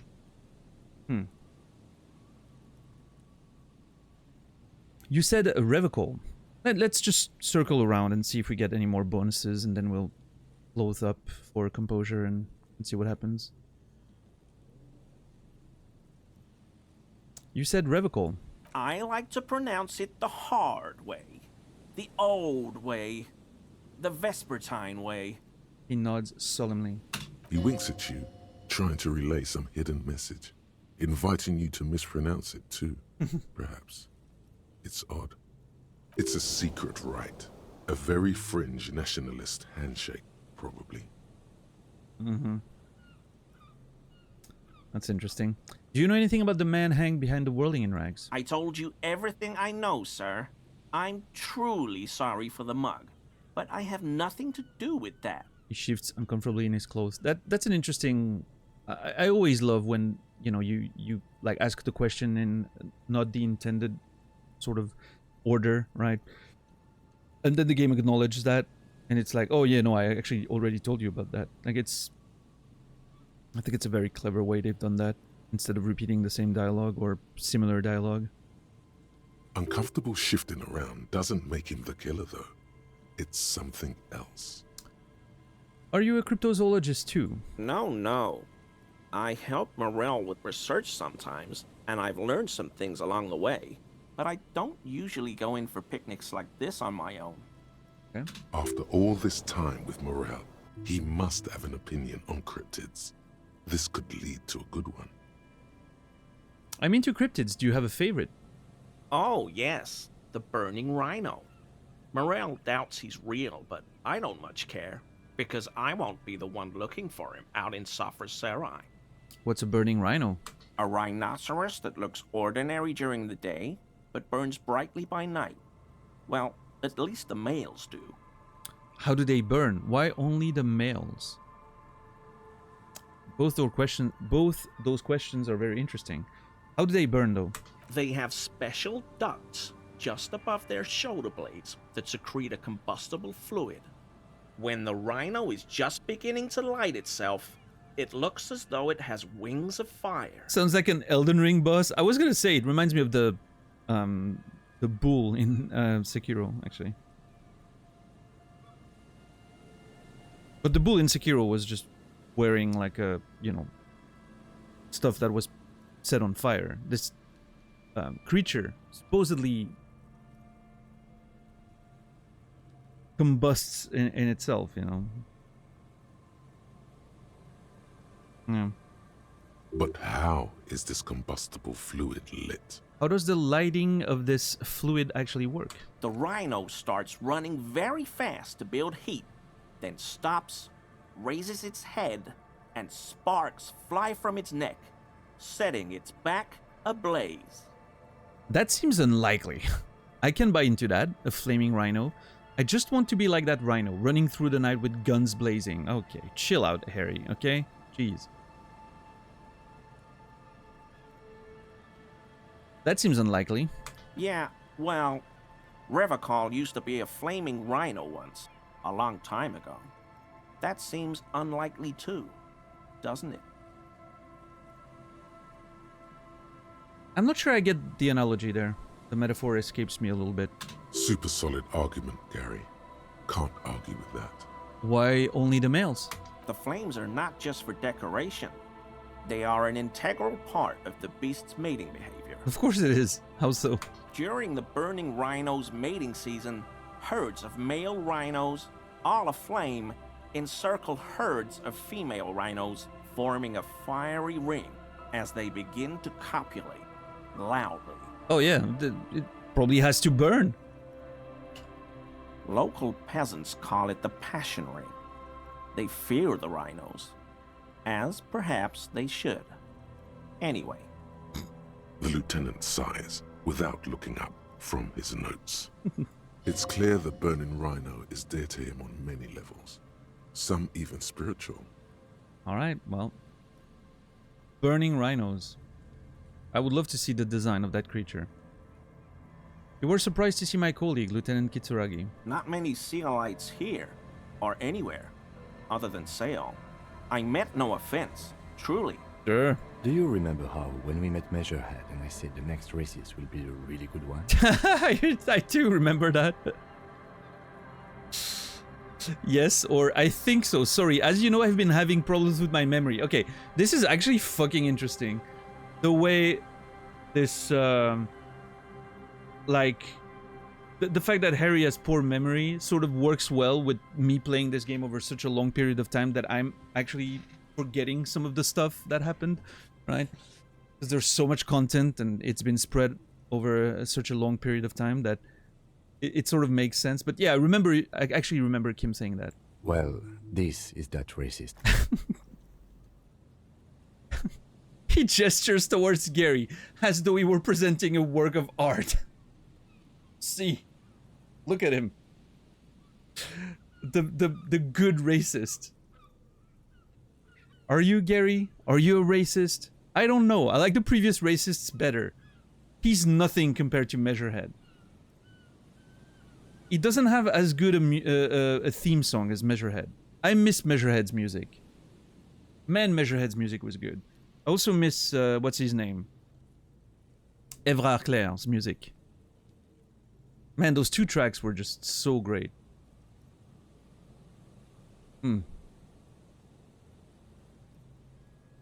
He's missing something, you know, he needs a good theme song to be a good racist, I think.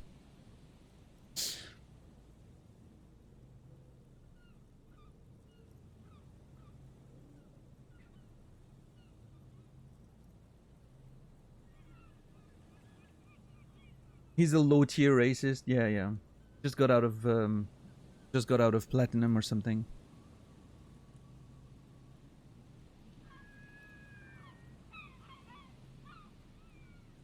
He's in racism, elo hell. Imagine hearing music while talking with people in real life. Everyone has their own theme. That would be awesome. Man, imagine how pleasant it would be to pick your own theme for when people talk to you.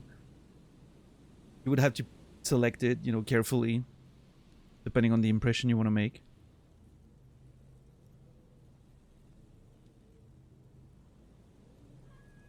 If you don't want to talk to anyone, you can just, I don't know, pick like the 10-hour recording of a dentist drill or something, right? Someone starts talking to you and they're like, ugh, they just go away. Are you stuck with the theme forever once you pick it? In my opinion, you should be able to change it, right? But I mean, we're talking about an imaginary thing. So maybe yes, maybe you don't get to decide, right? Maybe it's applied to you depending on your behavior and, you know, personality and all that. Yeah, I'm with Sorrow there. Maybe that's the...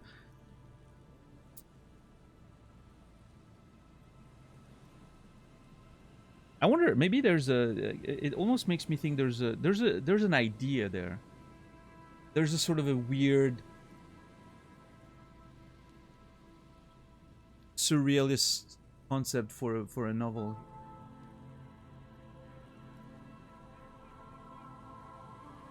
I would love I like the idea of maybe a character that whenever they talk to people, they hear music.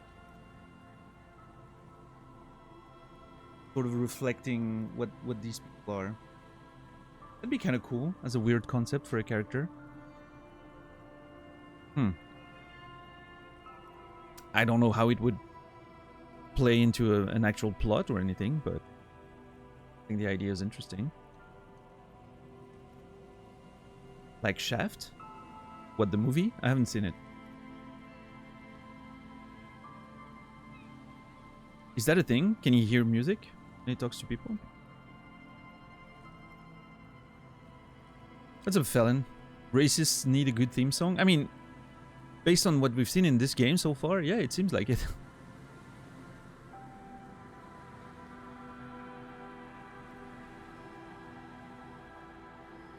Are you Gary? Are you a racist?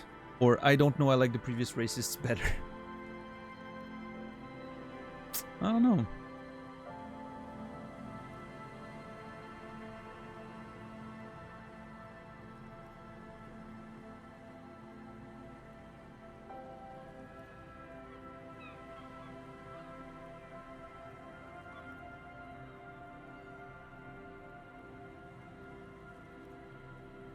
Yeah, Jesus.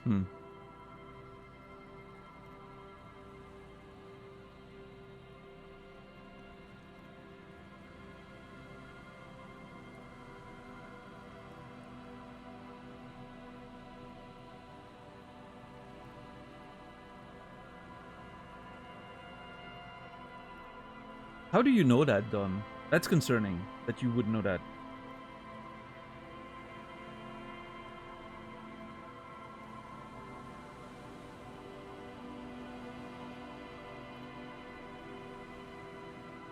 I run into memes a lot. That's a pretty big red flag.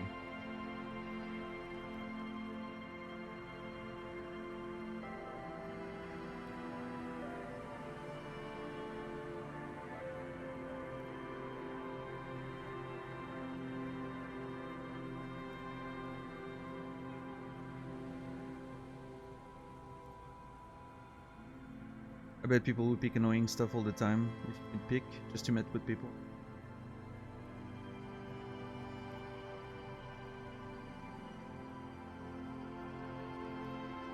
John Cena. Dun, dun, dun, dun. Yeah, you would imagine how many people would have like wrestling entrance. Be nice. I don't know. I think there's an interesting concept there. I mean, that's basically what wrestling does, right? It's working on the assumption that whenever someone comes out, their music is gonna hit at the same time.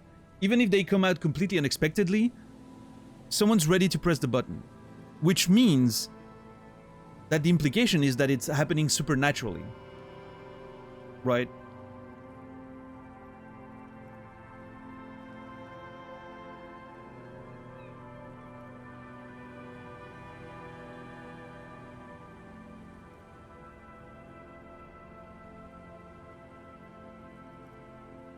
What would I pick? I don't know.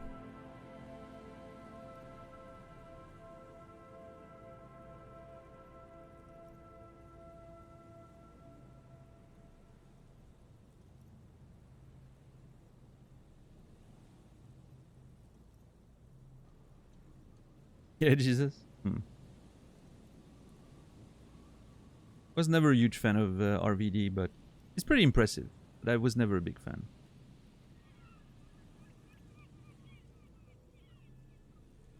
Measurehead's theme? Probably not. And I think it's a good track, but...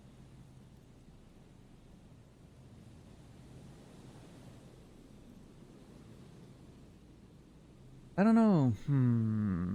Are you, Gary? Are you a racist? I think I'm gonna go with that. Hey, man, all I meant was there are not many Sealites around here. I'm just stating a fact. Do you have a problem with Seolites? The lieutenant is a native of Revachol. Yes, what are they doing in that Seol of theirs? Scheming? You have a problem with Seolites? No, no problem at all. He flashes an impenetrable smile at the lieutenant. Sounds like some conspiracy topic. You might be able to discuss it with him when the lieutenant isn't here. If you can remember it. Sure. Okay, let me take a note of that.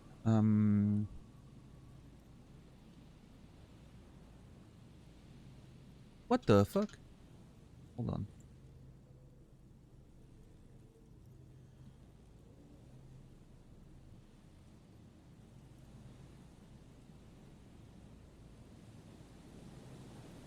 Do without Kim, talk to Gary, the crypto fascist, again about possible Seolites conspiracies.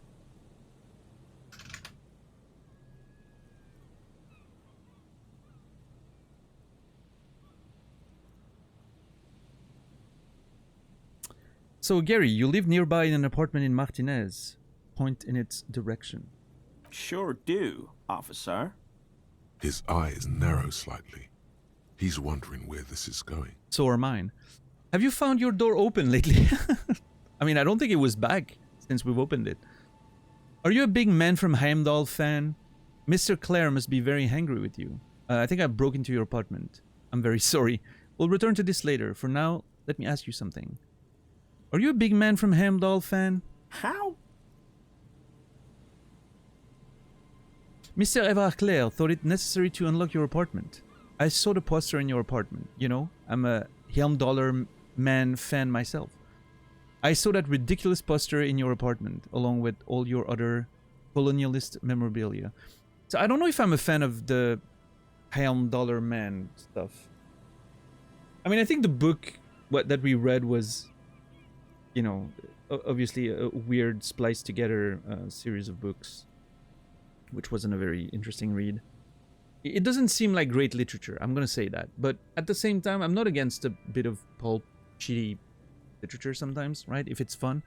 And I like the idea of a Conan sort of thing, right? Now, I remember reading in the game at some point that the Heimdaller Man stuff was a little racist around the edges. So, obviously that's a bit concerning, but...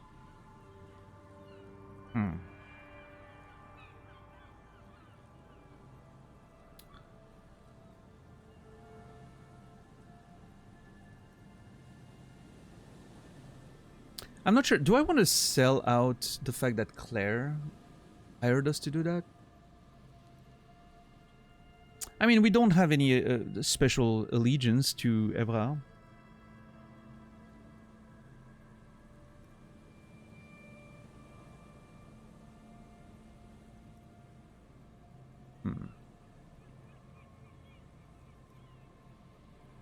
Mr. Evrard thought it necessary to unlock your apartment.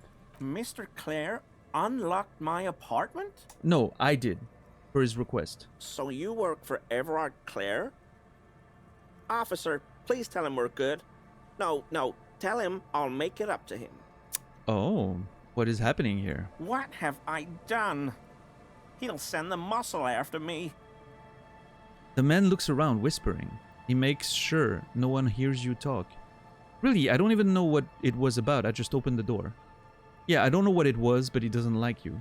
Try to not shit yourself, Gary. It's just an open door. Our discussion on this topic is over, Gary. Yeah, I don't know what it was, but he doesn't like you. I was probably talking too loud in the whirling the other night. About some theories. Stupid. Shouldn't have run my mouth loud like that. Continue. I won't do it again. If there's anything I can do to assist you, or the Union, just ask, okay? I'll try to help if I can.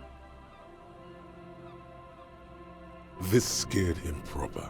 He's positively melting from fear. Okay. Has to prop himself up with a lot of anger to keep it together. Well, that worked out for us, I think. The weather vane has turned. He cannot be unturned. The lieutenant remarks with a smirk. He clearly liked his squirming. He may even have changed his mind about the whole door opening operation. That gave us +2 to test his composure. He's shook, as the kids would say. For real, for real. Thanks for your cooperation. I'm gonna put on my composure shoes and see what's, you know. Oh yeah, we have a thought. Searchlight division. Nice.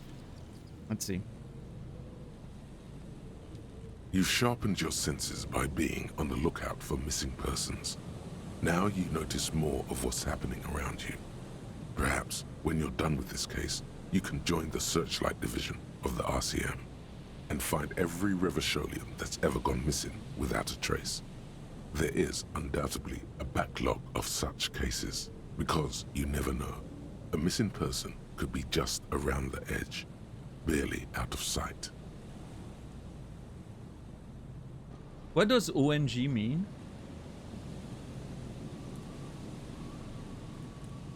Oh, is that the on God stuff or whatever that you mentioned yesterday? All right. There's another thing I've seen. How old are you? 41. What's your problem?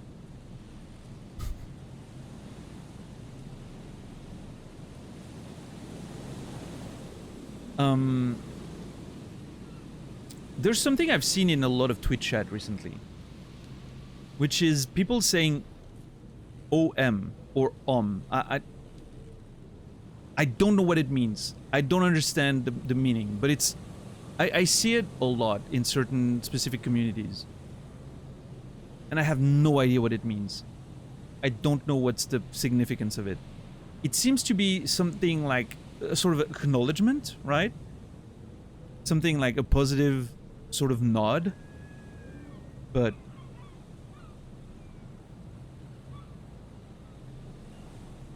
yeah, I don't know what that OM stuff is about. Oh my, I don't think so. No.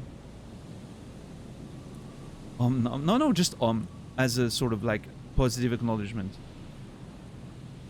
The thing I hate seeing lately is people saying EP instead of sleepy. I see that a lot too. I'm fine with it. I don't mind it. EP. It's, you know. It's just a word, right?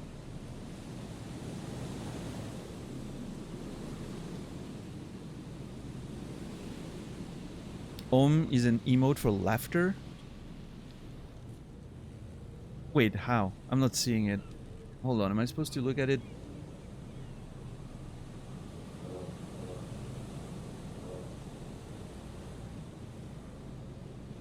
Sounds like baby talk?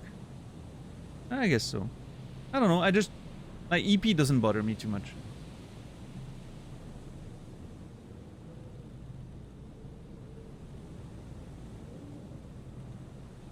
Like, I'm not a fan of it or anything, but it's just, you know.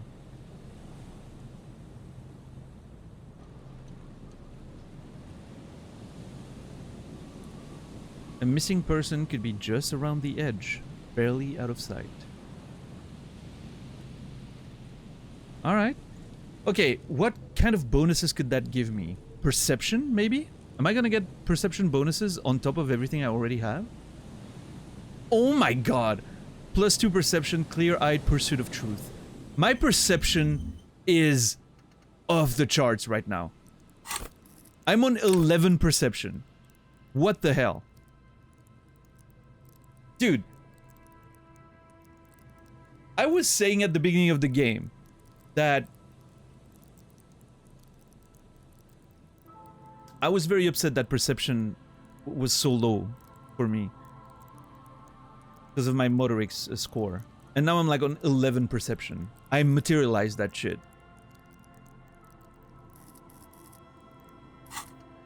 Okay, so hold on. This one's +2 perception. This one's also +2 perception. This one's +3 perception. -1 encyclopedia. I could eventually, if I need to make some room, I could eventually get rid of one of them. Right, I don't think we need that much perception. I can literally see sounds, yeah. But, hey, I mean, if it helps me find cryptids, maybe that's fun. Right? Maybe there's a sort of, like, side task with that. But yeah, I think Lonesome Long Way Home's the next one that I'm going to remove whenever I have one that I really want to put in. I don't think Mazovian socioeconomics is very interesting. Neither is indirect modes of taxations. I think the next one that I'm going to do away with is... I mean, this one's +1 Inland Empire. I don't think it's that great, but I'm going to keep it for now. This one can go, Learning Perception. I mean... There's a world where being able to upgrade it could be nice for a check, but it's unlikely that I'm gonna miss a check with how much I have, right? So this one can go probably pretty soon. This line stays forever. This one for now stays. This one can go at some point. This one stays. It's a farm for XP. It's great. This one, I'm not sure. It feels like a weird joke, but at the same time, if it suddenly becomes relevant, I'm gonna be glad to have it. This one, again, like it's this one. One of those two is probably can go at some point. And this one probably can go too. Well, I mean, +2 volition's okay, I guess. I don't mind logic being lowered. Okay, so I think the next one I'm gonna remove is gonna be Lonesome Way Home, probably. Yeah. It's called Manifesting, yeah. I am indeed manifesting. Oh shit, I forgot to change my gear. When I, after I was done with the wall or something. God damn it.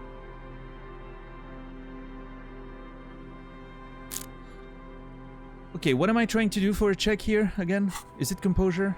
Always a pleasure to... I mean, yeah. Officers. Okay, I need to... Oh, wow. Hold on. Always a pleasure to see an officer of the law. I mean... Officers. He turns toward Kim, I mean officers. What a rude fuck. Holy crap. I'm gonna break his composure. I'm gonna absolutely destroy his composure, and that's gonna be very pleasurable for me. The black jeans are increasing my composure right now. Let's see. Do you have anything else for composure?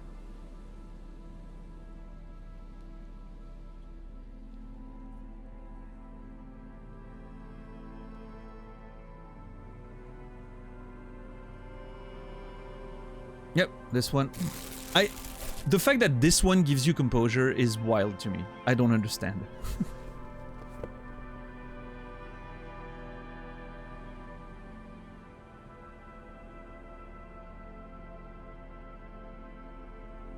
This one's... Oh, it's -1. I thought it was +1. +2. It's +2 authority.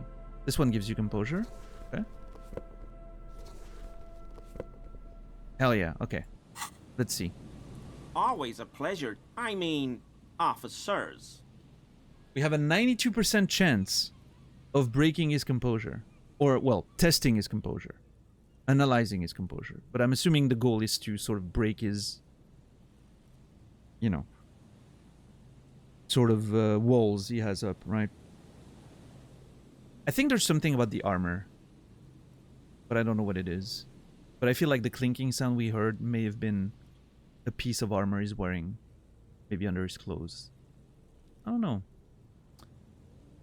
We scared him. Which gives us a lot of points. We have a +5 total, so 10, and we need a 14.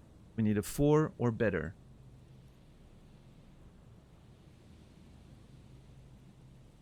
You know what's coming. We're gonna do that check tomorrow. Because I'm sure it's gonna lead into a whole thing that, you know, we're already past the end time for today, so I'm gonna...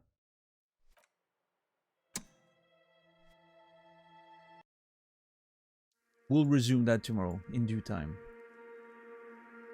But yeah, thank you everyone for hanging out tonight. Bit of a rough stream for me. I don't know, I was very tired. This is not an easy game to play when you're a bit exhausted, right? It doesn't have like that fast pace and intense engagement that some games have.